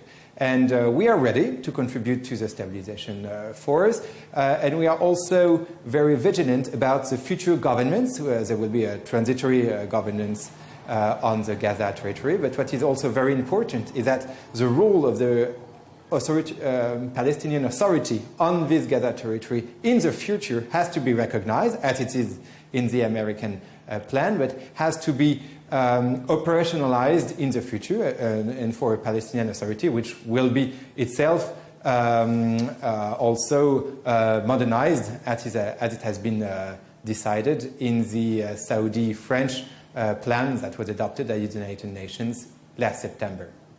So clearly, Mr. Confavreau, there are numerous questions and concerns about Gaza's future governance and, as you say, stabilization. And when you say France is willing to help, what sort of a role do you see France playing here? France stands ready to go out of this cycle of violence. It's exactly what we have done in the last 10 months with the Saudis to take the two-state solution out of the mortal danger it was in, frankly, last year. So we have now a first step with this ceasefire and the release of the hostages and the humanitarian going back to Gaza. Now we have to operationalize the second step for the governance, for the security, and for the reconstruction.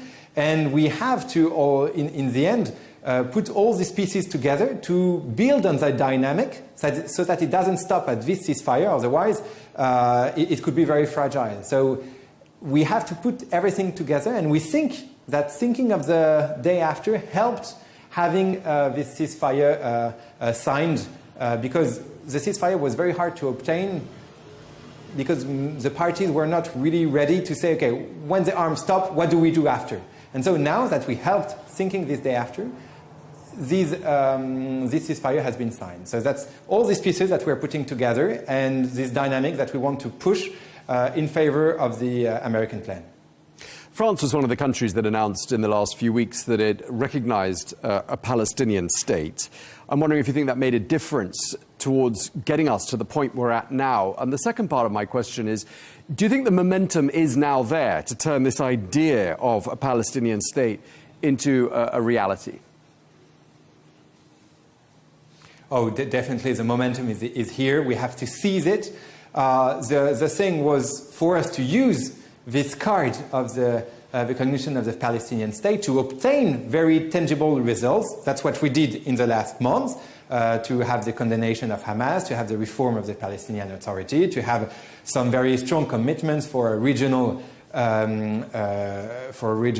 cohesion with Israel and with the countries around it. Now we have a new momentum with this ceasefire, and we have to build on it. But President Macron sounds concerned. I mean, everyone's concerned. So much could happen in the weeks ahead. We need to even see if the ceasefire will hold. President Macron calling out settlements, particularly settlements in the West Bank, as being what he called an existential threat to a future Palestinian state. What is France's position on settlements? Our position is very, very clear on that. It is a red line.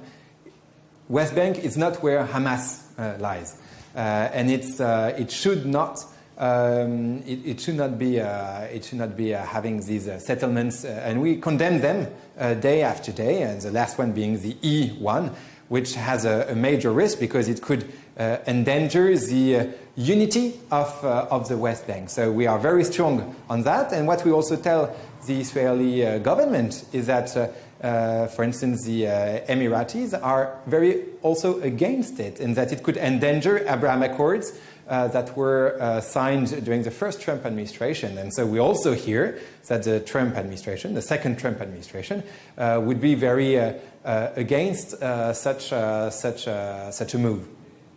There have been some very tense diplomatic exchanges between Paris and Israel. And I'm sure that's kept you and people in your ministry extremely busy the last few weeks and months. But how would you characterize the current state of relations between France and Israel?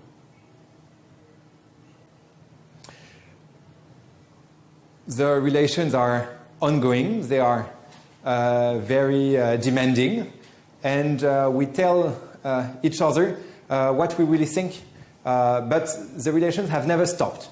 And that's very important for us also, that to keep on these discussions and to tell them where we have strong disagreements. And we have strong disagreements on the settlements, E1, for instance, but also very strong disagreements on the war that was waged on Gaza and which had, in our view, no military objective in the last weeks.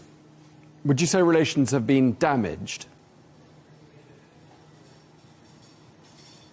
These relations are ongoing and demanding. And for instance, for the ministerial meeting, for the Paris conference on Gaza yesterday, we had informed the Israeli government on what we were going to do and what were our intentions and what the outcomes would be. But just exactly as we had done during these 10 months on the two-state solution that we co-led with the Saudi partners.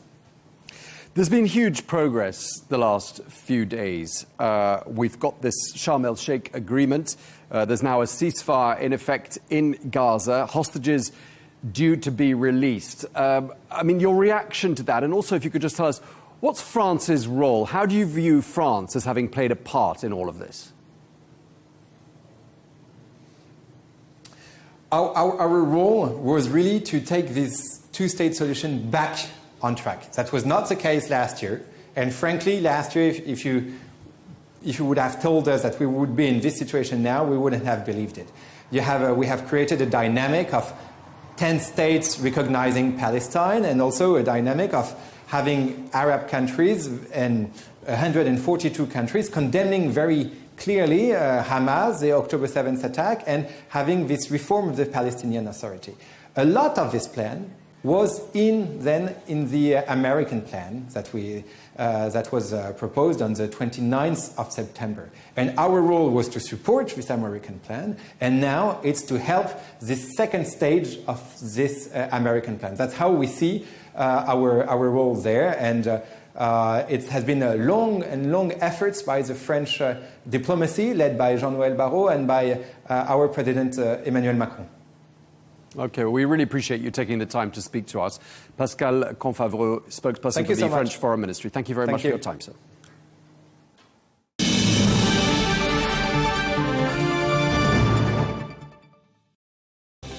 That is all we have time for on Global News today. Thank you very much indeed for watching. Be sure to join us again on Monday for more exclusive interviews. Until then, bye-bye.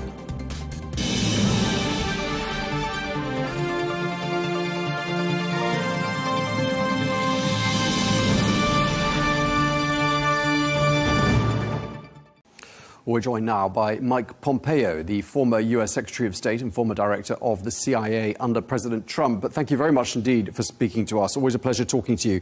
Israel and Hamas have now signed off on the first phase of President Trump's peace plan. What was your initial reaction to this news? Well, it's remarkable. It's historic. It's still 72 hours away. Still things that can jump in the middle of this and cause problems. But the fact that we're going to get 20 hostages out of Gaza, we're going to get the remains of another 24 or so back to their families is a joyous thing.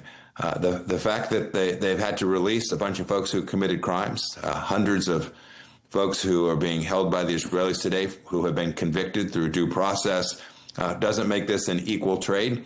But my first reaction was it is time for these hostages to return to their families. Right now, 2 years and a day and a half from when they were taken on October 7th, 2 years ago. A great and glorious outcome. Sure. And obviously, and you sort of allude to it there, sticking points remain and a lot could happen. I mean, there's the sticking point of Hamas saying it will only lay down its weapons once a Palestinian state is established. I mean, how do you see negotiators addressing that and getting around that key stumbling block? Well, this isn't a new problem, right? This is Hamas handing over these hostages, not because they've become citizens of the world, but because they've had enormous pressure applied against them, and because the Israelis and President Trump and the Americans put enormous pressure on Iran with what they did this past summer, taking out a significant piece of the Iranian nuclear weapons program, the near dismantlement of Hezbollah in Lebanon, the pressure on the Houthis. All of that brought us to this moment. It doesn't mean for a moment that the resistance in Hamas won't remain. Right? There is a resistance movement. Their objective is the destruction of the nation of Israel, and so lots of work left to be done in the aftermath of these hostages being returned. Lots of work to be done to disarm Hamas, to create a civil government, and those two elements are most important to the civilians living in Gaza. The most important people who benefit most from the Israelis' ability to withdraw safely and continue to protect their own sovereign territory, and to get Hamas out of governance, get the armed resistance eliminated, are the people who are living in Gaza, who have suffered so much over these past months as a direct result of what the terrorists did there. I think there's a lot of celebration around the world that this bloody chapter in modern history could be over. And I think a lot of people are getting ahead of themselves, perhaps talking already about a two-state solution. But does it feel like today we are a step closer to a two-state solution than perhaps we were 24 hours ago? Yeah, I think the answer to that is yes, but it's a small step. And the trail is littered with history. We know this from when Arafat was in charge. Right? We all know the history, that this gets complicated as soon as you get into the details. In the end, you have to change the nature of the leadership. The leadership has to ultimately come to recognize Israel's right to exist. And we saw that with the Abraham Accords. We saw the Emiratis agree to it. We saw the Sudanese. We saw the Bahrainis. Right? Those nations they said, we are no longer going to have as a central principle the destruction of the nation of Israel.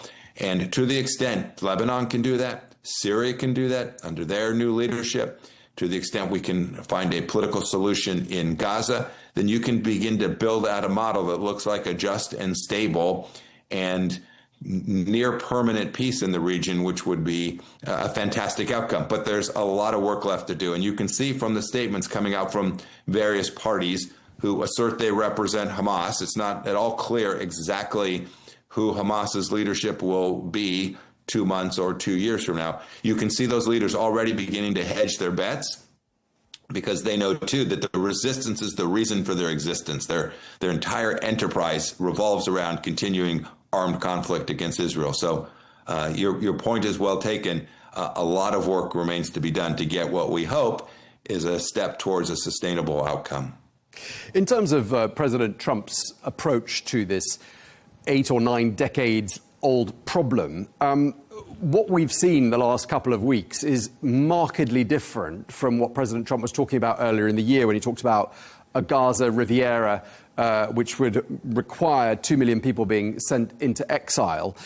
What do you make of the evolution of President Trump's approach to this issue? And do you think the Gaza Riviera plan was part of a broader negotiating tactic?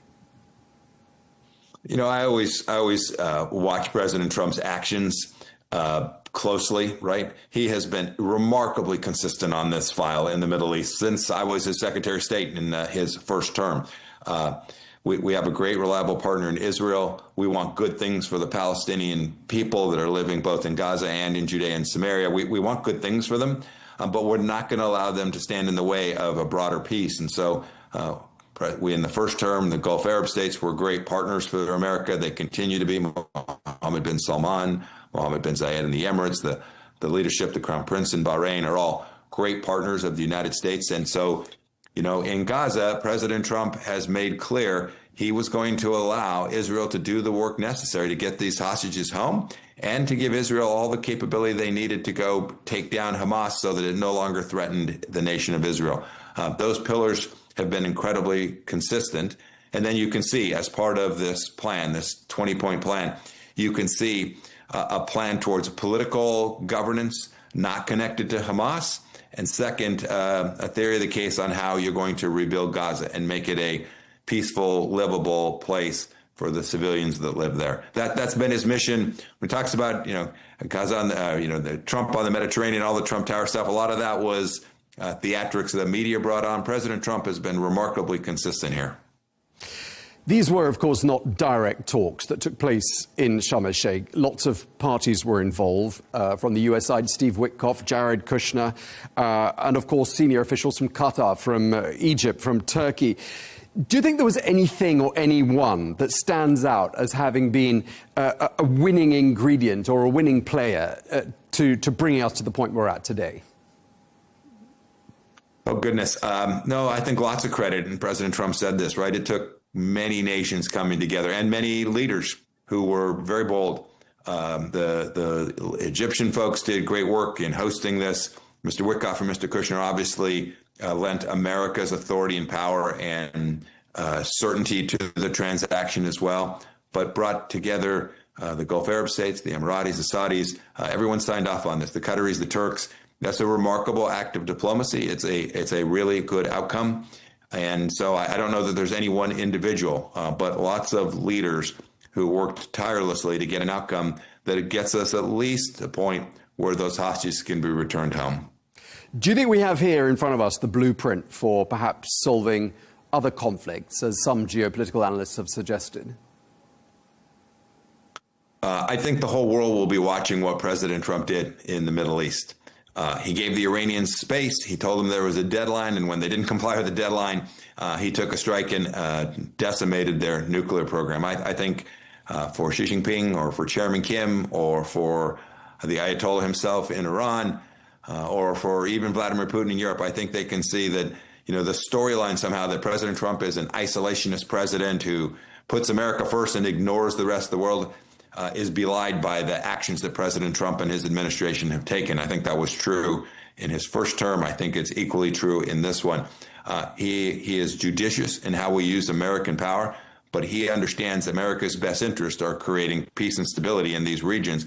Certainly where we have friends and partners, we're going to do everything America can do to deliver those outcomes. And I do think that others will have observed this, and I hope we'll adopt something that looks like this, recognizing that America remains the most preeminent power in the world, and it's prepared to use its good offices to deliver great outcomes for not only America, putting America first, but for the world. Clearly, the president has put a huge amount of energy into this old issue between the Palestinians and the Israelis. If he can solve it once and for all and bring about a lasting solution, how do you think he's going to go down in U.S. history? Oh, how many presidents have we had try to accomplish just that? I can go back a long ways, almost since the nation of Israel's founding. To the extent we get something that's the accomplishment of getting these hostages home is good. But if we get something more than that, we get a delivered outcome that looks like a just and lasting peace. I think President Trump and, frankly, all of the leadership in the region will go down in history as having delivered an amazing outcome for mankind. And just lastly, Mr. Pompeo, do you think President Trump is deserving of the Nobel Peace Prize? Oh, I'll leave that to the Nobel Committee. They can sort through it. But if you ask, if we get a just and lasting peace in the Middle East that fundamentally reshapes that region and keeps our young boys, our American young boys' lives from being at risk and the lives of citizens all across the region, from Kuwait to Oman to the Emirates, if we get that just and lasting peace, it will be an historic achievement, certainly worthy not only of a Nobel Prize, but worthy of accolades from people all across the world. It's not about a particular trophy. It's about delivering the peace, and I pray that it's the case that this is a good first step towards achieving that. Okay, Mike Pompeo, former U.S. Secretary of State. Thank you very much indeed for speaking. Yes, sir. Thank you. Have a great day. Thank you.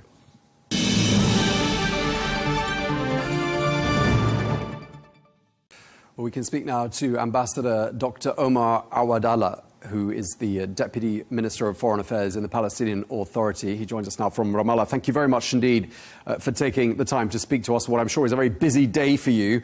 A lot has happened. I just want to ask you whether you anticipated that a deal would indeed be reached, or did this news take you by surprise? Thank you for having me. No, we are optimistic. We were optimistic that the deal will happen because we've been waiting for this moment for 2 years. That is our priority, to halt and to stop this war immediately, and now we have it, to stop the famine, man-made famine by Israel, and to stop the forcible transfer, and to protect our people, including the release of the prisoners and the captives in a way or another. So I think we were optimistic, and we were ready for this moment and looking forward. We felt that with the presence of all those in Sharm el-Sheikh, especially our brothers in Egypt, adding to this the Prime Minister of Qatar, the head of intelligence from Turkey, adding to this to Mr. Wotkov and Kushner, we thought and we knew that the deal will be there. Indeed, and as you mentioned, a lot of parties were involved. You mentioned some of the people there: Steve Witkoff, Jared Kushner, senior officials from Egypt, Qatar, Turkey. You haven't mentioned the Hamas chief negotiator, Khalil al-Hayya, who, of course, was the target of an assassination attempt by Israel in Doha last month.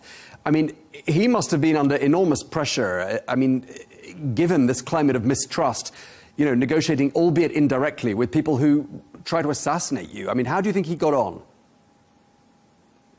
Actually, as I said, I'm not a spokesperson of Hamas, but nonetheless, what Israel did by attacking Qatar is a violation of international law, and for sure, all those who went to negotiations in Sharm el-Sheikh, in Egypt, direct or indirect, they did not conduct these negotiations because they trust Netanyahu and his team.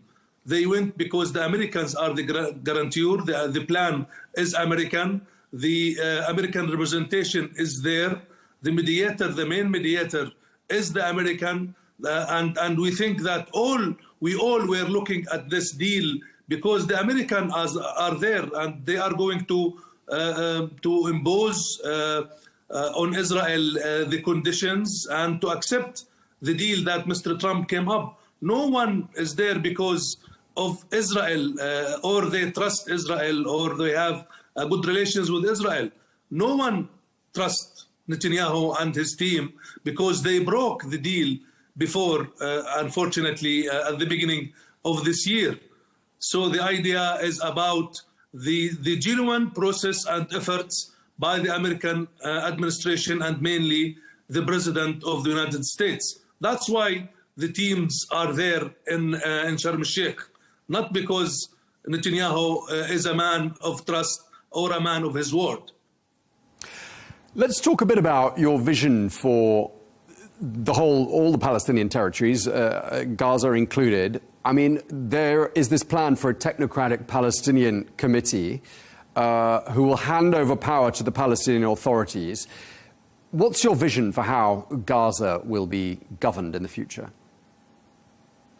You know, actually, we had our vision since the day one. This is a Palestinian territory. Those are our people.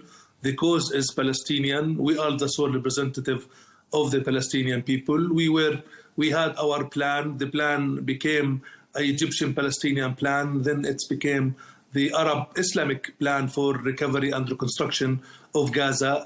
We added to that the governance and the security aspect for the governing Gaza and to provide services to Gaza. We've been providing all the services to Gaza and exclusively, actually, in water, education, energy, health, relief. All of this is our duty as a Palestinian government. So now we're talking about a technocratic committee that is under the Palestinian Authority with the help and with the direct connection with the legitimate Palestinian representative of the Palestinian people, which is the PLO and the Palestinian Authority. So this technocratic government, we will ask for an international stabilization mission to assess us and to support our security and our governmental body in Gaza up until we have the ability to rule and to have the security fully in Gaza Strip by the invitation of the Palestinian government, by the invitation of the Security Council, we will be calling for this mission to assist the Palestinians to stabilize the situation in Gaza Strip, because now there is a lot of need. While there is all the infrastructure is destroyed, there is no place to stay. A lot of things need to be done. So this is technocratic or administrative committee that can be established after the ceasefire, and now we have the ceasefire, so we can discuss the names of those technocratic personnel. And the Arab Islamic plan itself, it has this aspect in it. So nothing new. We were ready for this, and we're ready for the day after, actually, after all of this, because this is only the beginning toward reunifying Gaza with the West Bank under the legitimate authority of the Palestinian leadership. Adding to this, we will go for elections. Adding to this, we will be talking about implementing New York Declaration, about the implementation of the two-state solution, where we have the state of Palestine and the rights of the Palestinian people to be implemented and materialized. Yeah, and Dr. Awadallah, you just raised a point there, and I want to ask you, does it feel like today we're a step closer towards a two-state solution than we did yesterday? I think yes, and this we can add the plan of Mr. Trump to all the old efforts and all initiatives, including the recognitions, including the New York Declaration, the conference about the peaceful settlements of the question of Palestine. This initiative by the American president can be part of all these efforts toward implementing the two-state solution. And adding to this, that the declaration itself, New York Declaration, it was clear about the need of the end of the war, the end of the aggression, to start the political path toward the two-state solution, which is implementing the state of Palestine and having the rights of the Palestinian people as prerequisite for peace and security in the region. Okay, and in 10 seconds, Dr. Awadallah, would you support the nomination of President Trump for a Nobel Peace Prize? If the question of Palestine resolved and we have the state of Palestine and all our people are protected from the Israeli aggression, we can nominate him if he do this as a matter of peace and security and prosperity for all in the region. Okay, thank you very much indeed, Ambassador Dr. Omar Awadallah. Thank you very much for your time.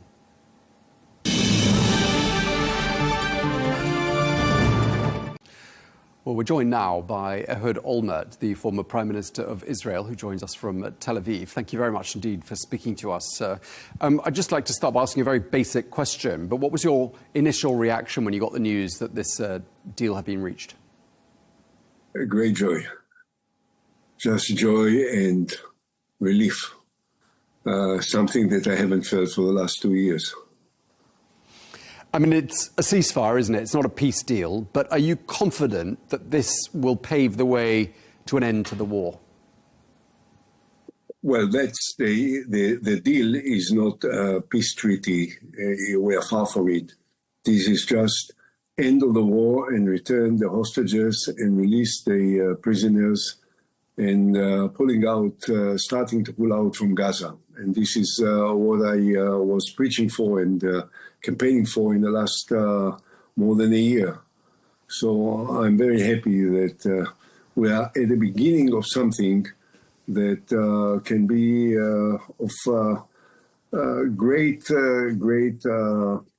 development towards perhaps a new era in our region. But it's the very beginning. We understand that the US envoy Steve Witkoff and President Trump's son-in-law Jared Kushner are heading to Israel today. What sort of a welcome do you think they're going to get there? Well, I guess that we will be very grateful. We are very grateful. The efforts that were made by them and primarily by President Trump is certainly unusual. It's extraordinary. I don't remember a president of the United States being so deeply involved almost day and night for such a long time to try and bring some relief, some change into the very painful lives of so many people. These were, of course, not direct talks that were held in Sharm el-Sheikh. They were indirect talks. We've mentioned Steve Witkoff and Jared Kushner, but there were also senior officials from Egypt, Qatar, Turkey, to name some of the other countries. I mean, does any one person or any one country stand out in your mind as having played a really pivotal role? Certainly, all of the ones you mentioned, the Egyptians, the Turks, the Qataris, contributed a great deal, and we have to be grateful to them as well. But there is no question that it depended entirely on one person, Donald J. Trump. He was the one that had the power to make this happen. And we have been waiting quite a long time, I have to say. I thought, I said it on the day that he was elected, that he's the only person on earth that can force this change.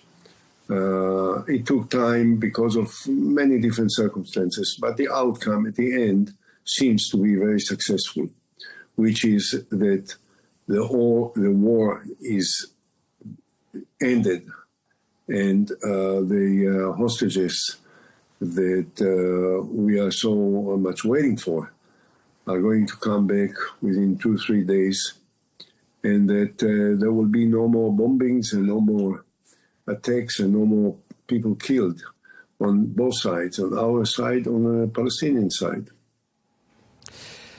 We've had about 10 days to get used to the 20-point deal that President Trump put forward. And when we first saw it and we analysed it with experts, people said it's very simple and there's a lot of detail missing.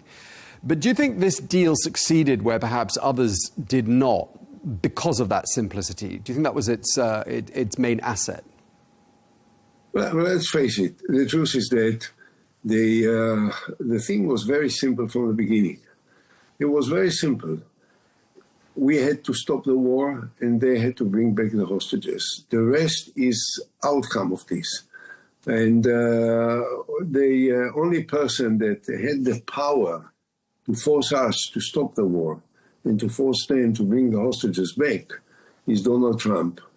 And in order to achieve it, he had to use all the power that he possesses as President of the United States of America, and as someone that the Israeli Prime Minister completely depends on, as we know, to just say, as I advised him on many different occasions, perhaps including in some of the interviews in your channel, when I said what Trump needs to do is to summon Netanyahu into the Oval Office and to say to him, Bibi, enough is enough.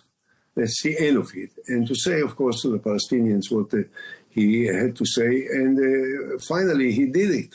And, while we can always ask why he didn't do it a year ago or half a year ago, it doesn't matter now that he has done it, and it seems to actually take place. And therefore, when Witkoff, who dedicated so much of his time and energies and the ability and leadership to bring the two sides to this point, is admirable, and so is Jared Kushner, and so all the others who participated. But at the end of the day, this is one person. How do you think the hardliners in Prime Minister Benjamin Netanyahu's coalition are feeling today? Well, I hope that they feel bad, and I hope that they will resign from the cabinet as soon as possible. Could they bring the cabinet down, do you think? I don't know. The cabinet has been postponed now. The session of the cabinet has been postponed. I mean, it was already had to take place some time ago, and I now understand that it will take place at 8 o'clock. I think it's done. It's irreversible in this respect. I mean, they have to decide whether they want to stay in the cabinet or resign. I hope they will resign. Do you think, I mean, looking at these last few months, I mean, so much has happened with regards to the situation between the Palestinians and the Israelis. And one of the things that's happened in the last few weeks really is that long list of countries that recognized a Palestinian state. Do you think that changed something? Do you think that was, a deal breaker in some respects with regards to getting us to the point we're at today? I'm sure you know that I've been supporting and campaigning and working in order to share my conviction that the only possible comprehensive permanent solution for the historic conflict between us and the Palestinians is a two-state solution. The Palestinian state alongside the state of Israel on the basis of the 67 borders with all the other parts which I've outlined and repeatedly said time and again. And I think that this is the first step towards it. Of course, what we need is the next step. But first of all, we have to make sure that this is accomplished, that the army has stopped the fighting, the Israeli military units are starting to withdraw into the new line, and that the hostages are returned safely, alive and dead, back to Israel. Then, of course, it will not be able to remain where it will be. We have to carry on. Otherwise, after a certain period of time, the skirmishes and the confrontations and the occasional shooting from one side to the other side can break everything. So what is done today is the beginning of what may turn out to be an historic point in the history of the Middle East. Now, the positions of the European countries, France and Germany and Great Britain and Canada and others, was helpful in a sense that they keep reminding us that end of the war is just the beginning, is not the end. It's the beginning of something that has to develop. However, without the efforts that were made by President Trump, it may have not changed anything. So we have to recognize and respect the efforts of the European countries, President Macron and Prime Minister Sturmer and Prime Minister Carney and Meloni and Chancellor Marz and all the others. But without the involvement, the assistance, the efforts, the pressure, the leadership of President Trump, it may have not happened. Prime Minister Netanyahu's looked quite vulnerable at numerous stages in the last few years. And of course, this situation in Gaza has meant he's been under an enormous amount of pressure domestically from within his own coalition and internationally. Do you think the release of the hostages and perhaps where we're about to arrive at now, this next stage, and perhaps moving towards a longer-term solution, does this give him a boost? Do you think he looks like he's in a stronger position now? Well, I'm not certain about that because I'm not certain that he is particularly interested in a long-range solution of the kind that I'm talking about. He kept saying all the time that he will never support the creation of a Palestinian state. Without a Palestinian state, there will not be a solution. It must be clear. No, I think that he is not necessarily going to be stronger. He perhaps is losing the faith of his supporters on the Messianic groups in his cabinet. And I don't think that a large part of the Israeli population will be seduced now to trust Netanyahu or after what we have been going through in the last 2 years. I think that he would be very reluctant to enter into an election process soon. But at the end, it's inevitable. We will have elections I believe, in a short while. And at the end of this, we'll have another government. We were talking a moment about a two-state solution and how that's your hope and your wish as an outcome from these diplomatic efforts. How far off do you think that will be now? This is a great question, because normally wherever I go across the world, I've been through in so many different places, everyone says to me, but how can you imagine that after what happened, after the terrible, terrible, horrific, atrocious killing of innocent Israelis by the Palestinians on the one hand, and then the very aggressive reaction of Israel with so many Palestinians being killed, how can you imagine the two sides coming to some kind of terms, some kind of reconciliation? I think it's possible, and I believe that it may be sooner than most people think, because at the end of the day, what's the alternative? What are we going to do with 6 million Palestinians living in the West Bank and in Gaza? Are we going to be the occupiers forever? Is it going to change something in the emotional attitude of the Palestinians to us and us to them? No. So there must be something else, and the only possible way is a comprehensive understanding about the right of Palestinians to exercise self-determination, and for us to pull out from territories which are now occupied, most of the territories that are occupied by us in the West Bank, and in Gaza we are starting now, and we have to continue. And I think that I always remember that after the Second World War, had someone told the French and the Germans that the time will come that France and Germany will be the best of friends in the world. No one would have taken it seriously, and yet it happened sooner than most people thought it could.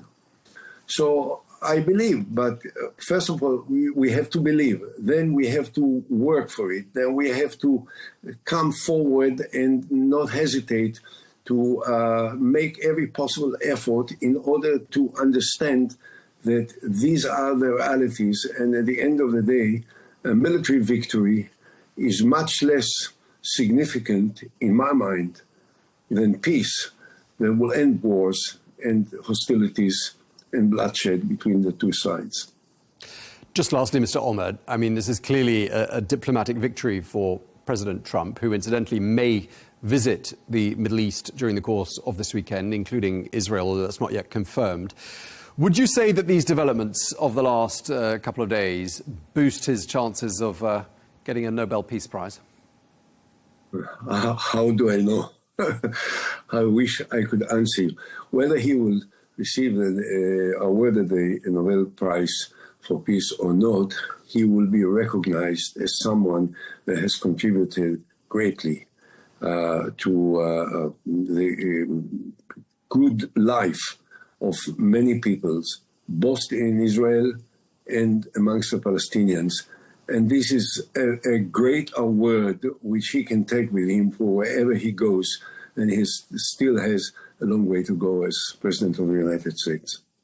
Okay, well, we really appreciate you taking the time to speak to us. Thank you very much indeed, Ehud Olmert, Thank you. Former Prime Minister of Israel. Thank you again. Thank you.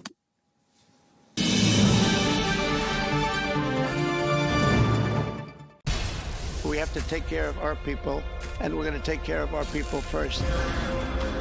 For in-depth analysis and all the latest developments across the globe, make sure you join us every weekday. President Trump is trying to negotiate a ceasefire. With so much happening, so much information, and so much noise, International law will have no part in his administration. it can be hard to keep track. Tariffs will just fuel inflation. We're going to fight these tariffs. But you can count on us to tell you what you need to know. We stand by your side. Join me, Tom Burges Watson, for Global News Today, right here on Al-Arabiya News.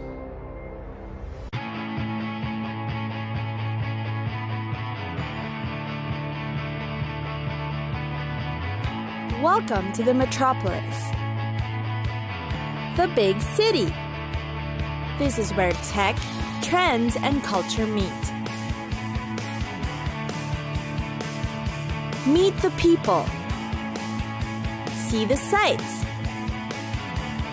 walk the city streets, and experience the lifestyle.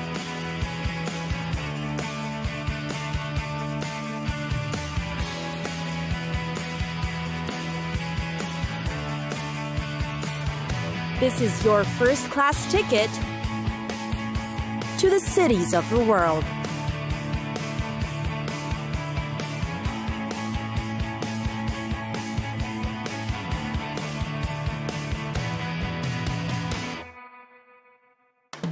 Tunis, the capital of Tunisia and one of North Africa's easygoing cities. Yet, behind its laid-back approach is an exotic appeal. Tunis deserves to be the perfect introduction to the region. You'll find most of the main sightseeing in the Medina or Old Town, which is already an attraction in itself. There are winding routes along the alleyways, and behind the high walls, you may find yourself lost. But that's the charm of the city. There's a fabulous mosaic collection of the world-famous Bardo Museum. And then there's the remnants of the once glorious Carthage that's a tourist highlight. Carthage, the fabled wealthy seafaring city of the Phoenicians, lies scattered across the Bay of Tunis. Its columns and pile of marble rubble are bordered by a panorama of the Mediterranean Sea. And who could resist such a view? The sea is actually vital to Tunis's prosperity. The Carthage was completely destroyed in the Third Punic War in 146 BC. And the surviving ruins is worth the visit. The view is yet amazing, especially with its seafront setting. Meanwhile, there's also the Medina district or Old Town. It is considered Tunis's historic heart and known as the Port de France during the colonial period. Because while the Old Town walls of the Hafsid period may have long ago disappeared, when you get inside the mosques, mausoleums, and the madrasas, or the Islamic schools for learning, you'll see opulent tile art and splendid Fatimid and Ottoman architecture decorating the streets. Get lost in the beauty of the district's monumental relics. Last but not least is, of course, the shopping. In Tunis, the Souk des Chechis is a place to be. Makers of Tunisia's traditional woolen hats will be found here and are even conducting workshops. Looking for furniture to bring home? You'll find them between Rue Gemma Ez Zaytouna and Rue Kasbah.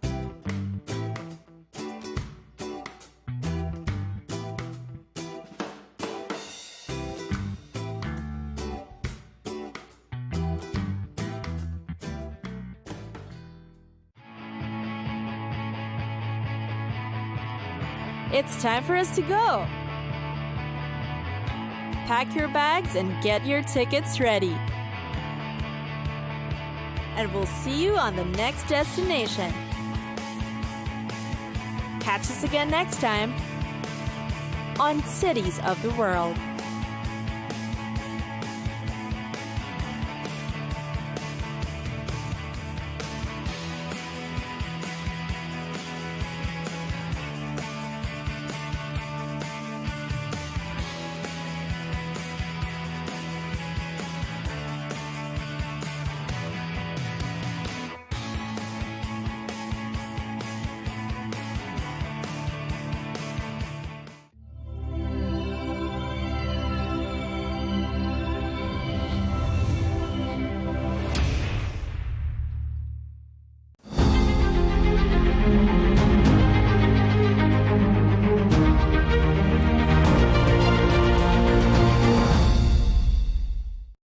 First of all, we are very excited to have this regional hub established in Riyadh. It coincides also with a 50-year partnership that has been extremely productive over the years. but I see it actually as a bigger undertaking.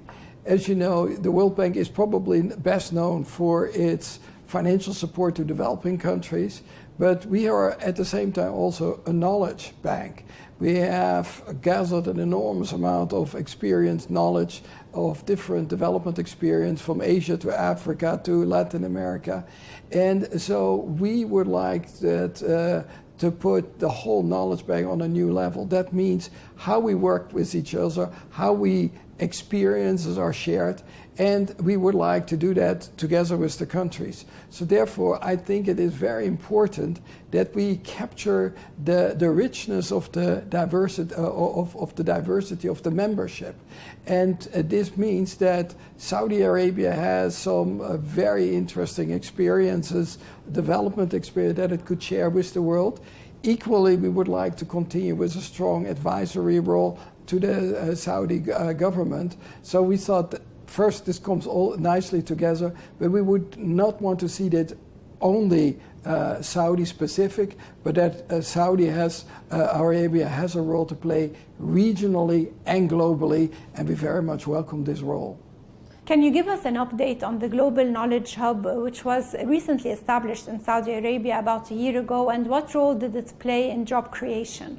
Well, what is very important is what the Saudi government has been doing, for example, on the digital agenda, as well as artificial intelligence.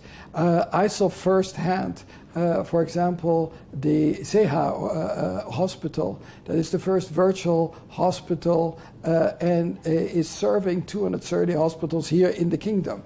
This is actually fascinating because it is not only a great experience here, but it could be a very important experience for countries that have similar challenges around the globe. Another example is how the Saudi government has been easing doing business for startups, how to set up companies. You can here now set up a company within minutes. I saw that yesterday, and I was quite impressed about this. And I asked also which other countries have that ability. And right now there is no country that can actually establish a company that fast. So these are type of experience where we think that this knowledge hub is going to be important. Now, how does that link then to the jobs agenda? Clearly, if you are encouraging young kids to start companies, and you have to go through an everlasting bureaucratic slew of regulations that you cannot even quickly establish a company, you're not going to encourage entrepreneurship, but also investing. I think these are the type of things where we are seeing that it is important to create the enabling conditions for investment, for entrepreneurship, for initiative. And I think these are very valuable lessons that we can learn, and what we hope also to see certainly in Saudi Arabia, that it will also have a great effect on the labor market. In an ever-shifting environment and with the constant changes happening in the job market, what role does the World Bank play in job creation, and to what extent does the private sector contribute to the availability of opportunities? So first, the dimensions. In the next 10 years, about 1.2 billion young people will reach the labor market. Projections, which should not be destiny, suggest that only 400 million will find jobs. So there's a huge gap. So that means how can we actually close that gap, create actually opportunity, but also hope for the new generation to thrive in life. That means that the World Bank has been saying we should all focus laser sharp on job creation, particularly for young people, and we have to do that through different angles. One is clearly to create the enabling environment. What you have been doing, for example, to ease the opening of a firm is a great way of starting. Secondly, we will need enabling investments that can be from education to infrastructure is very important. But then certainly the public sector will not create the jobs that are needed. It will be the private sector. So there we need to see what is actually prevented the private sector to actually do even more than what they are doing now. And that means to look at at issues that constrain their activities, but also to see how can we actually encourage them to embrace digitalization, AI, discover foreign markets. So those kind of things will need to be done. We are actually active in all of those three areas. The World Bank is also actually a World Bank group, so we have two strong private sector arms and two public sector arms. They will need to have to work together with governments, but also with the private sector to make it happen. We are actually quite optimistic that if we actually encourage this collaboration cross-border, but also across sectors, public and private sector, we have a good fighting chance to make progress. But we will need to work together, and we need to actually really use great experience across the globe, including in Saudi Arabia, to learn, adapt, and actually good experience. How can we scale that not only here, but elsewhere in the world?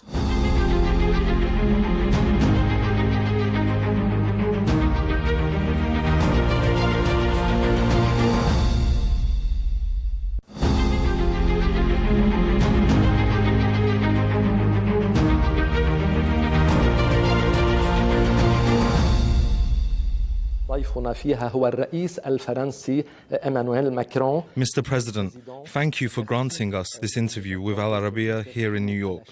Let's begin with the recognition of the State of Palestine, a historic step that was prepared over a very long time in full coordination with the Kingdom of Saudi Arabia. Despite all the criticism, all the pressure, all the threats, France has remained, as you said yesterday at the United Nations, faithful to its historic commitment to the Middle East. Beyond the impact of the announcement itself, what could be the next step to make this symbolic announcement a concrete reality? Écoutez, la décision que nous avons prise, c'est en effet celle de... Thank you very much. The decision we have taken is indeed to launch an initiative with the Kingdom of Saudi Arabia, in line with the mandate given to us by the United Nations, to build a plan that allows the Palestinian people and the Israeli people to live in peace and security.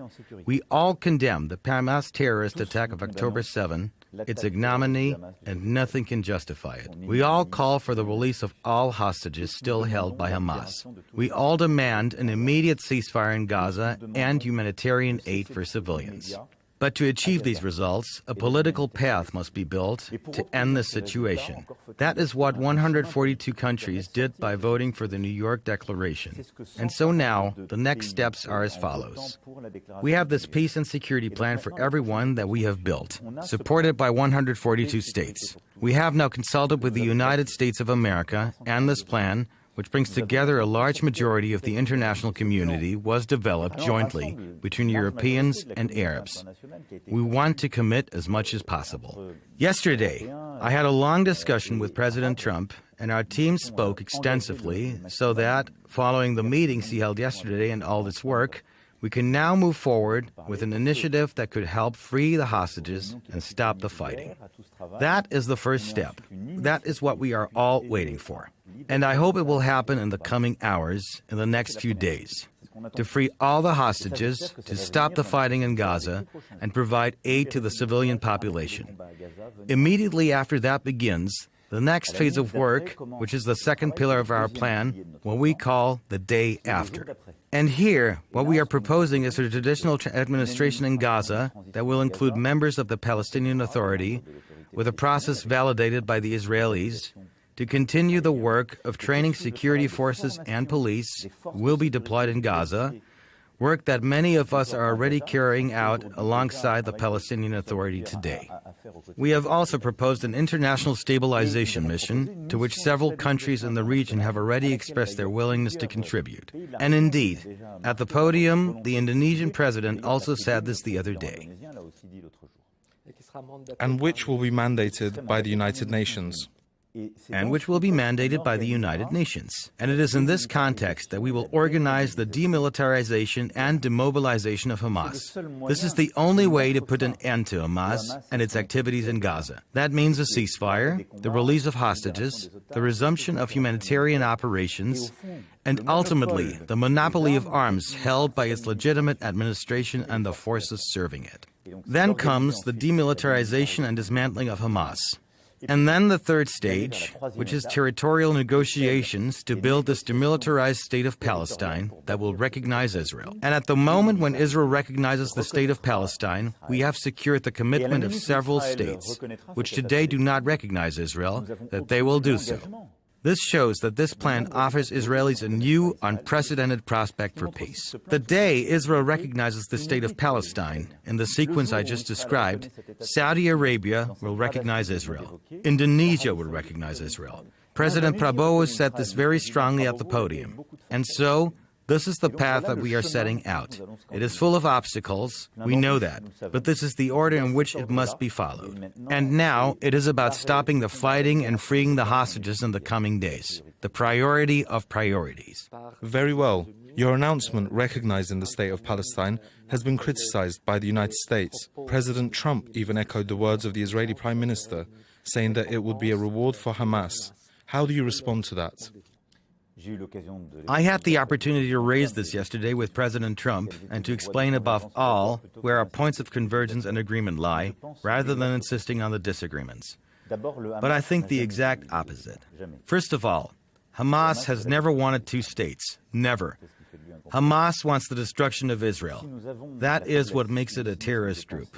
If we are weak or cynical enough to think that the two-state solution has become impossible simply because Hamas claims it as its project, then we are making a terrible mistake. So what we are doing is not what Hamas is asking for. The second point is that total war to eradicate Hamas does not work.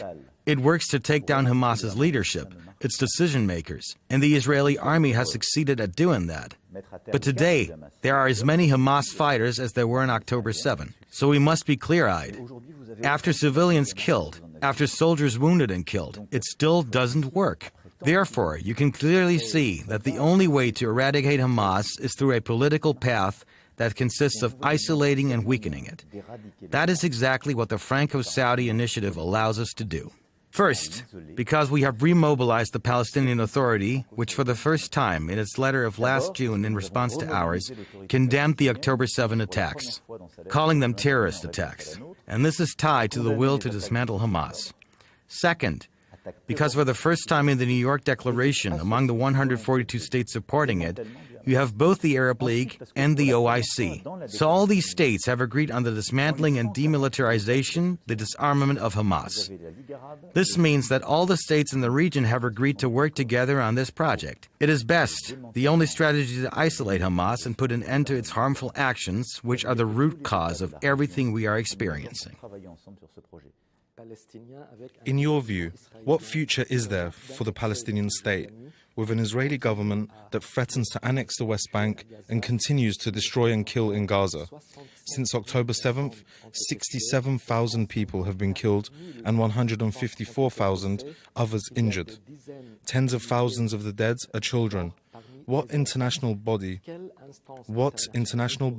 could stop Benjamin Netanyahu today, along with his American ally? Can they stop him? Do they want to stop him? First, we must explain, demonstrate, and put forward proposals, as we are doing now, to the Israeli authorities and to public opinion. Next, the plan we have drawn up shows that Israel is not left alone. And I believe there is something profoundly false in what Prime Minister Netanyahu sometimes says, that Israel is all alone in the face of adversity, surrounded by hostile neighbors, and therefore has no choice but to resort to war to protect itself. False, false, false. There are 142 states, including all the neighbors, saying, we want peace. We want an Israel living in peace alongside a Palestine.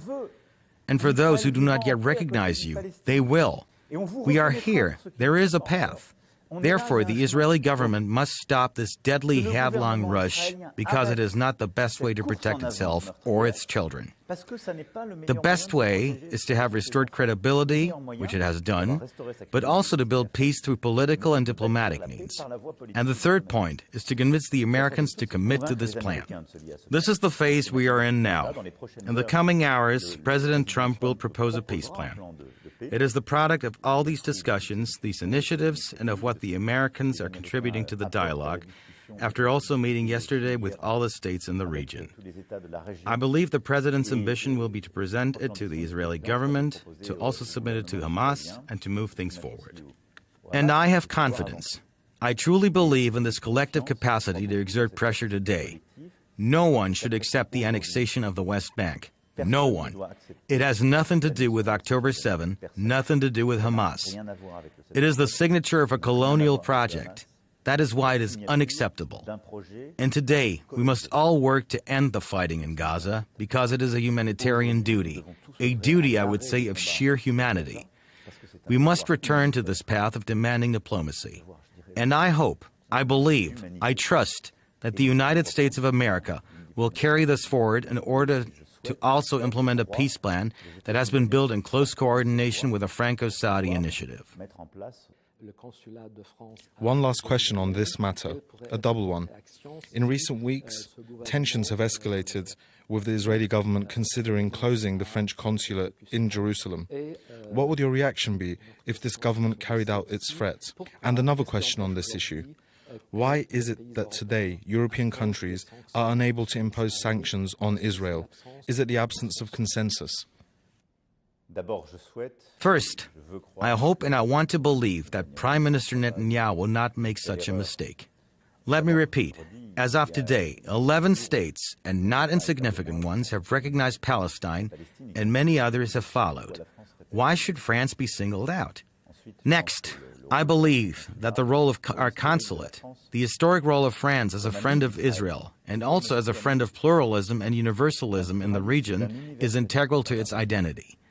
Such a decision would be another step in denying what Israel itself represents. So I don't want to believe it will happen, and I don't want to engage in hypothetical politics on this point.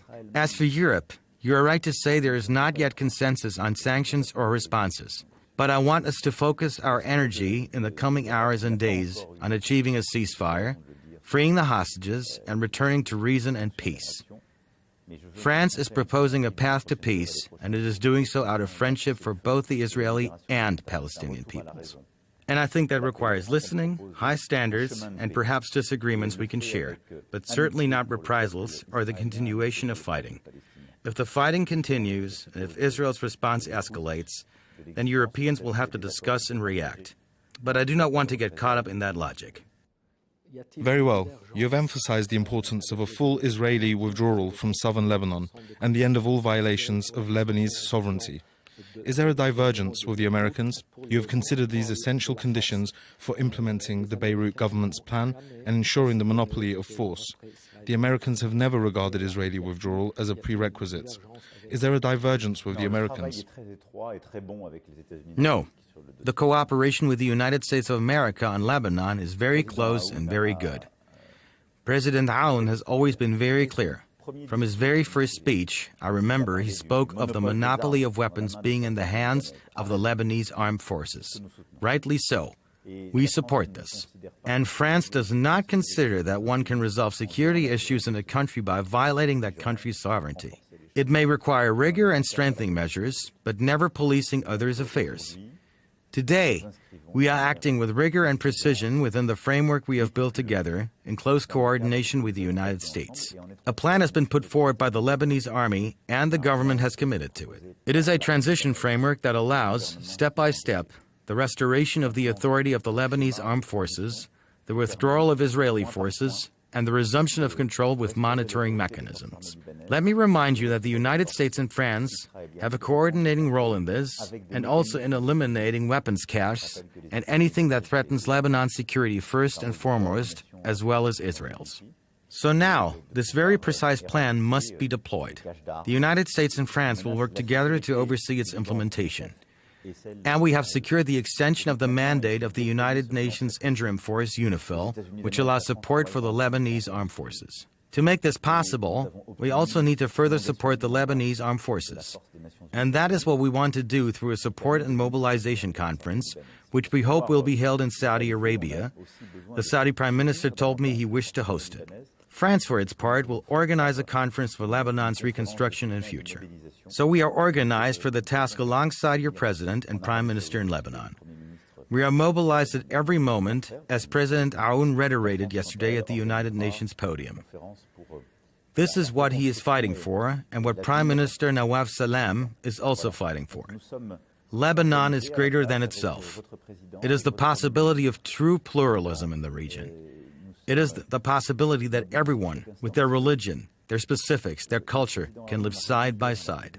That is why Lebanon is a country we cherish and whose unity, territorial integrity, and sovereignty we support. I believe this plan is credible. Very well. A question on Syria. Today you will meet the interim Syrian president here in New York. Negotiations have begun in Paris between Israel and the Syrian authorities aimed at reaching a security agreement. Today, can we expect a balanced future peace agreement without an Israeli withdrawal from the Golan Heights? Listen, the challenge today for interim President al-Sadr is also the unity and territorial integrity of his country. France welcomed the end of a civil war and the atrocities of Assad's regime after so many years. And without naivety, but with rigor, we consider that the path opening up could make this possible. So we decided to lift sanctions and to engage in this dialogue. What is important to do today? First, that he reach an agreement to restore full sovereignty. And so, regarding the south, discussions must continue with the Israeli authorities. We are hopeful that they may lead to an agreement to stabilize the situation and security. Second, he must finalize negotiations with the Syrian Democratic Forces. They are an important component, and here too, unity must be restored through negotiation, never by force. Third, there have been terrible moments in recent months, unacceptable violence. In the West, Alawites facing Druze. Investigations have been carried out, and we expect President al-Sadr to see them through, to fight against and punish, to sanction all those who committed these atrocities. Alongside this, let me say that in recent months, we have also seen a Syria that has re-engaged in the fight against Islamist terrorism. We expect it to do even more, to work more closely with our forces in the region on this issue. But it has re-engaged clearly, and has also re-engaged in the fight against Captagon, a scourge for the entire region that destroys many lives. There is a path forward. It is not simple after so many years of war. But our responsibility is to support it, to be demanding, and to provide the means for success. Here, too, economic prospects will be a key element to support the success. I want it because Syrians deserve it. And of course, in this context, one of France's priorities is also to make possible the return of so many refugees, which requires a political framework that protects them and an economic framework in which they can rebuild their lives. A question on Iran. Today you will meet your Iranian counterparts. The Europeans have issued an ultimatum to Iran that expires Saturday evening. For you, is a diplomatic solution with the Iranians still possible? The coming hours will tell, but under the treaty we ourselves signed, and which the Iranians also signed, in the context we face, there is a mechanism for the reimposition of massive sanctions, sometimes called the snapback, which has indeed been active since the end of August. If, in the coming hours, the Iranians do not take tangible steps to allow International Atomic Energy Agency inspectors to return to production sites, if they do not give back critical capacities providing transparency to the international community regarding their inability to pursue nuclear weapons, then, under what we signed, and what the Iranians themselves signed, those sanctions must be reinstated. I always hope for discussion, but it depends above all on the seriousness of the Iranian authorities. Very well. The last question is about Russia and Ukraine. You were the first Western head of state to hold dialogue for months with the Russian president between February and September 2022. Why did that dialogue stop? And could it resume one day? And are you satisfied with the concessions made by the United States during your last visit to Washington with the Europeans? First, we continued discussions as long as negotiations could produce results. We stopped, not just France, but all European countries, when we were confronted with clear and documented war crimes in Ukraine, and when that dialogue led nowhere, since it had become clear that Russia's will was to wage a full-scale war.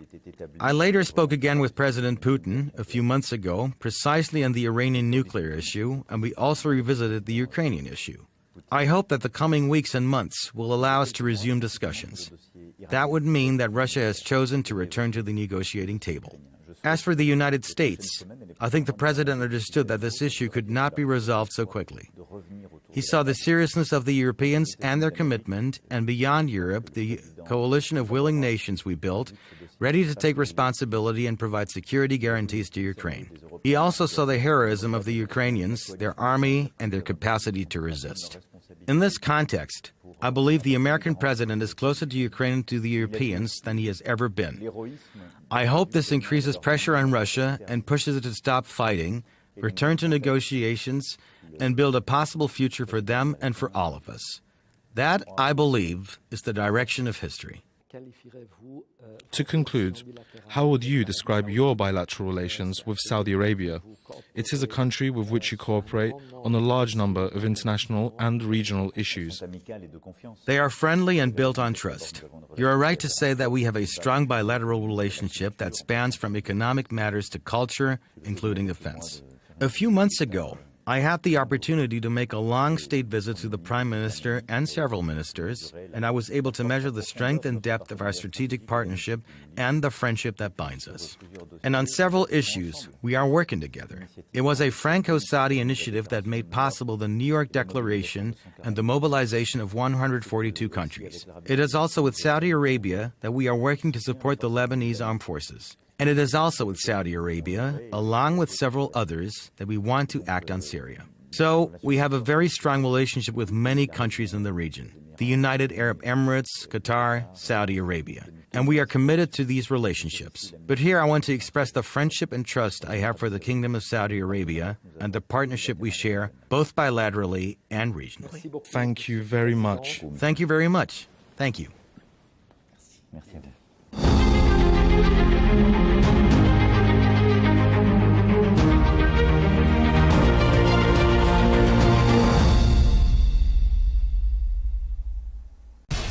We have to take care of our people, and we're going to take care of our people first. For in-depth analysis and all the latest developments across the globe, make sure you join us every weekday. President Trump is trying to negotiate a ceasefire. With so much happening, so much information, and so much noise, international law will have no part in his administration. It can be hard to keep track. Tariffs will just fuel inflation. We're going to fight these tariffs. But you can count on us to tell you what you need to know. We stand by your side. Join me, Tom Burges Watson, for Global News Today, right here on Al-Arabiya News. Our allies, in many cases, are worse than our enemies. Stay informed and connected with the latest international headlines. There obviously is a risk. From breaking news to in-depth analysis, it would appear that this war is coming to an end. Who buys this stuff? Investors, pension funds. We deliver the most important developments straight to your screen. Iran always wanted to deal with militia. Join us for compelling, expert-driven conversations. A curfew order has been established. And an insightful look at the issues shaping our world today. There are lots of proposals about European architecture for security. I'm Leigh Ann Gerrans, and this is W News. We dealt with this when I was Chief of Staff in the first term. Where you don't just hear the headlines, you get the full story.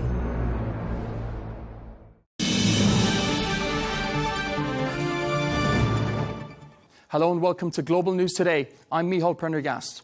This is a special interview. It was recorded after President Trump gave Hamas a Friday ultimatum: accept the ceasefire by Sunday, or in his words, all hell will break loose. The plan removes Hamas from power in Gaza, with former UK Prime Minister Tony Blair leading Reconstruction. I spoke with Blair's former communications director, Alistair Campbell, to discuss it further.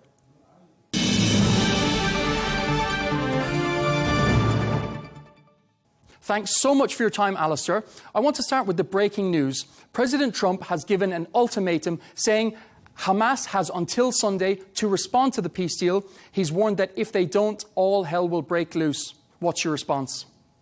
Well, I mean, look, it's kind of typical of the bluster and the Trump style that we're very used to. The point is, does this work very well in a sensitive, difficult, complicated peace process? And he might think so, but, you know, I would suggest possibly otherwise. I don't think it's unreasonable for him to expect a response, but I suspect that what's beneath the language is that unless you respond in exactly the way that I want you to, all hell will break loose.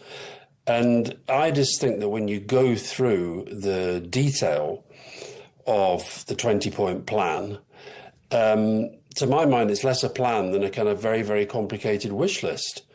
And I think it's not unreasonable for all the parties that are involved in this and all the people for whom there will be consequences from whether this is agreed or not agreed, at least have a little bit of time to go through it. So I'm not convinced that the best way to have launched this was just with Trump and Bibi Netanyahu in the White House, because it reminded me of, you know, I know you're from the Republic of Ireland, and when I was involved with Tony Blair in the Northern Ireland peace process, this feels a little bit like if the Unionists in Northern Ireland and the British government had got together and said, right, this is the plan for peace, you take it or you leave it, and we want your response in 72 hours. Well, you know and I know exactly what the response would have been.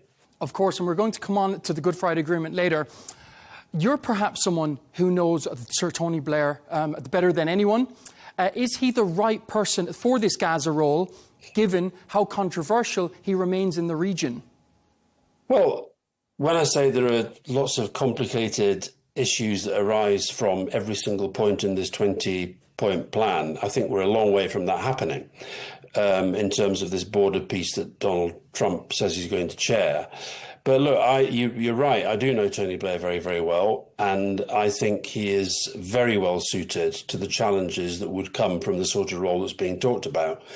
Partly the Northern Ireland experience, partly also just his experience as a public figure, somebody who's incredibly intelligent, very, very, very, very focused on detail in any complex process that he's involved in.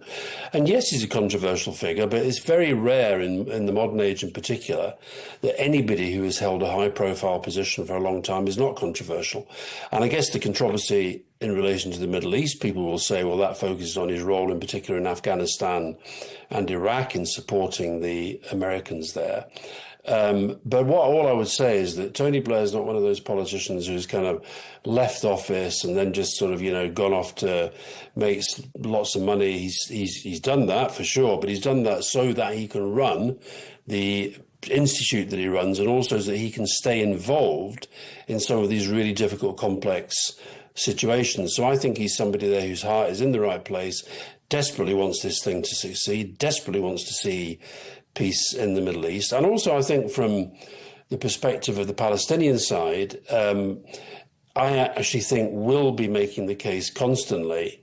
So if, for example, if you go to the first 2 points of that Gaza plan that Trump and Netanyahu announced, it says Gaza will be a de-radicalized terror-free zone that does not pose a threat to its neighbors.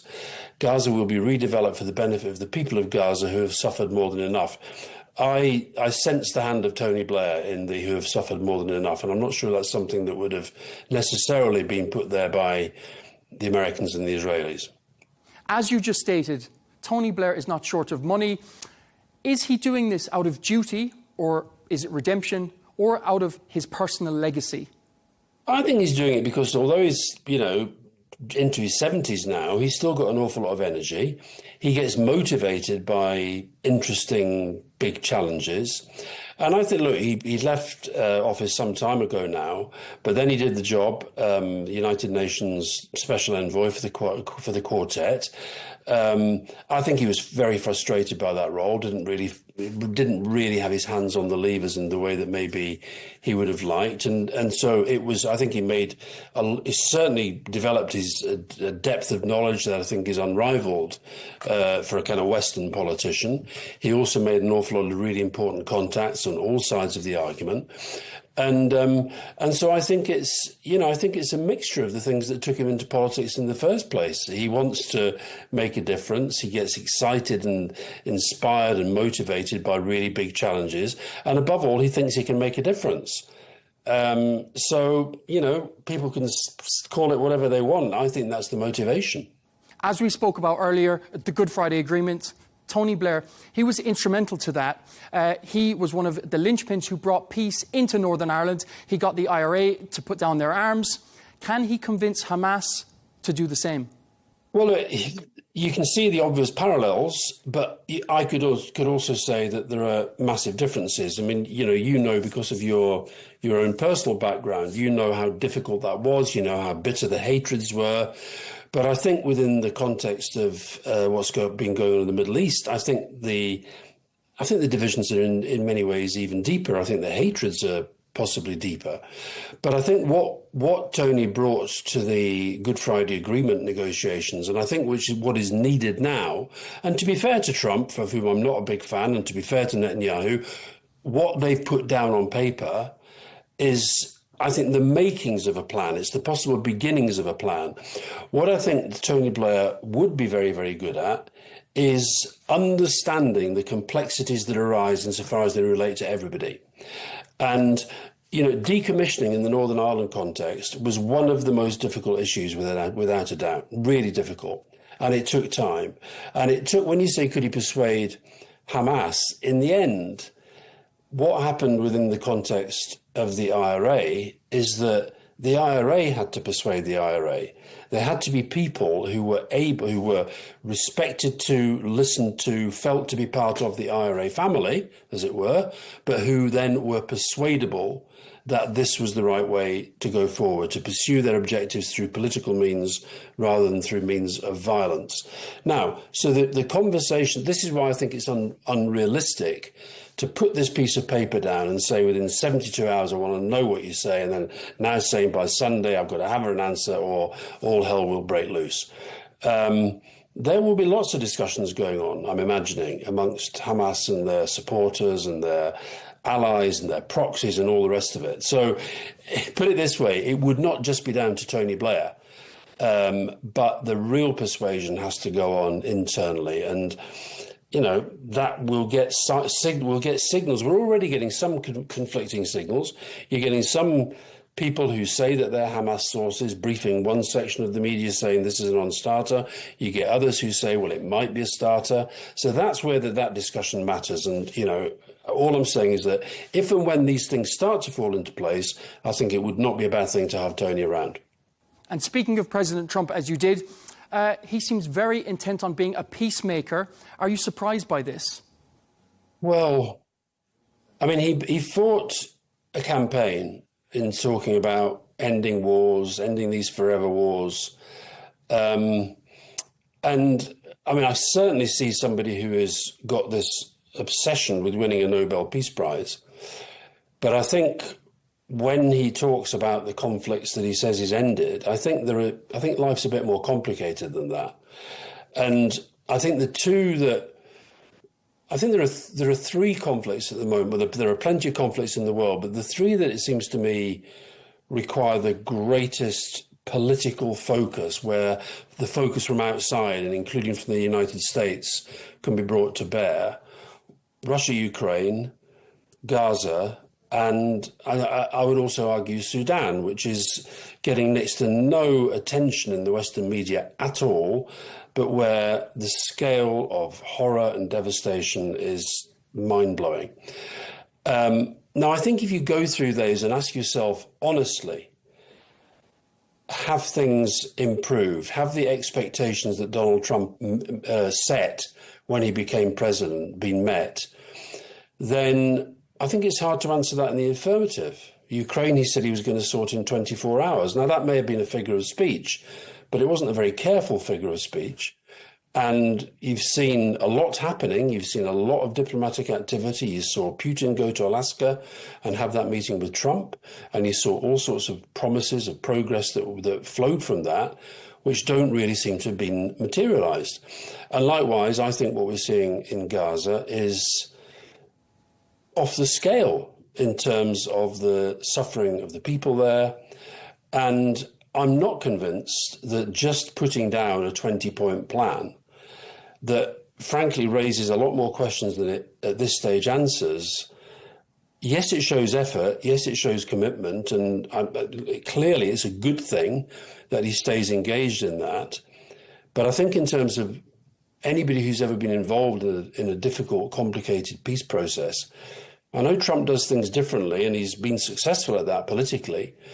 But I think once you just start thinking you can make the threats, do the bombast, slap the law down and say this happens or, it's my way or the highway, I'm not convinced that's necessarily the best way to go. Trump has spoken a lot about the Nobel Peace Prize. If he does bring peace to the Middle East, does he deserve it? Well, look, there was a great phrase, a great sentence uttered by one of Donald Trump's predecessors, Harry Truman, who said it's amazing what a small group of men can achieve provided nobody cares who gets the credit. Why are we even talking about it in the context of whether he gets a prize or not? That's what I mean about people's motivations. When Tony Blair was doing the Northern Ireland peace process, I mean, as it happens, as you know, John Hume and David Trimble, John from the SDLP and David from the Unionist side, they did win the Nobel Peace Prize. And yeah, that was a good thing and it was thoroughly deserved. But I think the idea that that's the motivation for doing this is just all wrong. And it suggests to me frankly, a debate we shouldn't even be having. And this is why I think a lot of people do question the motivation. Does the motivation matter? Peace to the Middle East. Does the motivation matter? If he brings about peace, does he deserve it? Well, that's down to the Nobel Peace Prize Committee. And, there are lots of people who get nominated, in my view. Yeah, I mean, the short answer is that if an enduring peace comes to the Middle East, and if we end up with a situation where Israelis and Palestinians live peacefully and in harmony side by side, then a lot of people who have brought that about will be worthy nominees for all the prizes going, okay?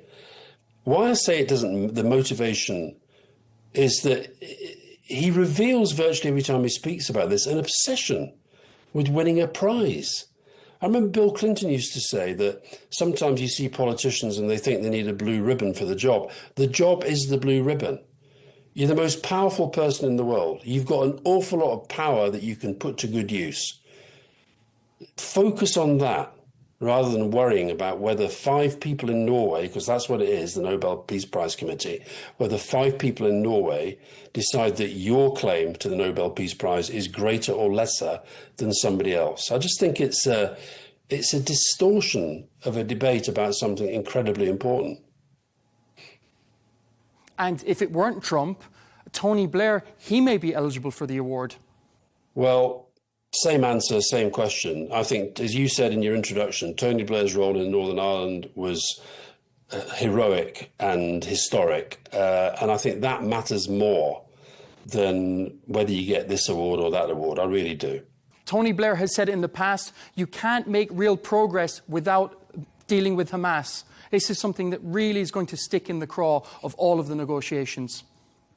Well, you say it's going to stick in the craw of all the negotiations. We're talking about a lot of people, a lot of different vested interests, a lot of different countries and organizations who really feel that they have a stake in the outcome of this. And some of them will like some of the people involved and others will dislike them. Some of them will appreciate things that some of the people involved say and others will not. That is just part of any political process. And far more important is whether you can develop the principles on which peace can be built and whether then you can put together the process that allow that to be met. And, what I saw in the Gaza plan that Trump set forward was the possibilities of that. But what I don't think you can say there is a thought through plan with all the answers ready made. This is a conflict that's gone on for a long time. It's been particularly heightened since October 7th, and the situation now in Gaza is off the scale horrific. And anybody who really wants to, anybody who has the chance to make a difference in that context, I think should. And I would support anybody who comes in from whichever side they're coming from, who wants to get to a place where there is a peaceful outcome to a horrific war. And so I think we should focus on that. We should actually not run away from the fact that it's complicated. It is complicated. And the reason why I don't necessarily think the best way to go around it is to ultimatums and threats and all the rest of it is because it makes it, and this is what populism does, it makes something that is horrendously complicated, it makes us think that it should be simple to resolve. And I think that that is just not a sensible way to go. Is this another case of Western powers imposing solutions on the region? Well, it's certainly a case of a Western power, the United States, being in a position where everybody involved has kind of bought into this idea that Donald Trump has a significant role within this, and he does. Now, I think one of the things that's been detrimental to not just to this situation, but virtually all of the really difficult situations around the world is that there has been an undermining of the United Nations. I think that there's been this sense that the United Nations is there to do humanitarian, it's there to do disaster relief, it's there to try and get food in and so forth. But actually, in terms of the politics, it's been very, very focused on the United States. And as I said earlier, I think it would have been better had there been at least some Palestinian input in a way that allowed them then to be part of that process from the word go, as opposed to, there's Trump, there's Netanyahu, here's a plan, 72 hours, take it or leave it. Moving to UK politics now, you were very much, and in my opinion, you still are, a stalwart figure of the Labour movement, especially post-1997. You, a master of communication, what is your opinion of how the Keir Starmer government has fared? Well, he's had a tough time. There's no doubt about that. I don't live or die by opinion polls, but I take a look at them, and right now they're not good. And I think he's inherited. I think 1997, as you mentioned, when Tony Blair became Prime Minister, and I worked alongside him. We inherited. There were a lot of problems in the economy and in our public services and our relations with the rest of the world, which we had to fix. But I would argue that the landscape that Keir Starmer inherited just over 12 months ago was far, far worse. We've had over a decade of very, very sluggish growth. We've had public services that are frankly on their knees. And the first year has been difficult, no doubt about that. And we've also, frankly, had to pick up the pieces of Brexit. And Labour are trying to fix some of that. I think that the conference they had last week went well from their perspective. I think they were able to steady the ship in terms of all the stuff that had been around about Keir Starmer's leadership. I think there was a pretty clear direction about what they want to do for the country, and they had a much clearer sense of who the enemy was.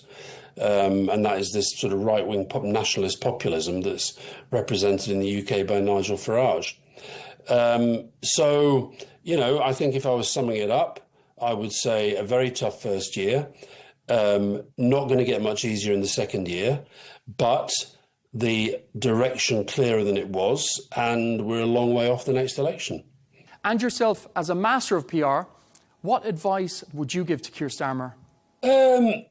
I don't think it's about PR in the end. I mean, look, I think the government could communicate better, there's no doubt about that. But, and again, the landscape for communication is a lot more complicated than it was when I was around. There was no social media. I think I would say be bolder and there was no social media. 24/7 News was really just starting, as opposed to now when it's kind of omnipresent and proliferation of channels. I also think the public have become, not least because of social media, become maybe more demanding, less forgiving, less understanding, less tolerant to politicians.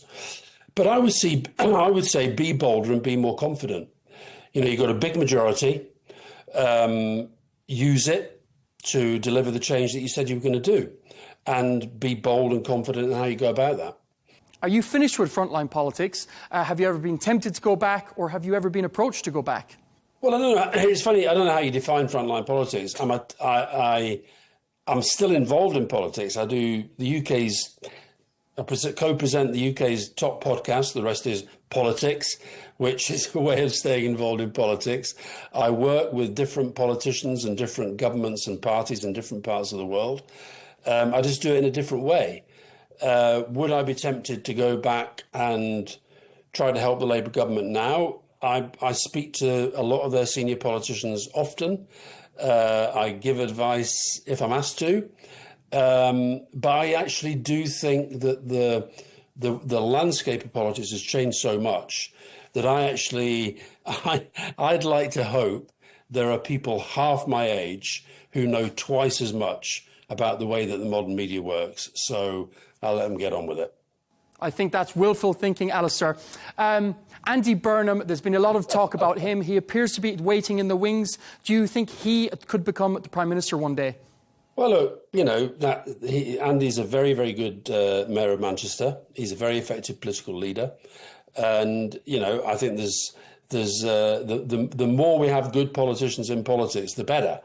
But I think that the one thing that got pretty well settled at the conference in the last few days is that Keir Starmer's going to be in there for some time. Nigel Farage, the leader of Reform UK, he's someone who's not struggling in the polls. In fact, they're soaring. Does this puzzle you, especially after his role in Brexit? Well, I'm puzzled. I am puzzled in part because of Brexit, because the fact is that Nigel Farage he's been on the scene for a long time. European Parliament, and then I think 8 elections. He tried to get into the Westminster Parliament, finally made it last time round.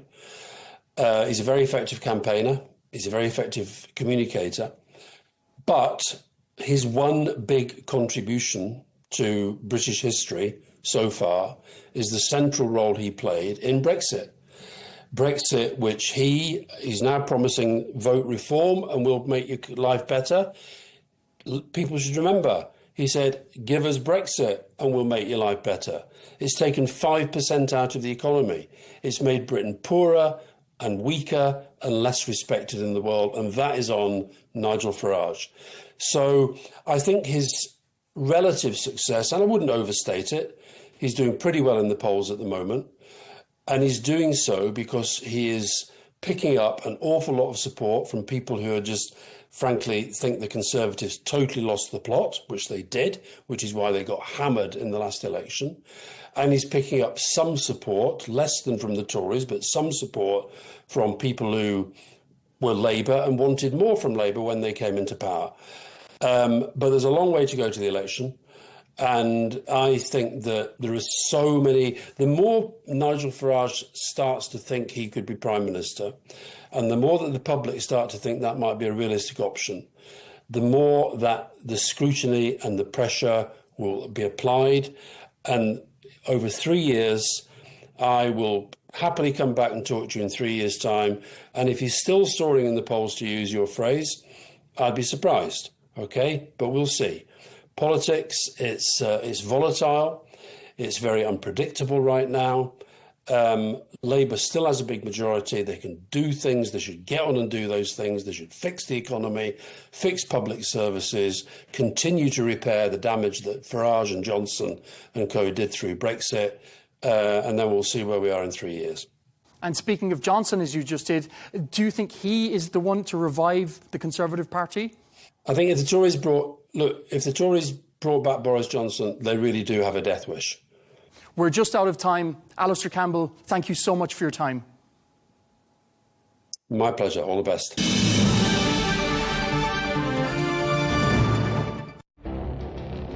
It feels like decades are passing by in a matter of weeks. Seismic shifts in the world order. Never, ever will be part of America. With so much happening and then so much noise. Whether it's political upheaval, Canada has been ripping us off for years, economic shifts or social movements. No one wins from tariffs. I think America can be more friendly to the rest of the world. For in-depth analysis and all the latest developments across the globe, to have an inclusive policy together. The meetings with Hamas gave me some hope. We're in another nuclear arms race. The most important development straight to your screen. Welcome to the dressing room. I'm on my own. I need backup. And an insightful look at the issues shaping our world today. It was not going to happen, that war, and it happened. Join us on Al-Arabiya News, where the world talks.